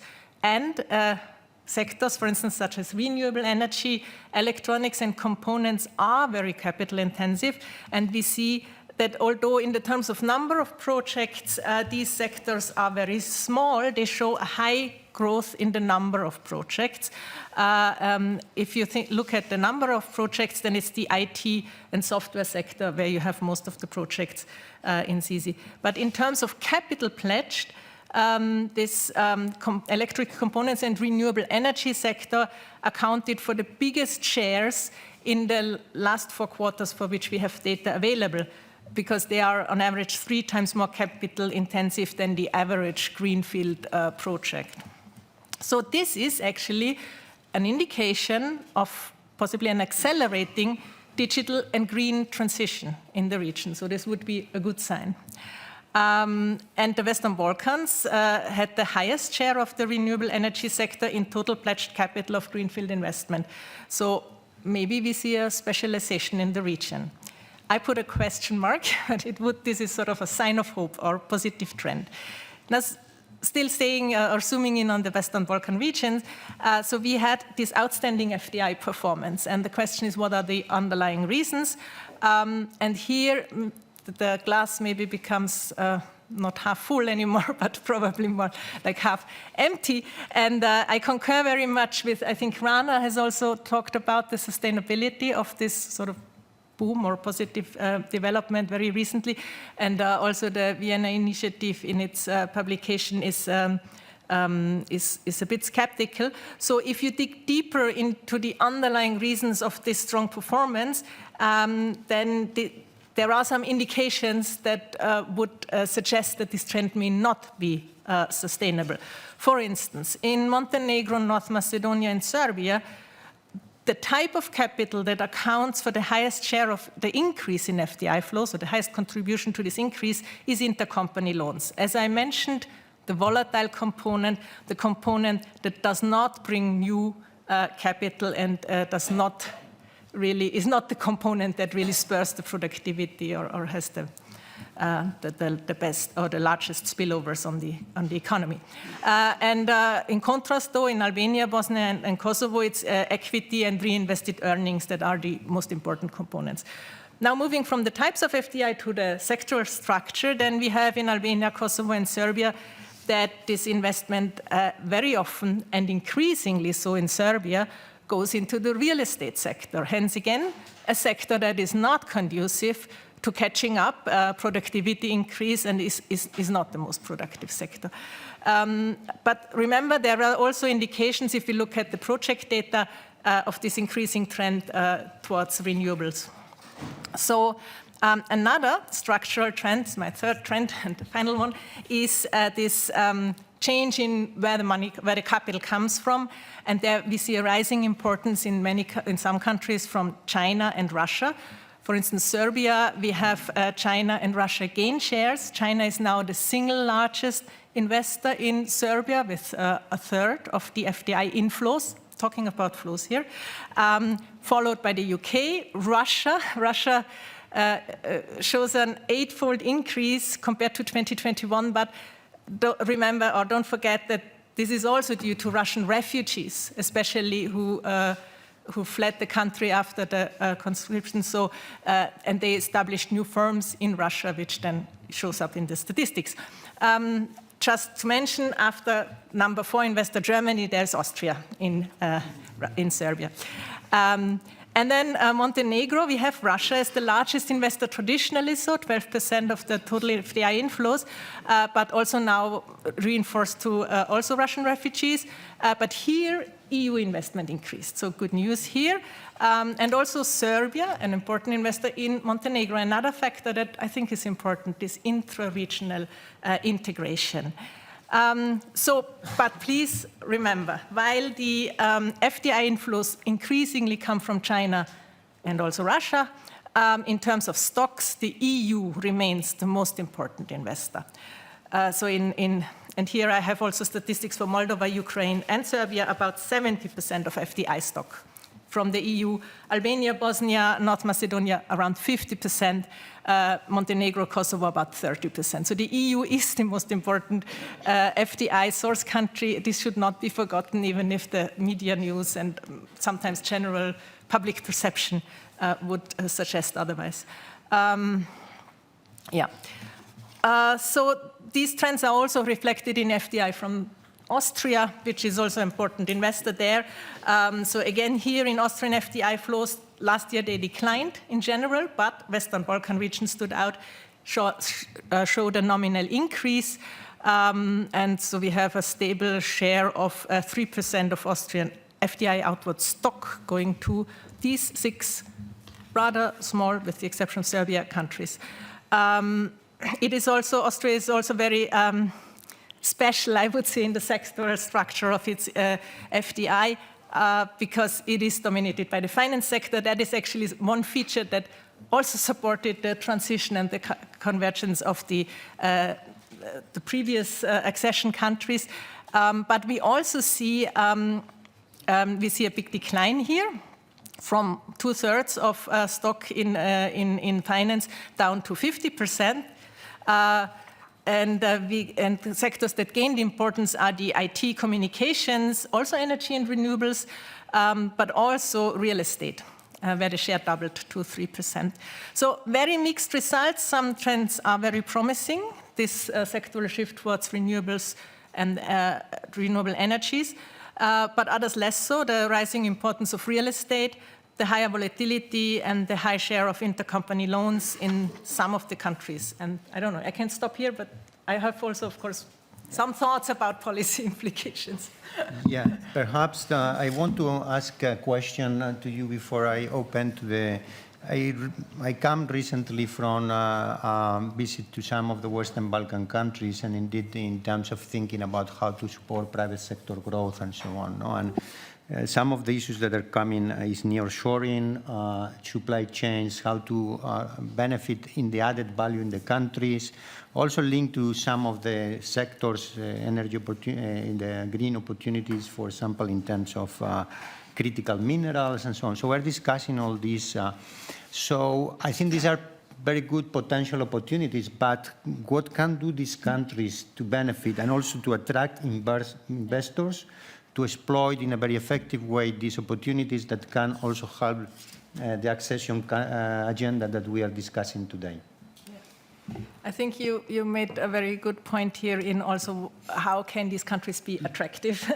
I mean, we see these very recent figures that FDI held up well in the region, but we don't know, is it already a trend? Is it already a trend? And in general, probably the potential also for nearshoring and friendshoring, if you want, is limited just by the fact that these are small countries and this is a fragmented region. And I think this is one of the most important obstacles to overcome. And here, of course, EU integration will help and will support this.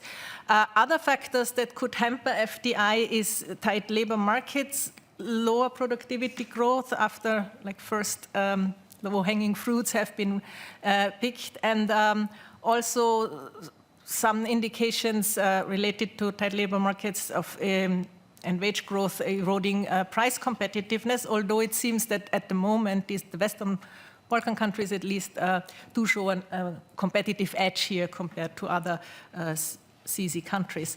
And what will be also critical will be that they move up the value chain in terms of the FDI that they receive.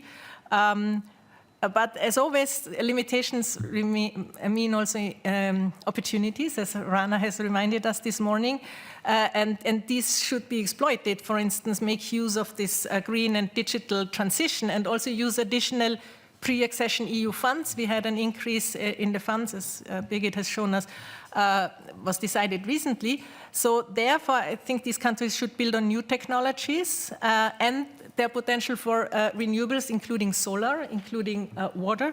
The Ukraine is a pointing case with a huge potential for hydro power generation.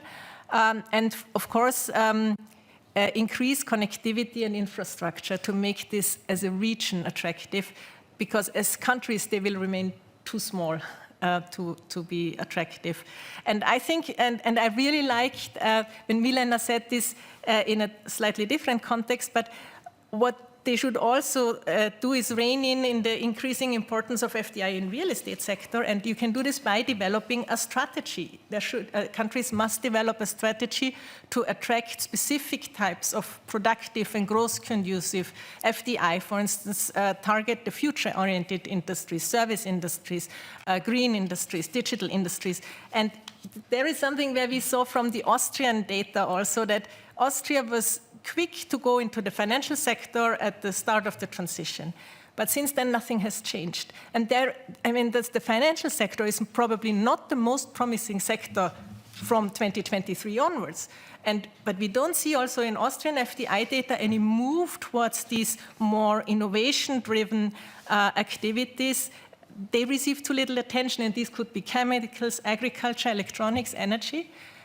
But we don't see the growth there. And I think this is where both the investing countries should have a strategy, but the receiving countries should also have a strategy to attract this type of investments of FDI. And just as a final point, there is, globally speaking, a trend towards market-seeking FDI, away from export-seeking FDI. That has to do with the trade fragmentation globally.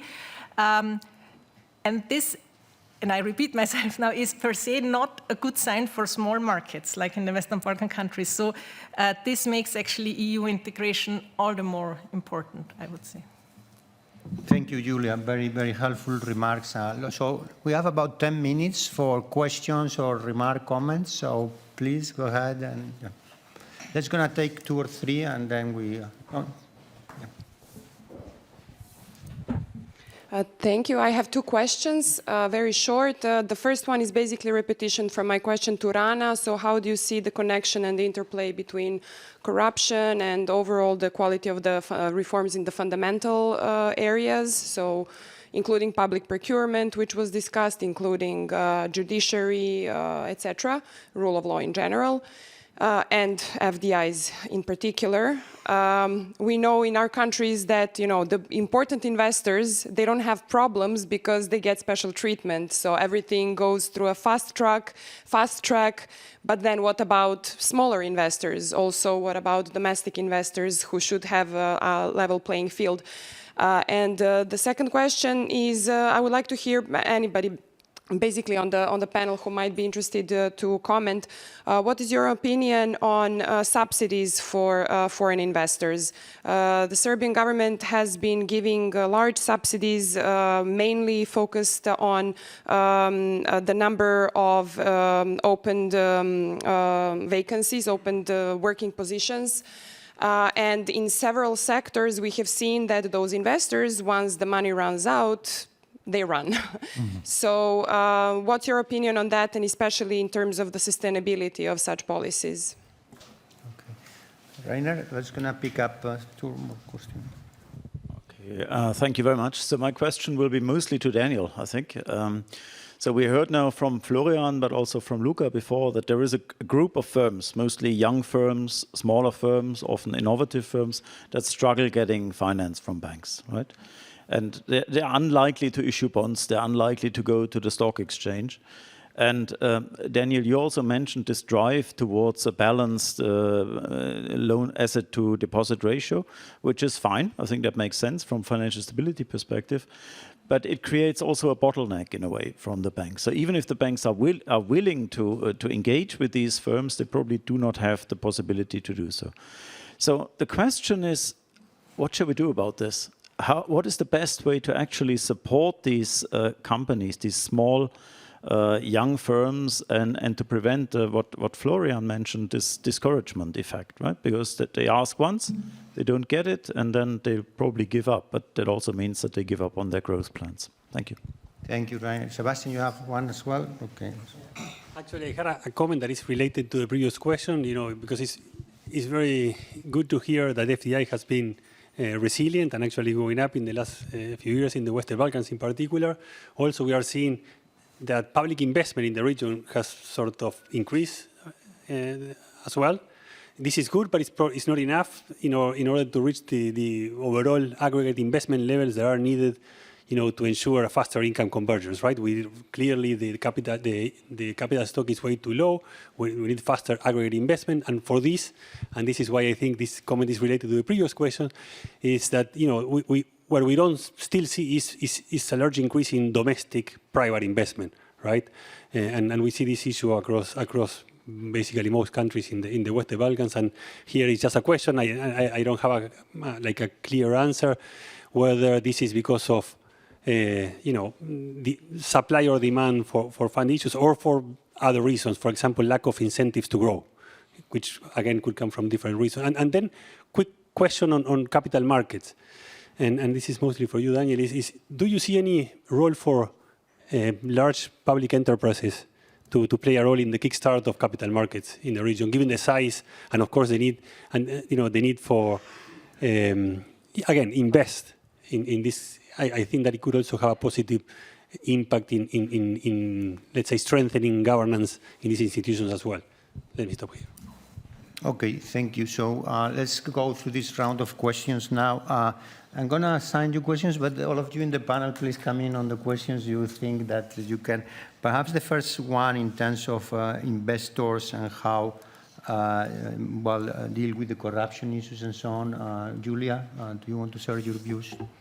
Well, I think it has been said often, so I more or less echo that it is really transparency, good governance, rule of law. They are crucial, they are key, they have to be achieved, and integration policies, including the adoption of standards, EU regulations, and also including the side product that they overcome fragmentation, can help to improve this. And so I think this has been shown also very clearly that if these conditions are not there, then FDI will not go to these countries.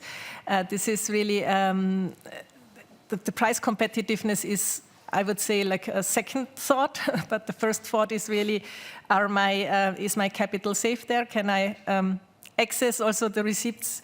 Can I rely on rule of law and rules transparent? For subsidies, I mean, it's clearly a second best strategy, because if your country is attractive because these first best policies have been implemented, then there may be less need for subsidies. Yeah, because as you mentioned, you have an exit problem possibly. I mean, some countries sustain it for very long. Think of Hungary; they have also still, I think, special export zones, but this is more related to the export-seeking FDI. And also in the automotive sector, which is probably also not the sort of most future-oriented sector to invest into, even though it has, of course, big chances because of its transformation. But yeah, I would clearly say it's if anything, a second best strategy. Okay, indeed, the question on young firms, perhaps Daniel, you want to come, but also Kerevan and perhaps you as well. So, Daniel? Sorry, may I just add, because I would really like to add that this stability is also important, both political and economic, and therefore in the Western Balkans there have been successful macroeconomic stabilization programs. They are also helpful, I would say, and must be pursued. Sorry, I just wanted to add this. Well, I mean, you asked a question about the difficulty of access to finance, particularly of SMEs and startups, particularly, and I think this is a problem around the world. In fact, I mean, I think even in Austria, I expect startups have difficulty getting financing. So I don't have any brilliant solution on my top of mind. I've worked a lot in the areas of banking supervision and banking crises, so my inclination is not to have tweaking prudential rules in order to not recognize risks that are there. I mean, startups are risky. Like doing some quasi-fiscal industrial policies through the banking supervision rule is not a good idea in my view. I think that one thing which we've not mentioned here that I think offers very, very important for financing of SMEs and different forms of financing is getting the tax treatment of both different forms of remuneration and also of losses, that there's not a strong favor. Often the tax system favors a certain plain vanilla loans, and this is make quite a big difference. That there's a level playing field between debt and equity is an issue in many countries. I don't know this region, but I know across Europe it is something. It's kind of also related to your question on lack of incentives for private domestic investment. I think we need to think of the fiscal aspects. So I don't have much more than that. But you also mentioned, Sebastian also asked about the role of SOEs, if I may go into that one. Indeed, I think there is some scope for SOEs the big ones, to access debt capital markets, and particularly infrastructure, perhaps green infrastructure, but also non-green infrastructure. I mean, the Eurobond were invented to finance Italian motorways. Eurobonds were first not sort of quasi-parastatal financing more than sovereign finances. So I think this was quite doable. The countries already issue sovereign securities, but the bigger ones should be doable. Thank you, Daniel. Yeah, and we have been looking, Sebastian, into this. When we look into capital markets in this country, you also need to see what are the instruments that can be issued. You have to look into the demand side, the institutional investor side, and you know well, because you have worked in one country where we have discussed about these issues. But let me, well, we're running out of time, but on the question on the younger firms and startups, I want to let Kerevan and also Florian to come briefly before we close. Kerevan? Well, when it comes to startups, I think what we, again, to reiterate. We have a problem with the sound. We cannot hear you well. Okay. Perhaps you can talk closer to the mic, or? Interesting, because nothing changed on my side. Is it any better now? It's Hello? good now. Okay, yeah. Sorry, on the startups, I think pretty much, echoing all the advice that was mentioned in here in terms of, from political stability to reforms, etc. But I think more importantly, what's crucial here is kind of prevention of brain drain and keeping the talent within those countries to the extent possible, acknowledging that obviously for the further development of the particular startup or initiative, it's obviously imperative to take them to a global scale. But I think what's important is, again, ecosystem development, so that first of all, more startups are nurtured, but also that the talent is kept in those geographies. So that's kind of I would say about the startups. But otherwise, I think all global macro trends as well as local reforms and all what was mentioned also apply, but albeit to a lesser extent, because by nature, technology is a sector which which is, global in itself, in its nature, and more prone to kind of global cycles than local, as compared to some of, let's say, real industries, manufacturing and otherwise, which are much more vulnerable to domestic environment. Thank you, Keteban and Florian. Yes, I want to shift a bit from the young firms to the generally small firms that might exist a while. You always have to think of, in these firms, the owner-managers with maybe only little financial literacy. They're involved in their day-to-day business. So if they want to obtain a loan or want to obtain some investment funding, they have to invest their own time to inform themselves, to acquire the information, and to fit together all the documentation necessary to apply for this. So this is a huge amount of work. And they have to figure out, okay, is the work worth it, or should I stick with my day-to-day business? So taking up this lack of incentives to grow, we know firms that want to invest, they're likely to apply also for a loan. So if we might combine it and incentivize some sort of investment and combine this with clear information about what is necessary to obtain these incentives, firms, the small firms, not only the startups, but also maybe small family firms, might start to invest more and to obtain more bank loans. Okay, so we're going to close now. Thank you. Give me an applause to the panelists. Thank you very much. Thank you. We have a coffee break, and then the most important session, because it's the ones that are going to make convergence work. So let's go for a coffee and hear wisdom of the last panel. Goodness.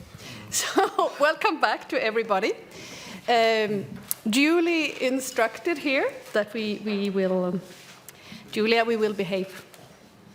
So my name is Annika Eriksgaard. I'm Director for International Affairs in the part of the European Commission called DG ECFIN, or Economic and Financial Affairs, and is as such working very, very much on Ukraine, that we support with macro-financial assistance, what I briefly referred to earlier. Same goes to Moldova, where we are also very active, supporting them with macro-financial assistance, not only loans, but there are also grants. With the Western Balkans, we are engaging in terms of the assessment of the economic parts, the Copenhagen criteria. So in that respect, also engaging. But here, very delighted to be invited, and thanks both to the Austrian National Bank, the Slovakian National Bank, the Finnish National Bank, and basically the whole world. I think this is important. And I think it really shows how the enlargement questions have come to life. I think it also shows, for the wrong reason to some extent, right, how Russia's war of aggression on Ukraine has at the same time created a momentum in which we really don't want to lose the Western Balkans.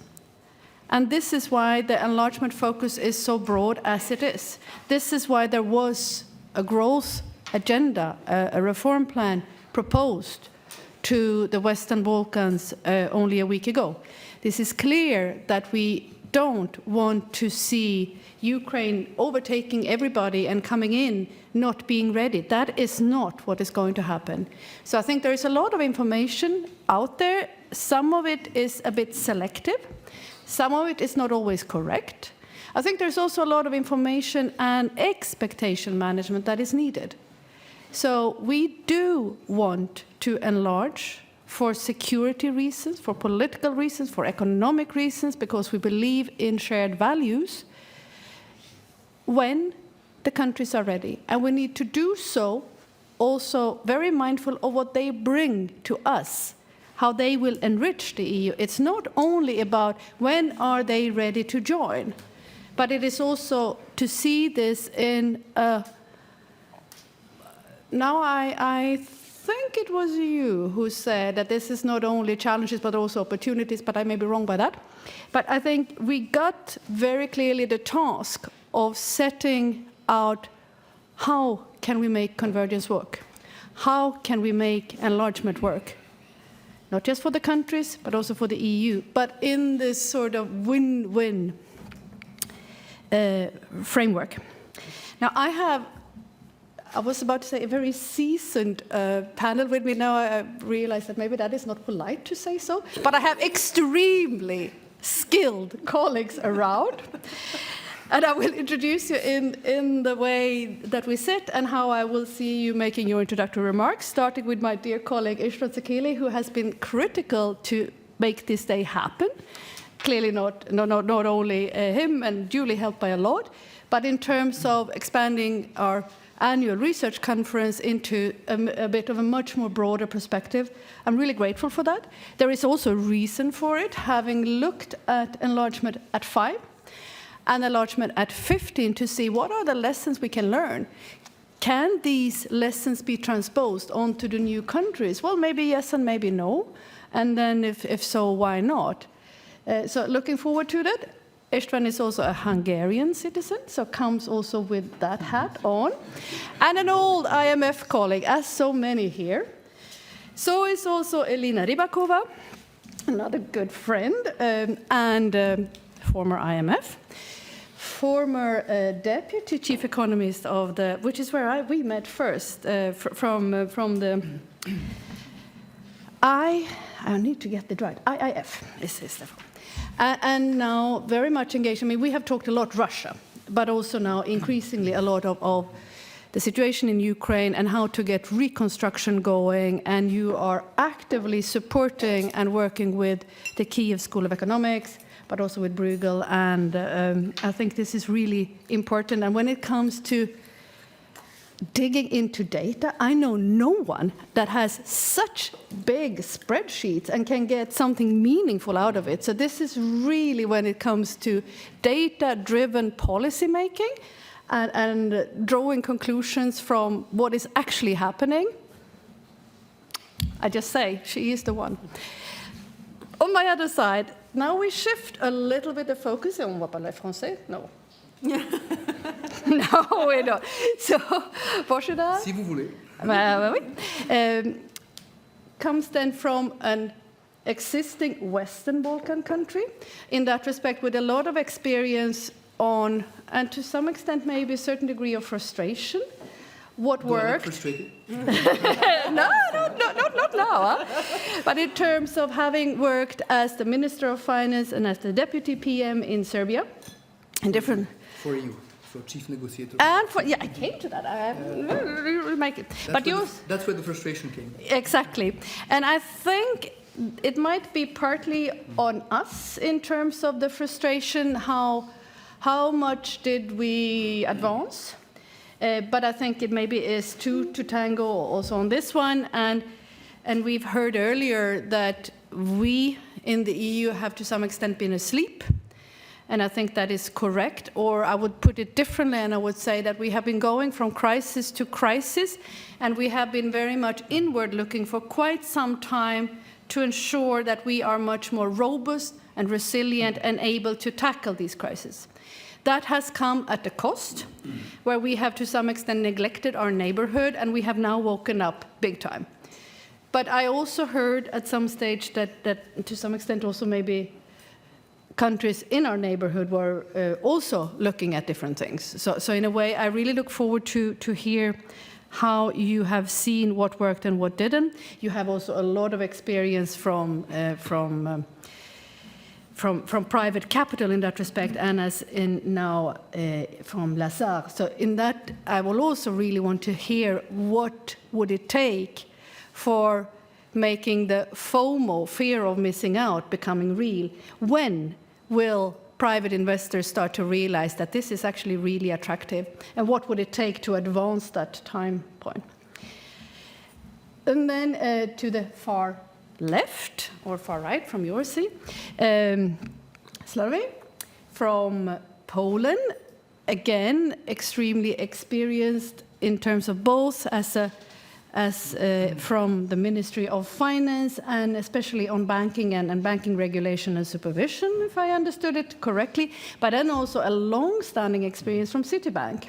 So also to understand what makes a difference to get foreign direct investments flowing or not, and with the experience of Poland in mind, is it useful when looking at especially Ukraine? I think to some extent Serbia and Ukraine for different reasons stands out, but in part just due to their size. So if we get them to work, the rest will work by itself.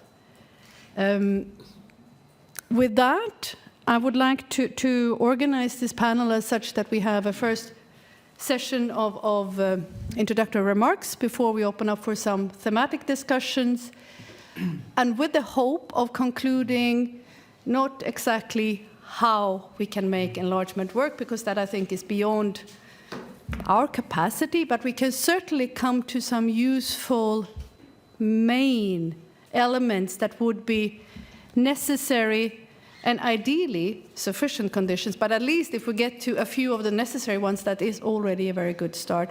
And I would like to start by looking back at how was it with the big enlargement that we had in 2004 when 10 countries joined. How did that go? Did we advance in the convergence, or did that all happen before enlargement? Did it slip back? What is the role of institutions? Istvan, please set the stage. Thank you very much. First of all, Annika was very gracious to me because did not make my past to haunt me, because in fact Alina was a colleague in the IMF and as a fiscal economist of the IMF team that landed in Belgrade just 1 week after Milosevic left the federal government and was still in the Serbian government.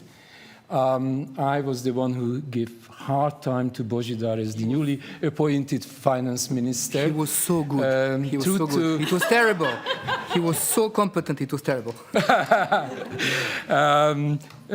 But I think what I wanted to tell here, first of all, to pay tribute to Božidar, what he did at that time, but also to say that he was there when we opened the books after the war, and when we walked into tax administration, customs administration, expenditure management administration, and we saw the damage that the war did, not with rockets, but with demoralizing and undermining institutions. So never underestimate, the impact of war besides the rockets and the mortars and the lives lost. That I think we cannot be more regretful than we are about that. The second thing I wanted to say is that this is a satellite event of our annual research conference. We did a trick, packing 4 days of program into 3 days, because here we have an entire parallel day. And this is fantastic because I think this is exactly what we want to see, how theory and practice meets. And this session is just wonderful because we every time, hit our head against the wall of, reality. It's here in the room, and I think that's highly, highly valued. Annika invited me to talk about what you can learn lessons from the experience of the EU11, so countries that entered the EU between 2004 and 2013, the last being. My first wise word from an old man: you cannot enter the same river twice. So just don't try to do what they did. Just look into what they did and then take whatever is useful and try to create your own solutions, because the solution is not there. The solution is somewhere east of here and east of here. Because Vienna has enormous capacity to help other countries to find their ways.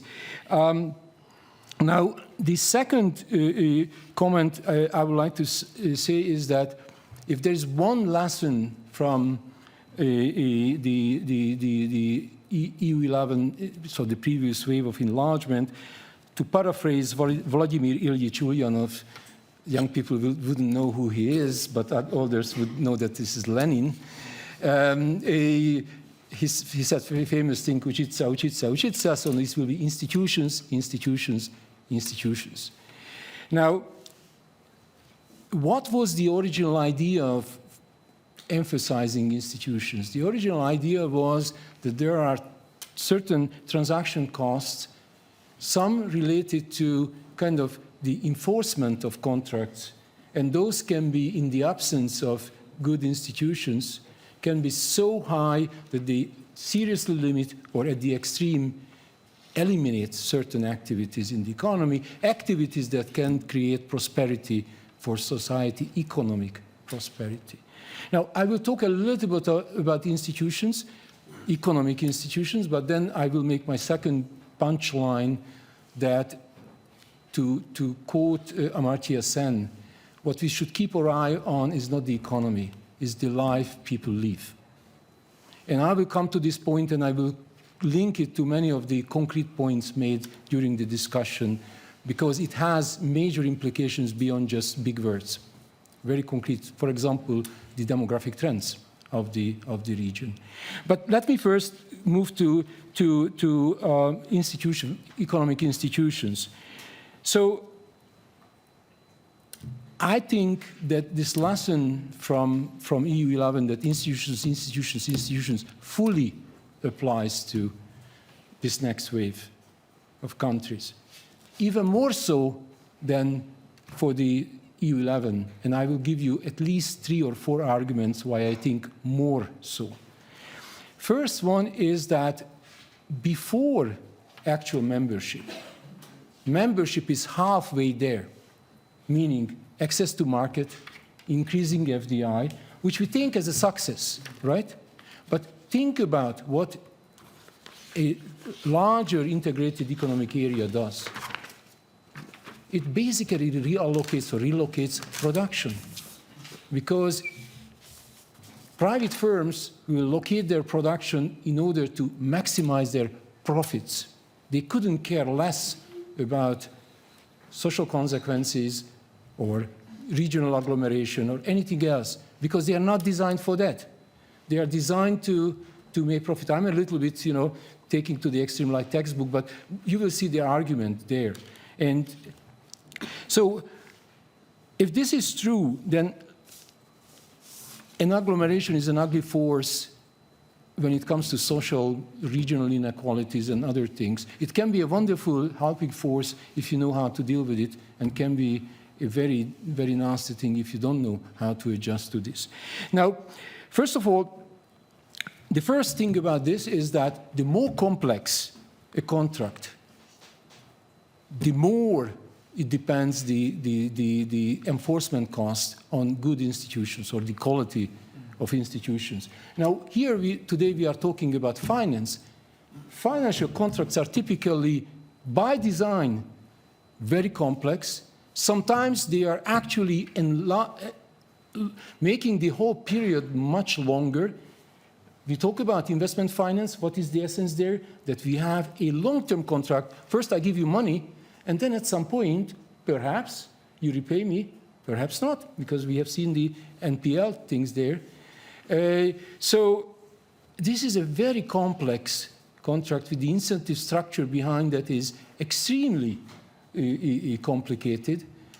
And if you have a dispute in such a contract, believe me, you need very good system to come to a settlement on this, or some working out the situation in a way that it does not kill what shouldn't be killed. And it, here you have bankers, so you know all the resolution process, everything behind this, which is hugely complex, legally, institutionally. The law is complex. Going to a judge who understands this is not always the case, and so on, and so on, and so on. So if finance is a successful thing, if this, whatever the previous 2 sessions said, turns out to be success, the dependence on institutions will be significantly higher. So if they are not fixed, I have bad news. Instead of a positive impact of all this, we'll have a negative impact of it. But if it is successful, what does finance do? It accelerates this process. So all the forces of agglomeration that is so difficult to deal with will come faster and stronger. So not only we need better institutions, we need them faster. And it all comes before membership.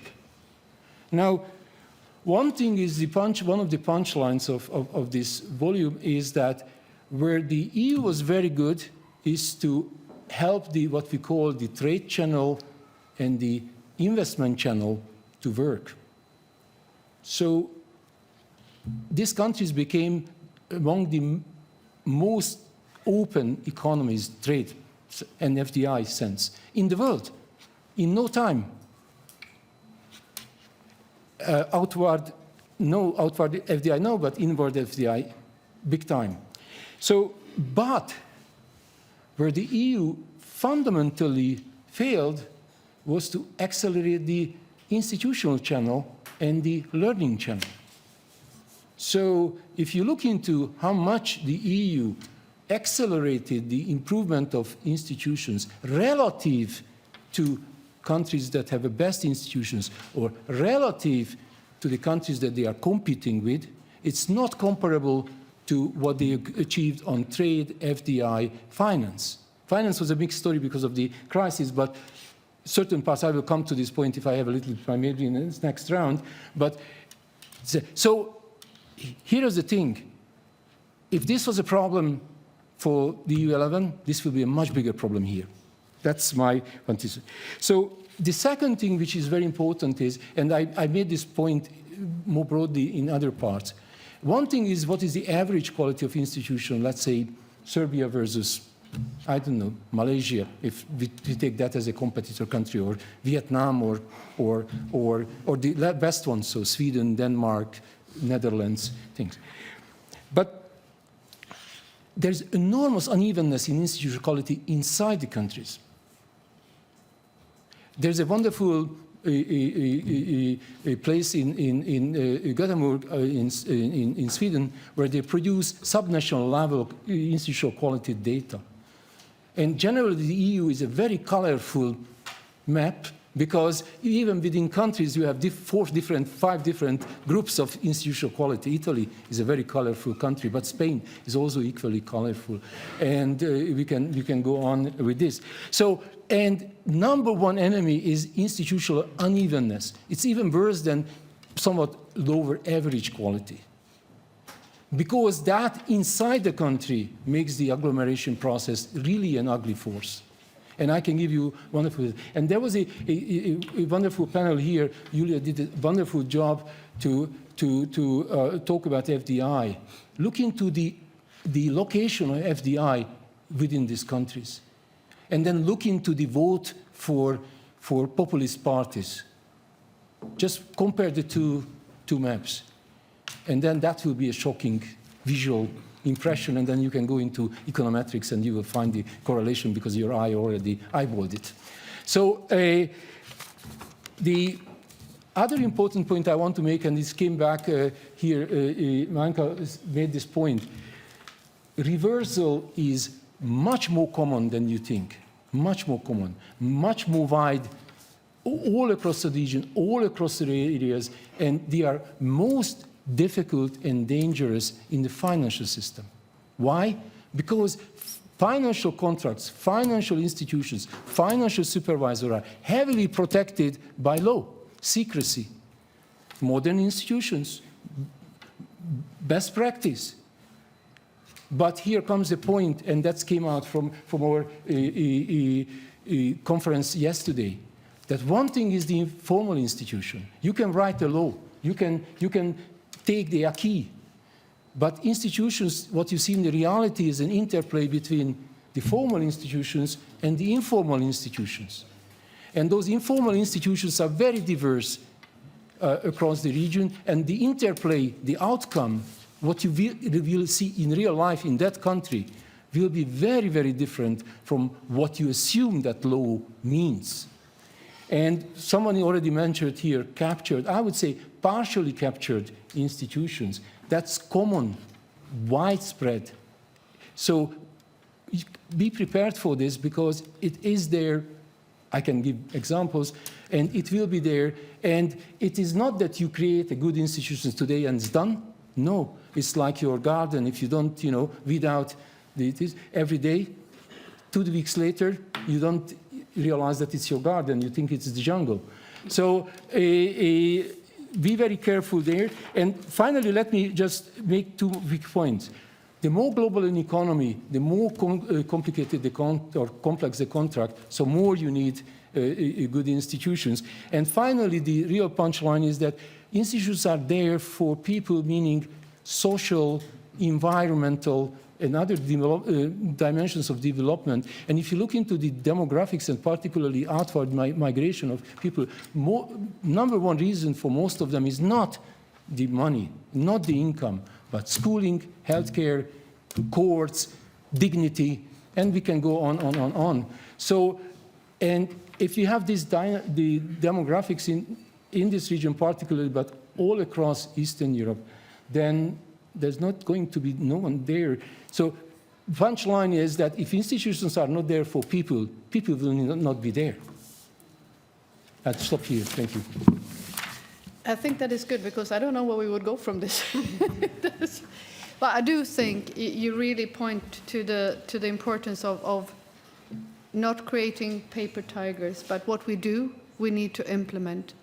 And we ask a lot of regulatory alignment, but for a reason. And if it is not implemented, it doesn't make sense. It doesn't make a difference. What would make a difference? Elina. Thank you so much. I will actually cover 3 broad areas, and I'm very glad to be on this panel because when these 2 gentlemen were negotiating, I was taking notes for my financial sector restructuring, and we definitely have studied Sikora's publications on the experience. So I'm really honored to be on this panel and also the earlier sessions, which makes our job much easier. So the first one is values. The second one is path to independence of Ukraine from the donors. And the third one is security, European security. So the first one on the values, and I work as much on sanctions as I work on Ukraine reconstruction, is that we're sending a very important message to the other actors in the world. What happens if you try to redraw borders and aggress another country? In our neighborhood, basically next to Europe, basically broadly in Europe. And I think just like with sanctions, reconstruction of Ukraine, that will also send a strong message. So if we send the message that half of Ukraine will be half through the accession process for the next 20 years, that is a very strong message. And it has implications, therefore, for European security, economic or defense or otherwise. So I think this is critical. The second point is path to independence. Path to independence of Ukraine. We often talk about Ukraine that will need help, will have this support. We discuss our forecasts, and implicitly in the forecast, IMF, World Bank, European Union, and of course Ukrainian authorities themselves, we look for when is this assumption the end of the war, and when will be it will so often is presented in the media as sort of this black hole that will always sink away money. And I'm based in Washington DC, and this discussion there is very, very vivid. But I think what makes Ukraine so unique, and I'm very glad that Božidar is also on this panel, who has very much hands-on experience, is that it's a country at war with institutions, and Ukraine has made great progress on the institutions since 2014. And I think the fact that the financial sector is still standing, the fact that the monetary policy is still happening, and despite the fact that we discussed early days in the war, the risk of the proper balance of payments crisis, actually Ukrainian authorities managed to prevent that. And also ATMs work and the transfers work. It is a unique situation when the institutions are already there. You do have government that is legitimate and supported. Again, we can talk about some issues on the media and the things that we all in our countries have, but in the middle of the war, you still have to the extent it's possible, to look at the approval ratings. We can see how the decisions are being made. We see natural conflicts also within the different parts of the government institutions. But at the same time, we also see decisions being taken on anti-corruption measures. We have the active debate on the publication of the information on the tax. We have all these things happening. So you do have a functioning, legitimate government. And finally is that there is consensus on what is black and what is white. In many of the conflicts, especially what oftentimes undermines the path to independence from the donors and international support is that you don't have this black and white picture. In Ukraine, you actually have a black and white picture. Yes, there will be some areas, there will be some locations, there will be some people that will need to be integrated. And that has been a challenge also since 2014. But by and large, the country is very much sort of siding. And I'm extremely happy that we have gone away from the early days of the war of mapping it according to the language, love for borscht or any other arbitrary skills that you would like to present on the map of Ukraine. I mean, I understand that Russia propaganda might do that. Oh, this is the Russian speaking, and therefore they're going to welcome our troops with open hands. But definitely, we as an international community should not be sort of working with that premise and spreading that kind of propaganda. So there is a lot of unity in Ukraine as a country. So, and then finally, what does it mean for European Union security and its defense and economic security? So on the defense front, you know, there is a projection of external power. And as we talked about values, there is also a physical projection of that external power. That means a lot for other countries that are members of the European Union, like, you know, that are also bordering countries like Poland, the Baltics, and many others. You know, there is a very sort of unfortunate conversation about nuclear deterrent, but in the end of the day, you know, if we fail to support Ukraine, then what does it mean for other European countries in terms of our security? There is often a discussion about the 2% ratio in the defense spending, which many of the NATO members still do not meet. But at the same time, so if you compare that to the donor support we are giving to Ukraine, well, in a way, we are paying for our external defense as a European Union.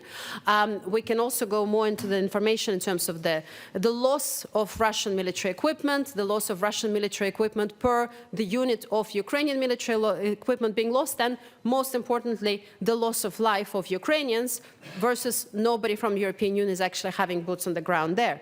So this is on the defense side. If you think about the European Union economic security, of course, food comes to mind first. We were just talking to Božidar about it. If we get stuck in a situation of half of Ukraine, half the way in, Russia will have control not only just directly of European food security, it will have control over distributions, and it will also have control over European Union ability to project power in the global so-called South. Because Ukraine exports a lot of food, we know that, but one of the reasons Ukraine also sort of gained a lot of this market is because many of the producers domestically comply with European standards, and that gives assurances to many countries in the Middle East and elsewhere saying, well, it must be good enough standard. We'll also, if it's good enough for Europeans, we'll also buy it. So indirectly, if Ukraine were to join the EU properly, it will give this enormous power to the European Union, not only to be food secure and food independent, but also be able to project that power saying that, look, we want to share the vaccines when we get a chance. We want to make sure that you have access to high quality food. And otherwise, if you look at energy, renewables, again, there is an opportunity in Ukraine, and also many other minerals. We have this discussion of the rare earth concerns. We have concerns about China, Russia, and other countries, but actually we have a country that's sitting next to us and knocking on our door. Again, that will give us a lot of security in terms of a whole range of products. Finally, we can talk more about that in our conversation. We have the labor market shortages in some countries. Many of us who looked at inflation in Central Eastern Europe, we looked at Poland, we looked at Czech Republic, we were kept on looking for this inflation that, of course, took a long time to materialize, and possibly due to different factors. Why? Because we had Ukrainian labor, Ukrainian workers working there and relieving that labor market. So we can spread that also more broadly across the European Union, where there might be shortages in labor. And we already seen very strong ability of Ukrainian labor force to integrate into our European labor force. I will stop here. Thank you. No, thank you so much. There are so many coins out here with two sides of them. The more and the better they integrate, the worse the human capital base is in Ukraine, though. This is a very important point, but I do believe in terms of common market. I do believe also in the ability that if we do create opportunities at home, and Božidar is an example of that, we do create opportunities of home that people will also come back. So you're absolutely right. If, again, we're going back, if we create this sort of no man's land territory next to European Union, yes, then the chances are slim that people will go back. But if there are open borders, I think there will, and enough business, and if we know for reconstruction in Ukraine, for real reconstruction, there will be return on capital, then there will be also jobs that will be in high demand, there will be also jobs that will bring some people back. I very much agree. I think that is really the thing, and that's what brings us to opportunities, not just sort of for the EU, but in these countries themselves, and broadening this beyond Ukraine here. So, what are the sectors? Where will what happen? How can that take place? And what sectoral policies would it require? Thank you, Annika. Hello, everyone.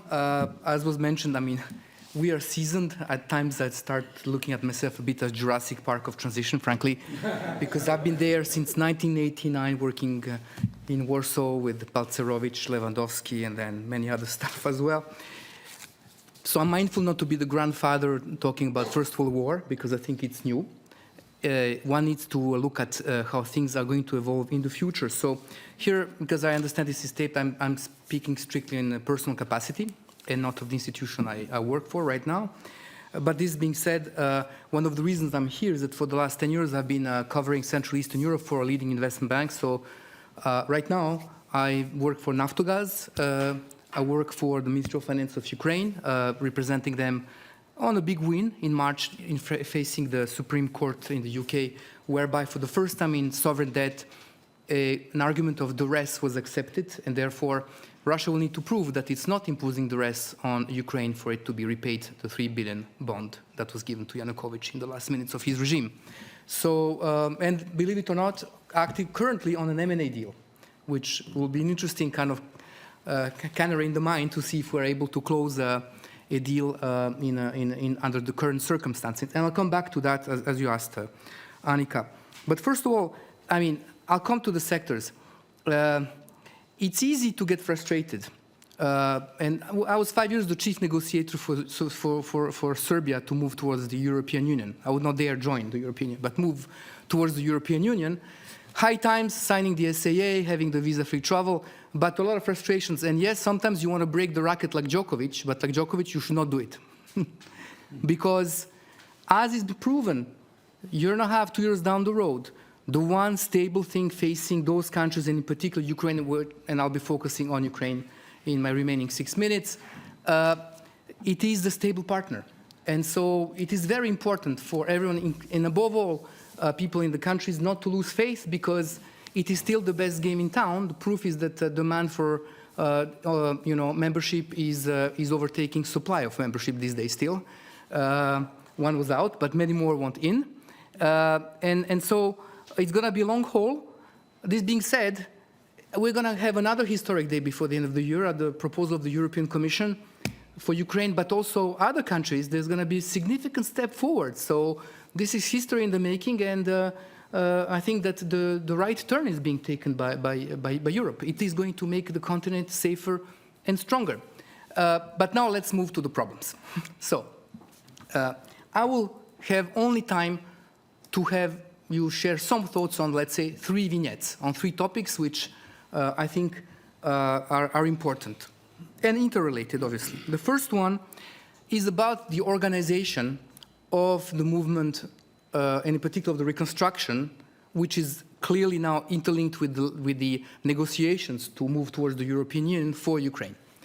So the facility should be the 69 pages of it, or however they will be after it goes through the interesting process in the European Parliament, and then reconciliation, is to become really the Bible of the Ukrainian reformers and all those who are interested in doing business and helping the country and Europe as well. Therefore, I think it is high time to try to conclude the debate about the organization of this effort. And there is jockeying for position, for power, and also differences of opinion, even without those kind of considerations on how this facility and all those projects should be implemented. I will take the following stand. I believe that the experience of the Western Balkans, which is not a model in on itself, but I can tell you from direct experience, after the EU perspective that was given to the region in Thessaloniki, it wasn't only words, an agency was created, the European Reconstruction Agency in Thessaloniki, which actually was not an NGO, it was the European Commission itself, with teams. Not only with teams for the European Commission with full authority, but also the budgets and the capacity to mobilize a roster of experts that were helping all the countries, including Serbia, my own, to prepare the projects. They were not in Belgrade, because then people from Sarajevo or elsewhere will say, and why not in Sarajevo? So the closest there was for this multi-country approach was Thessaloniki. It was so successful that the European Commission decided to close it in 2007, 2008, I think provoking like a sunset clause, which I think was a little bit too premature. But it's to the European Commission to tell us why was that done.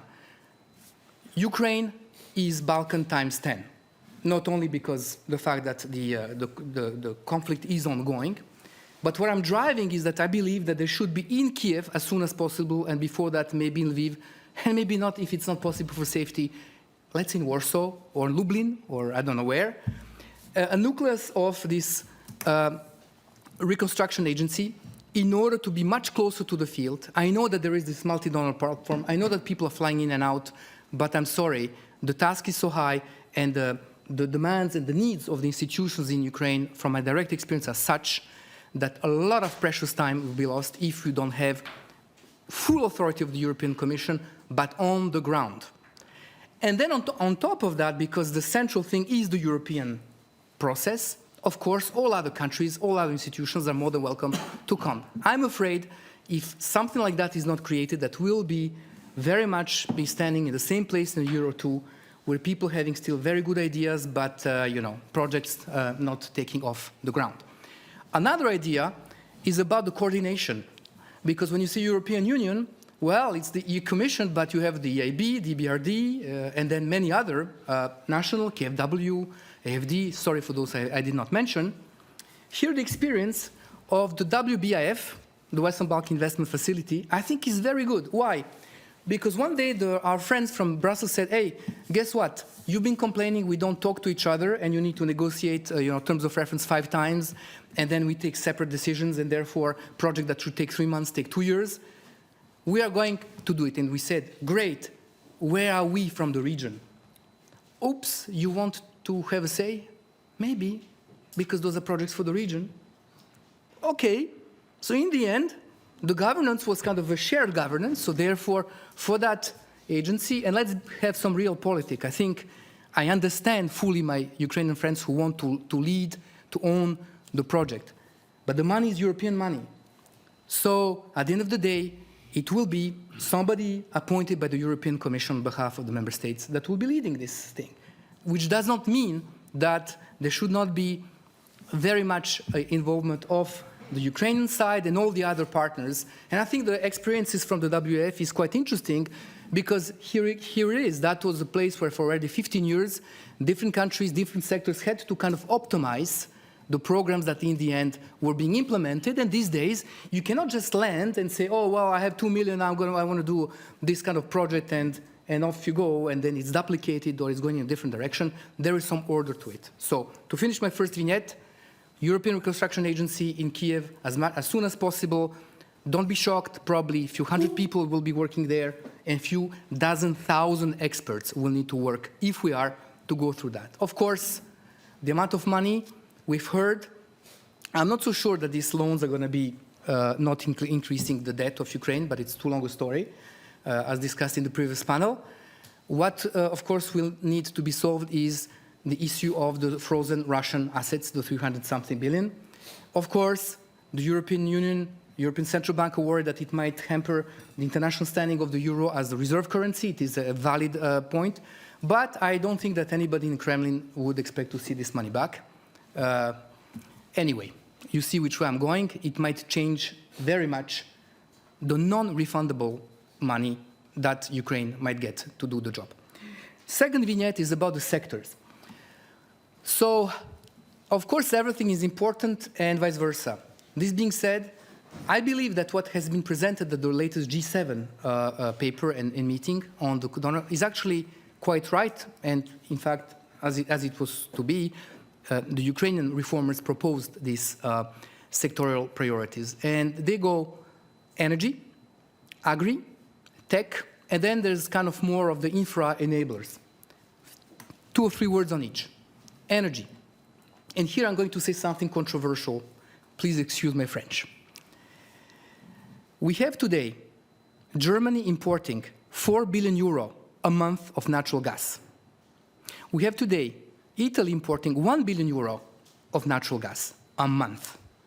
We're talking about a 50 billion something export capacity, opportunity for Ukraine in order to weed out Europe from dependency on Russia, with the possibility of not being forced to buy liquid gas from Qatar, the US, and others at maybe 4 to 5 times the price that could be made available. And this is, let's compare Excels, is definitely in the top 2 or 3 economic opportunities when you do reward and risk of what can be done from proven wells that Naftogaz is operating.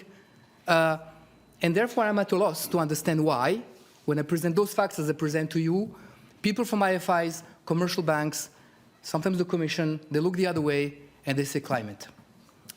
No, it cannot be. DCF2, nobody wants to help Naftogaz do the capex to be able to increase its production of natural gas. Definitely, Ukraine has to do its green agenda, but this being said, is it too difficult to understand that there's a win-win-win-win opportunity in here? On agri, yes, there's going to be definitely tensions. I remember when, even for much smaller Serbian agriculture, how difficult it was to get any significant quotas to export sugar or you name it. So it's going to be very painful for all. But as Elena said, let's turn it around. Is there a better opportunity for Europe in terms of climate change to enable its food security than having Ukraine part of the club and of the house? I don't think you have a better opportunity than this one. So therefore, the changes in the agriculture policy, of course, the need to preserve the interest of the rest of the agriculture, there's a lot of win-wins there, and one should be able to look at it and not to go through one crisis to the next one. Then for IT, definitely the 175,000 engineers that Ukraine used to produce was the treasure. And, working with tech companies, I can tell you that to this day, the campuses in different cities of Ukraine are producing high-quality software. They're digitalizing companies in the States, as you know. And this morning, I had breakfast with a very seasoned banker who told me that he was extremely happy by the core banking system that was produced for a bank in the region, Central of Europe, by Ukrainian engineers. Okay, so it's going, and definitely. But then I think Poland, at the end of the day, for the enablers, should be the model. Everybody's worried to give back power to the ugly oligarchs. And then people then go, oh, then let's do SMEs. I'm sorry, there's something in the middle. There are companies that have sales between 10 to 100 million euro. Those are the people that probably are the best bet that you can get in order to have them multiply their size by 3, 5, 10. And then you will have a double whammy. 1, you will be strengthening existing so low risk type of projects. And 2, you'll be creating an elite, economic elite, which is divided enough so that you don't recreate an oligarchy kind of oligopoly of 5 or 6 who will try to recapture the state. If you have 200 of them, 500 of them, as is the case in Poland, although it's not a perfect example also, but probably compared to other countries, it is much better than I would claim in many countries, in the countries of transition. And then my last, I would say, vignette is about financing, guarantees, and so forth. I find the discussions about the war insurance, the back-to-backs and stuff, frankly, well-meaning, but very difficult to imagine being implemented. Who is going to build a factory as a sitting duck for a Russian missile this day? It's not only about being insured for the cost of the money that you put to build a factory. It is about the business, because if you're to build that factory, you would have integrated it into your, value chain. it will be a disruption to the entire company. Therefore, if you look at light manufacturing, if you look at this type of activities, it will require ceasefire of sorts, an agreement of sorts. It does not mean that there should not be insurance mechanisms, but here I believe that the right way to go is not to try to recreate from scratch some kind of fancy and difficult and untested institution or product. There is a working banking system, insurance system, and there's also IFIs that are present in the country.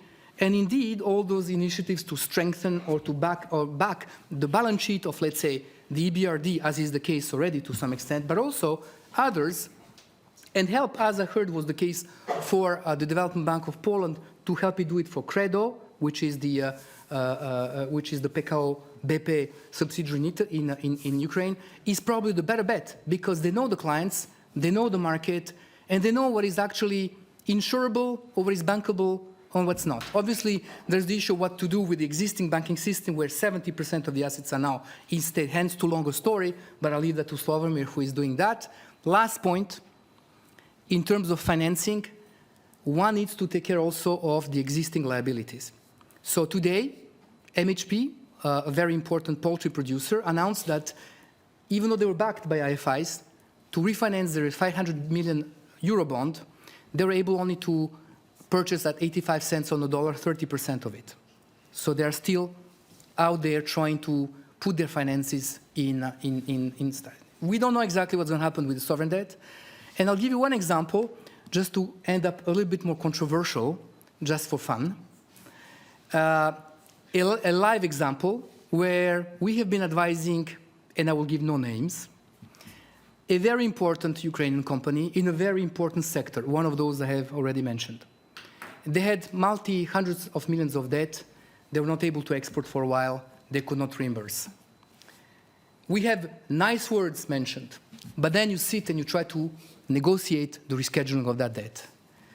IFIA, with the biggest exposure, never took the lead, never talked about putting some fresh money. Then other IFIs were saying, well, if they don't, why should we? IFIB had much lower exposure, but had a great over-collateralized, I would say, asset to sit on it. And they said, well, why should I share? At the end of the day, I got a better position. And then the commercial bank said, well, if IFIA and IFIB are that way, why should I make an effort? It's not in my mandate, it's in their mandate. And then you were down to the Ukrainian financial institutions, which are under pressure from the central bank to try to behave normally. So therefore, if they move or they reconsider their exposure, it's going to go into NPLs, and then their equity is going to go down, and it's not big enough. So my point here is not to criticize anyone, is to say that between the great words and the support, and then the rules of engagement of those who are to work with Ukraine, one needs to have more of a doctrine of what's going to happen with existing liabilities, because if we screw up, excuse my French, the things that already exist and are the exporters today and are able to sustain the level of the activities that is today, it is going to be even more difficult to create new and lively stuff. So thank you very much for your attention. I think that is very well taken, and it's very difficult. I also sense this when meeting with Ukrainian authorities, which I do quite often, in terms of please walk the talk. They are so tired of us as EU institutions, as IFIs, as bilateral donors, as well-willing, in many forms, that come with lots of nice pledges that take an extremely long time to get off the ground. And I recognize from experience that how do you lend to a country at war? Well, we certainly didn't have an instrument that was suitable for that. It took some time to get that off the ground. But very, very often, it kind of peters into nothing. And that is extremely challenging for anybody coming back to institutions and contractual arrangements. But for a country facing a war, it is impossible. But I want to bring this back now to why we are here, which is really the framework conditions for attracting and utilizing capital. And Slavomir, you are the right person in order to really then get, how can we have the private sector engaging now? How can we build a modern and efficient banking system? What would be the role of privatization? And is Poland the role model? Thank you, Annika. Let me start by saying thank you to the Austrian National Bank and National Bank of Slovakia for organizing this conference. I've learned a lot and I moved on my learning curve a lot.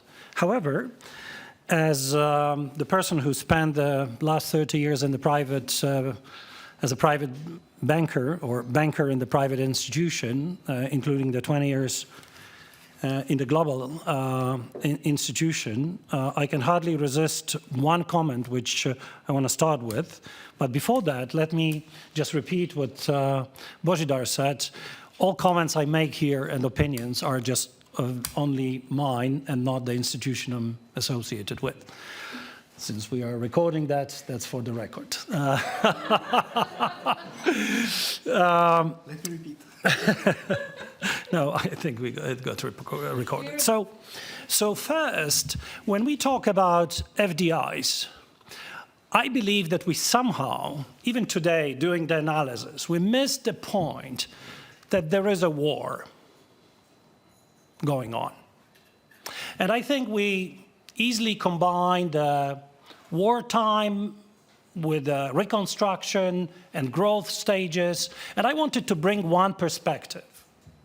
I just look at the 5-year CDOs, which are like for the bankers, usually the signal, you know, what is the risk perception in the debt market? So it's not for all kind of capital, but at least the debt market, how it's seeing the risk. And I want to say that the 5-year CDOs were, when the war started, at the level of 1,000 points, similar to the 2016 when there was a deep banking crisis in Ukraine. And I think you can hardly compare that time to like 2018, where it suddenly dropped to below 400 points, so less than half of the cost of insurance.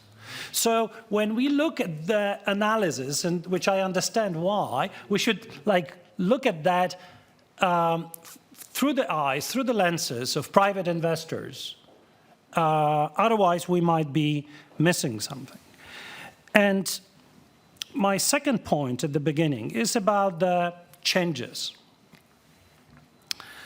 The changes which, in a way, are bravely implemented by the Ukrainian government, and my comments are primarily to Ukraine, are bravely implemented by Ukrainian government with the support and the conditionalities of IMF and European Union.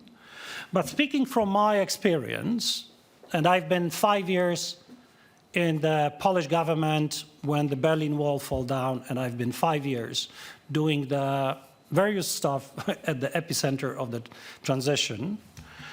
I know one thing, that similarly to the Reformation from the 16th century, at certain point you have a counter-reformation.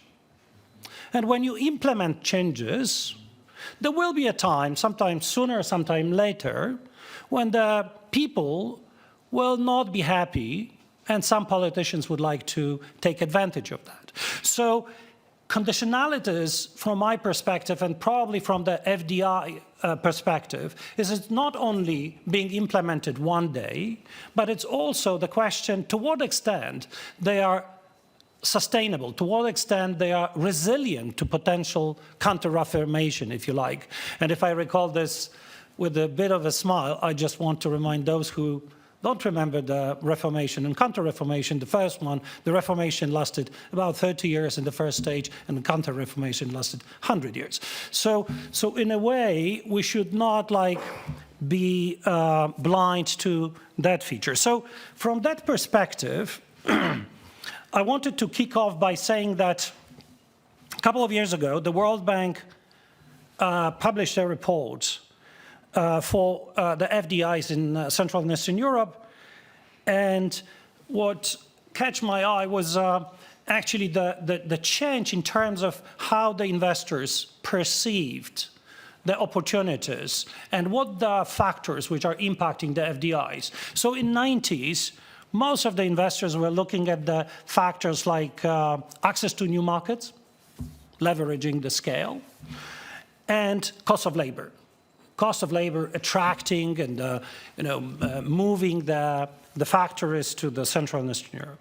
What's interesting, in the last 2 decades, especially the last decade, that one of the most relevant factors is EU membership, the perspective of EU membership. And hence, I decided to share with you some of the comments from my practical experience as a policymaker and a banker about the changes and the convergence of a country like Ukraine and the potential membership in EU. And I have like 3 points on that. The first one is the political consensus. I haven't seen anywhere the report saying what the political class, an alternative to the current president, is thinking about the negotiations. And I'm saying that because none of the leaders is forever in the political life. And when I look at the Poland's example, for 25 years, we had 17 governments, and all of the 17 governments stayed the course pro-EU. And we had parties from all political angles. But the one thing, hard to believe, they were agreeing on was the pro-Euro course. And there was no discussion how it is if we have the election next year. What happens if alternative scenarios or opposition, if you like, takes over? And I'm saying that because being a civil servant, I've experienced the situation where, of course, pro-EU in a verbal sense, but EU for political class meant governance, rule-based order, and as a result, discipline imposed on the political class. Discipline which at least before they have not experienced. And that discipline on political class, being a member of EU, was in many cases quite discouraging for the political class. So this political consensus is my first point about the convergence. The second is the pro-European society. And in Polish referendum 2004, we had 77% of Poles voted in favor of joining EU. And I believe that the wide support in the society made the membership not only the idea of elites, but that of a broader society across the age groups, place of living, the countryside or the cities, or gender.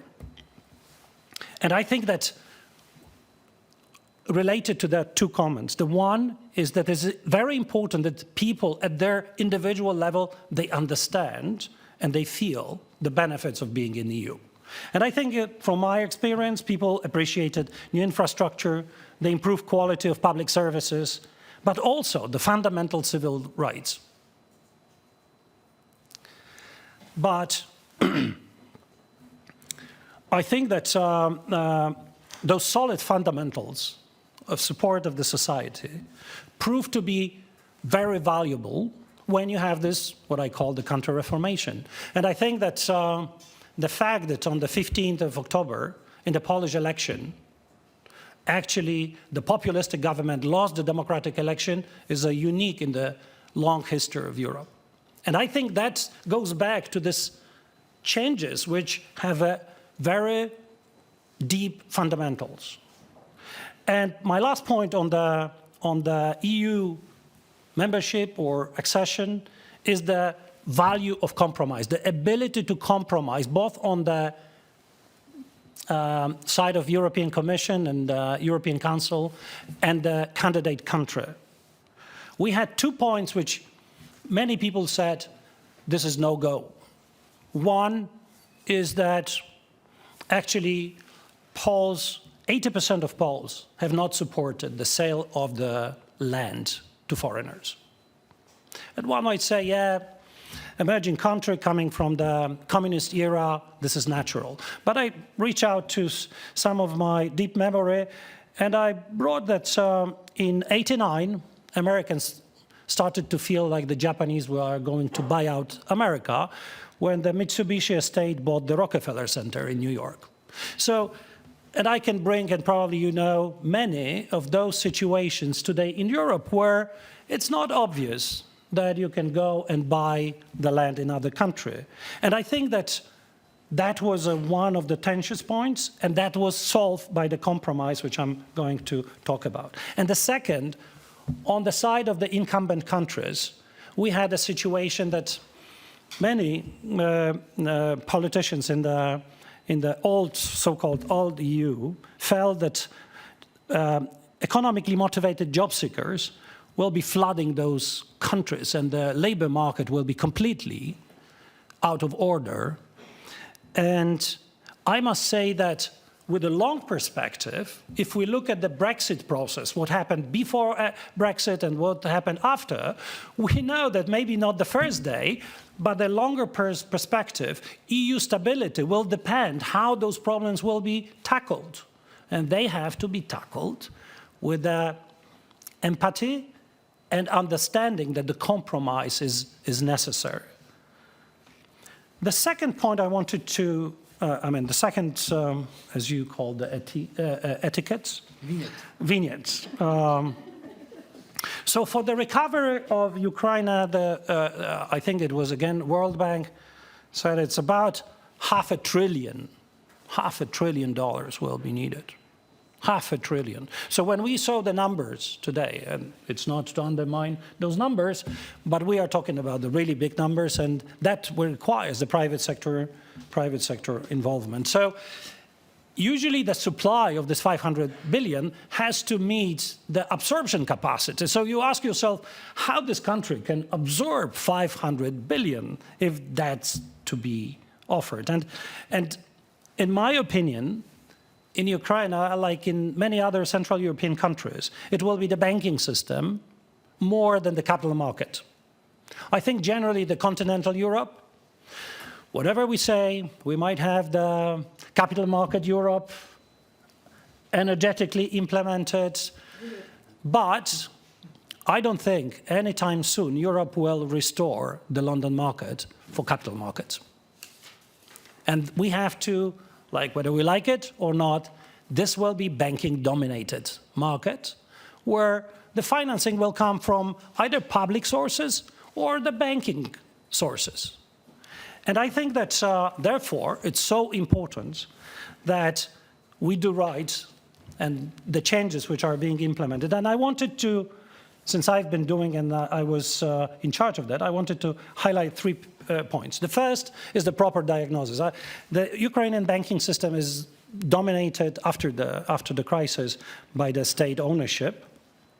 And I think that, you know, as we used to say in banking, we know our liabilities and the value of our liabilities. We barely, or not always, know what is the value of our assets.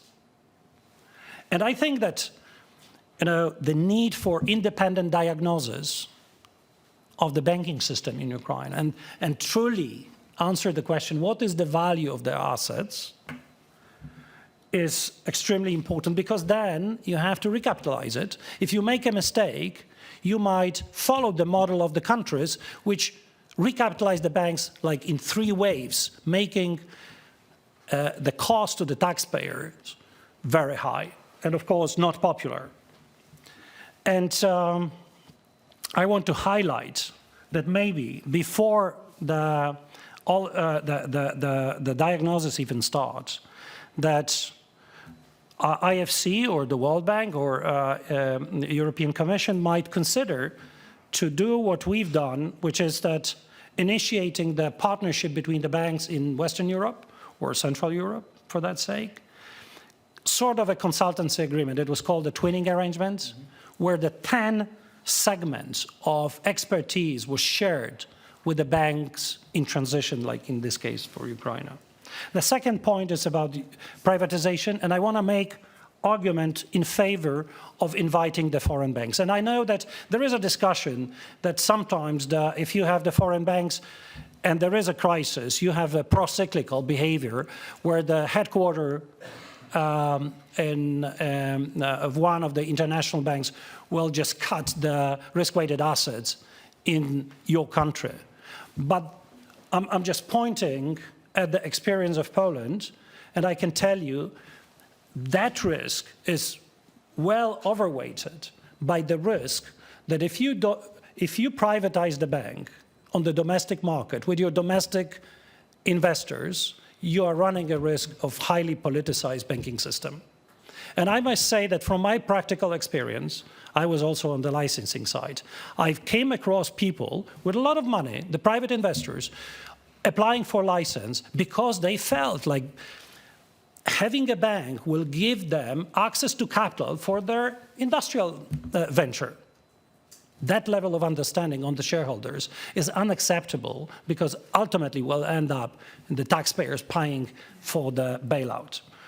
And the third, and I believe that sometimes is causing a smile on the banker's side, which is strong and professional banking supervision protected by the independence of the central bank.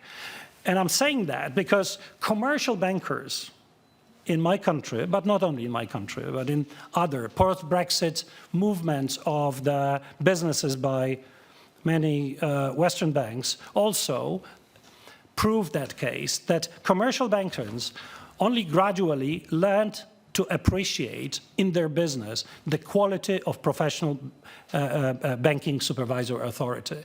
I think even as a regulated entity, you really value if you have a professional counterparty.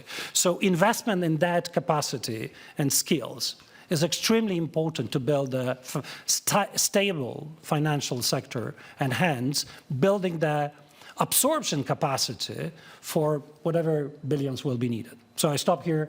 Thank you. Thank you. I think we almost closed the circle back to institutions here. I would like to open up for possible questions and comments from the floor before doing a thematic round. Unless no one wants to, then I'm happy to go myself, but that I think would be too exploiting. This is clearly, we are standing between you and dinner. This is clearly tough now. Yes, please. Daniel. Yes, I want to be slightly provocative here. I mean, the title of this is about attracting and utilizing capital. It's not all aspects of convergence. And is there a risk that the conditions for attracting and utilizing capital are not those to have, attractive other aspects of convergence in terms of civil society and things like that? I mean, I'm thinking that Hungary has been actually quite successful in attracting capital, despite the major backsliding in that country.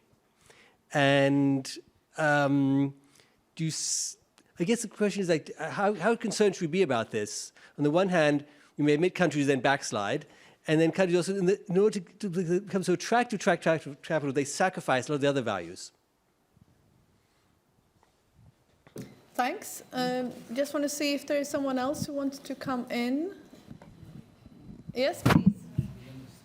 At the end. Thank you very much. This is Katerina. I work for Julia, so at the OeNB. I found it quite interesting what came up a bit about this political stability, so political parties being all in support of something or all against something, or this differentiation. And I was wondering if you have an inclination, if this is due to the fact that the population is kind of all for it, and that's why all the political parties were kind of supportive of it, or if it's kind of the other way around as well. So how much do you think the the opinion of the public matters for how much support there is in the political parties and how consistent the support is for instance, EU accession, institutional development, these kind of things.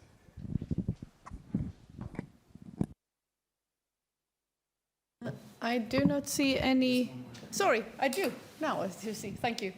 Good afternoon. Thank you. I had a question on land reform, since you mentioned it. Do you think that certain IFI demands for reform are not necessarily popular in Ukraine? Thinking also about liberalization of the energy market before the war especially. Do you foresee any sort of clashes for certain IFI demands that are made for reforms in Ukraine that are actually unpopular and still the government is trying to implement them for the foreseeable future? Thank you.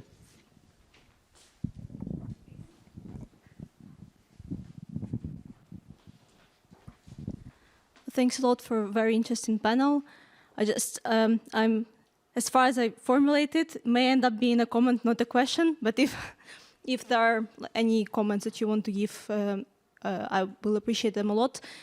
I was just wondering, in your opinion, sort of at which point or in which indicators, like the individual factors in each country come into play. By that I mean, I think in Ukraine we strongly believe in best practices, institution building, taking experience that IMF, for instance, or World Bank Group share with capacity development and everything else. But for instance, like one example from Ukraine, I think that when the full-scale war started, we end up finding out that maybe a large state presence in the banking sector could be beneficial if we estimated, it's 5 years from now, for an economy during the war. So I was just wondering, how do we take this into account when we plan for the future? Yeah.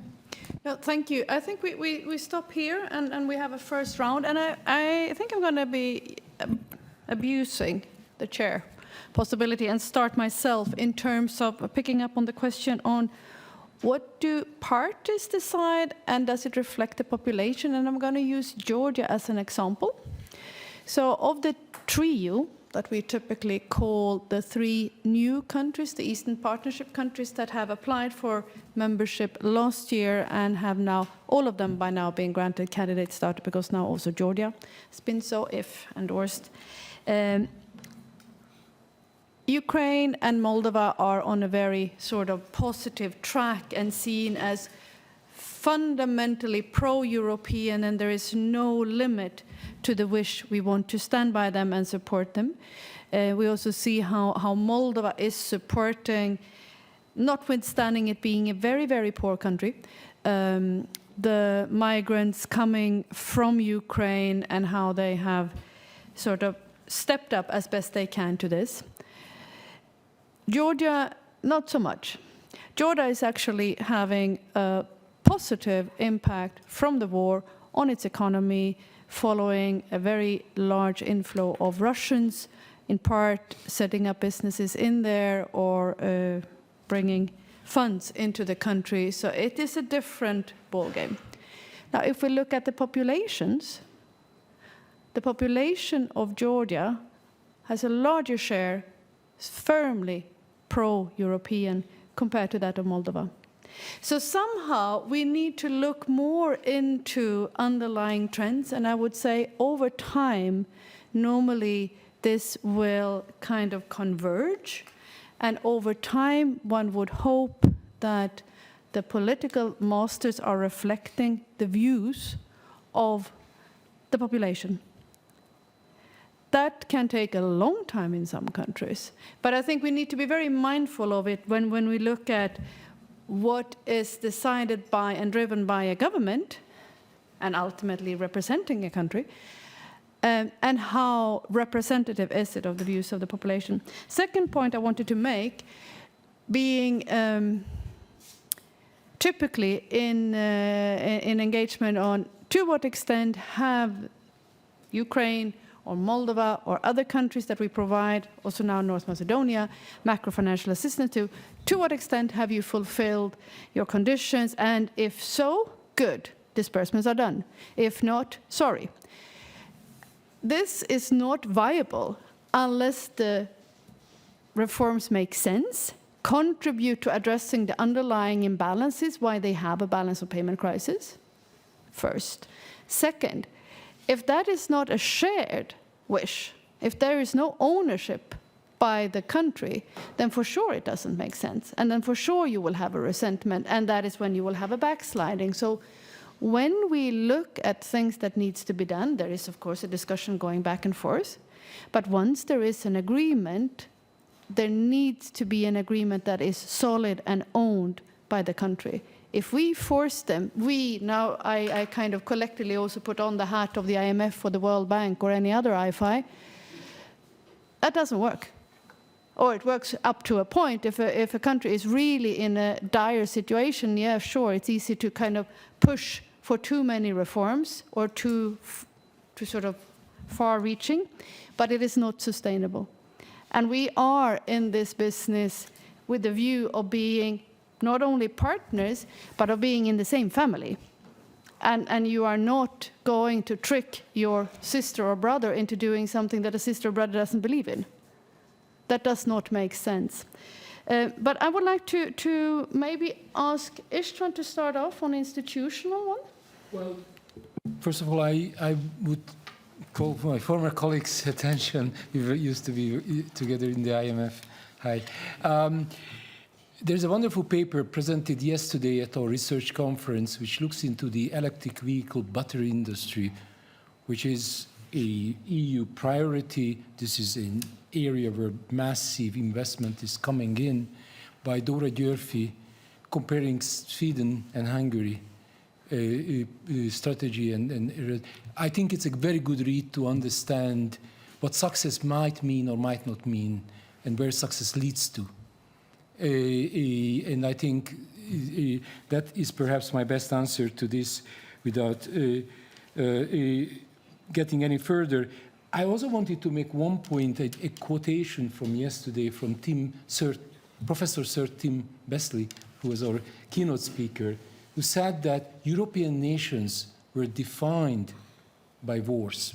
You cannot understand the emergence of European nation states without wars. Now, we don't want war, but if we talk about, what can be an opportunity, a silver line in a terrible situation now, it is the time to, it is the opportunity to define the nation and have cohesive institutions, one that protects you from the enemy in the first place. So I think there's enormous opportunity here to come out from this with momentum and with things, despite the terrible losses and terrible damage. So this is the other point I wanted to make. And one more point, though, more to look, because there was a little discussion in the coffee break, where do we go from here? Why don't we just, try to keep it alive, to this exchange, this wonderful exchange of ideas.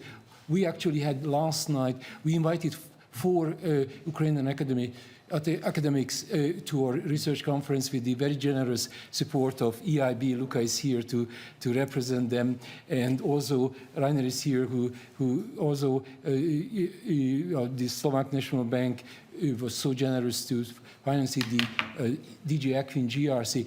We had a wonderful discussion last night, and we decided that we will have a follow-up workshop to take this further, and I hereby invite everyone here who would like to join in, because I think we need to continue this exchange, because otherwise we will never get to a point where we find a solution.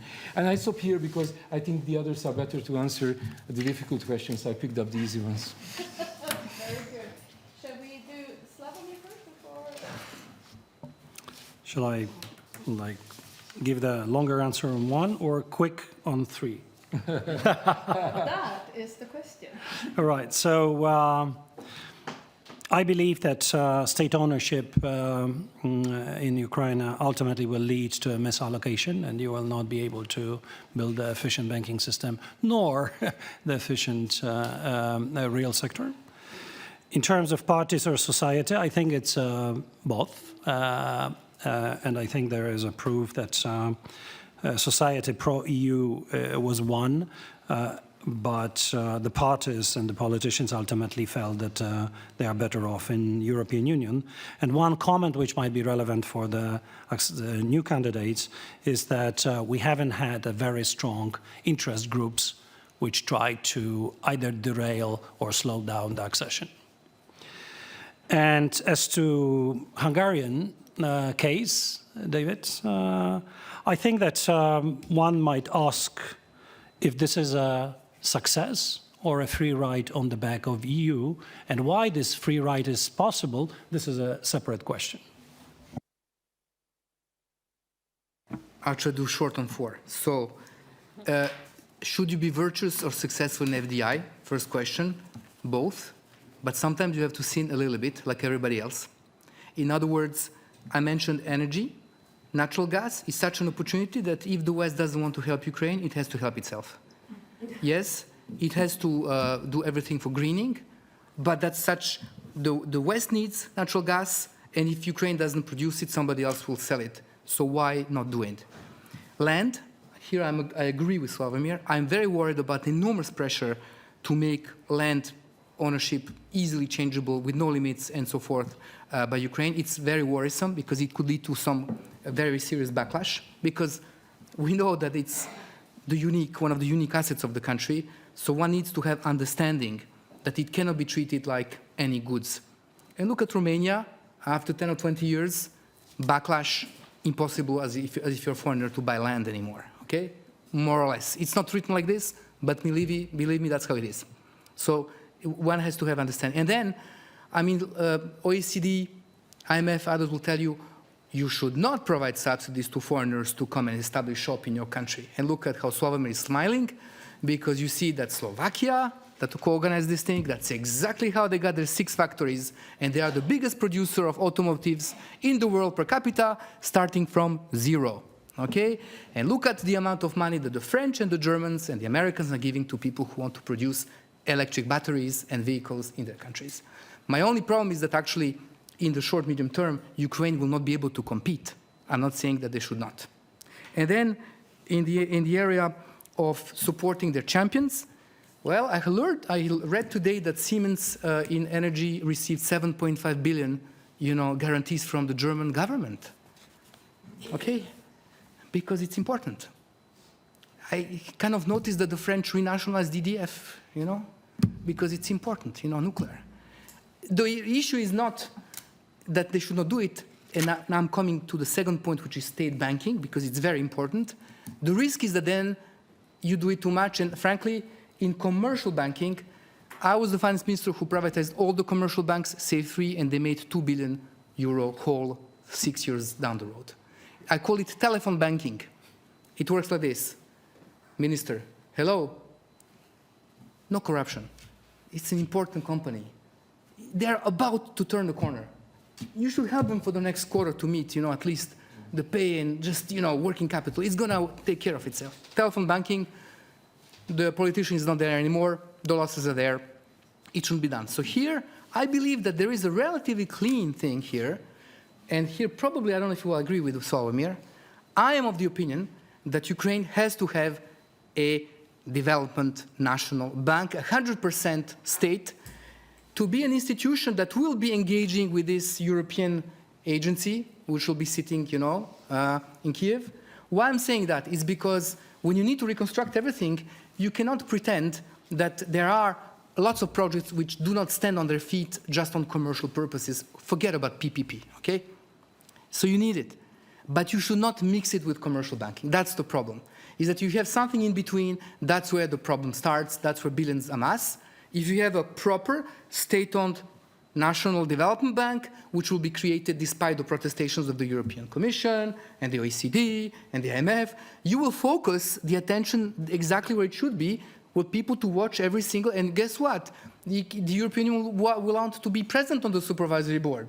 Okay, why not, Let's watch that there is no corruption, that it's properly done, there's a methodology.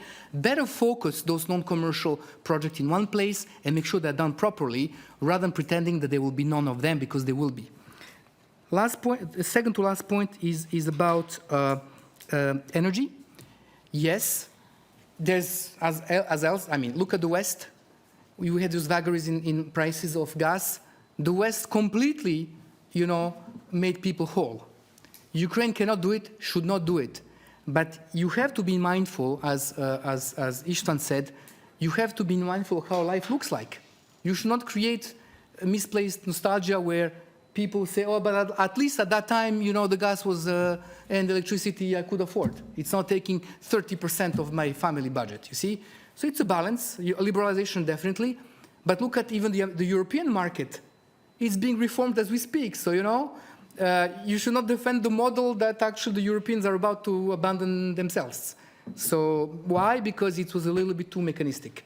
And so we need to come back to actually how it looks like in the pocketbooks. And last thing, I am not worried at all about political concessions for Ukraine joining the EU. Why? I don't want to talk on behalf of the Poles, but I was living there. For Poland, EU is rejoining the family of great European nations. That's what it is. For Ukraine, it is joining the club that will ensure their long-term safety and stability. And nobody has an alternative. And that's why I believe, as long as there is a threat from the East, and I'm afraid it's going to be there for a long time, I would not be worried about somebody coming up and saying, let's go to the people who are bombing us today. Which very nicely brings us to you, Elina, and where you started with the values. Exactly, it was the values. So I think on the unpopular reforms, I think it's important to talk about unpopular reforms in Ukraine and the European Union in equal measure. And I think we sometimes get too carried away with Ukraine and not enough with European Union. And there, on the European Union, I'm very happy there is neighborhood policy. So trying to think how, for example, agricultural dispute, quote unquote, with Poland, how that can be resolved with practical solutions. Maybe actually more storage facilities in Poland that will accommodate enough of Ukrainian as well as Polish grain will resolve some of these political issues. So not thinking separately, this is the line for Ukraine, this is the line for existing members, actually how we can create a project that works for both and addresses some of the issues. Similarly, maybe with the Danube transfer, in Romania, sort of those transfer routes, so that's something that can be done. I'm also very keen on the it is Ukraine in a way for forecasting economists is a very unique case because it is war economy. There will be potentially in the near future no big fat stop on the war when the reconstruction can start. And it's also not your sort of crisis country that, that we are more familiar with, where the countries potentially have sort of breakdown of the government, again, return of the war, again, return of the war. So what worries me the most sometimes, and I think we don't see that at least so much anymore in the European Union or the IMF, is that we'll go back to the old accession structural reforms and we stick them into the program. And I think that's not going to work in this case because, and I understand why some of the team members do that, is because you're just not used to working on this very much unique case. It is a war economy. We need to be very pragmatic. There are companies now emerging in Ukraine working on high-tech, high-tech developments, including in defense. We want to make sure they register in Ukraine, they stay in Ukraine, and they think about being bankable sometime in the future. So they generate the paperwork, they do it in a legal way, they pay their taxes. So maybe this sort of simpler things, focus on that, and maybe the authorities will be able to do that as well, rather than immediately rolling out this long structural reform list that it will be very hard for Ukrainian authorities to do. I think that brings also, I think Božidar brought it up, but also others on the economic elite. We do need to build the economic elite or middle class that will support the reforms going forward. And I think we oftentimes forget about it in the economic models of macroeconomic planning for stronger GDP growth. We just forget that there are certain groups that will have a sort of a more educated, dispersed interest in the economy, and then they will carry over your reform and maybe will, Slavorin was saying, will push back this contra-reformation. And I think that's something that we missed in the 90s in many cases. And here, as Božidar was saying, and Istvan, sometimes you need to say, maybe we have to have local ownership requirements on certain projects. We do have to keep something back without, of course, choosing winners and losers. The third one on the banking sector, I'm actually the least worried about the banking sector in Ukraine. Haven't seen what's possible to do in the bad way, and I've started first on the banking sector in the 2000s in Ukraine, and then in the good way after 2014. I have no doubts Ukrainian authorities under right conditions will be able to, to do it again. And the banking system sort of held up very well. I absolutely agree on the partnerships with the European Union, with the other banks. The only problem, unfortunately, for many banks, Ukraine has been, and I worked for some of them, Ukraine has been an appendix to Russia CIS bloc. So now to bring those banks back in, and there are some banks who are now still present, some banks are very aggressively making money, albeit they cannot get them out, but they're making money in Russia because they're the one left few. You know, we have a problem with sanctions enforcement where banks are processing payments. Again, it's not strictly speaking illegal because they're not informed, but they're processing payments for Russian oil above the price cap. They're processing payments for weapons being shipped to Russia to produce and then come to Ukraine. These are international banks that are doing that. So then to tell them, the Ukrainian authorities, oh, why don't you welcome exchange of information with these banks and knowledge, that's just not going to fly immediately. And I will stop there. Thank you. Thank you. And I just checked the timing and realized we should all stop here. But before doing so, I want to say a big thank you to the panels and again to the organizers, and just recall that with the decision last week of really now anchoring the expectations of EU enlargement, I think an extremely important step has been taken. It will take time. It needs to be done in a sound manner. Incentive structures need to be clear. Institutions need to be built and used. And things need to be bankable. And I think we have two excellent candidates here for that development agency or bank, whatever that is going to be. You're sending us to Kiev tonight, okay? Yeah. I really appreciated sitting here with all of you. Thank you so much. Thank you.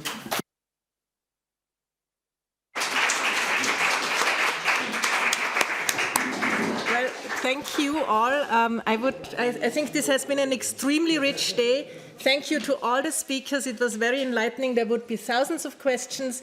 The enthusiasm you had on the last panel actually gave me a very positive outlook. I would just like to ask Božida, then you said Ukraine will be there, Poland is back. What about Serbia? But we need to keep questions for the next reunion. Thank you to all the speakers. Thank you to our event team, to our technicians, to Eva, and thanks for the fruitful cooperation, Istvan and Rainer. And last but not least, a big thank you to you, our engaged, interested, and active audience, for your critical comments and for staying with us until now. Thank you.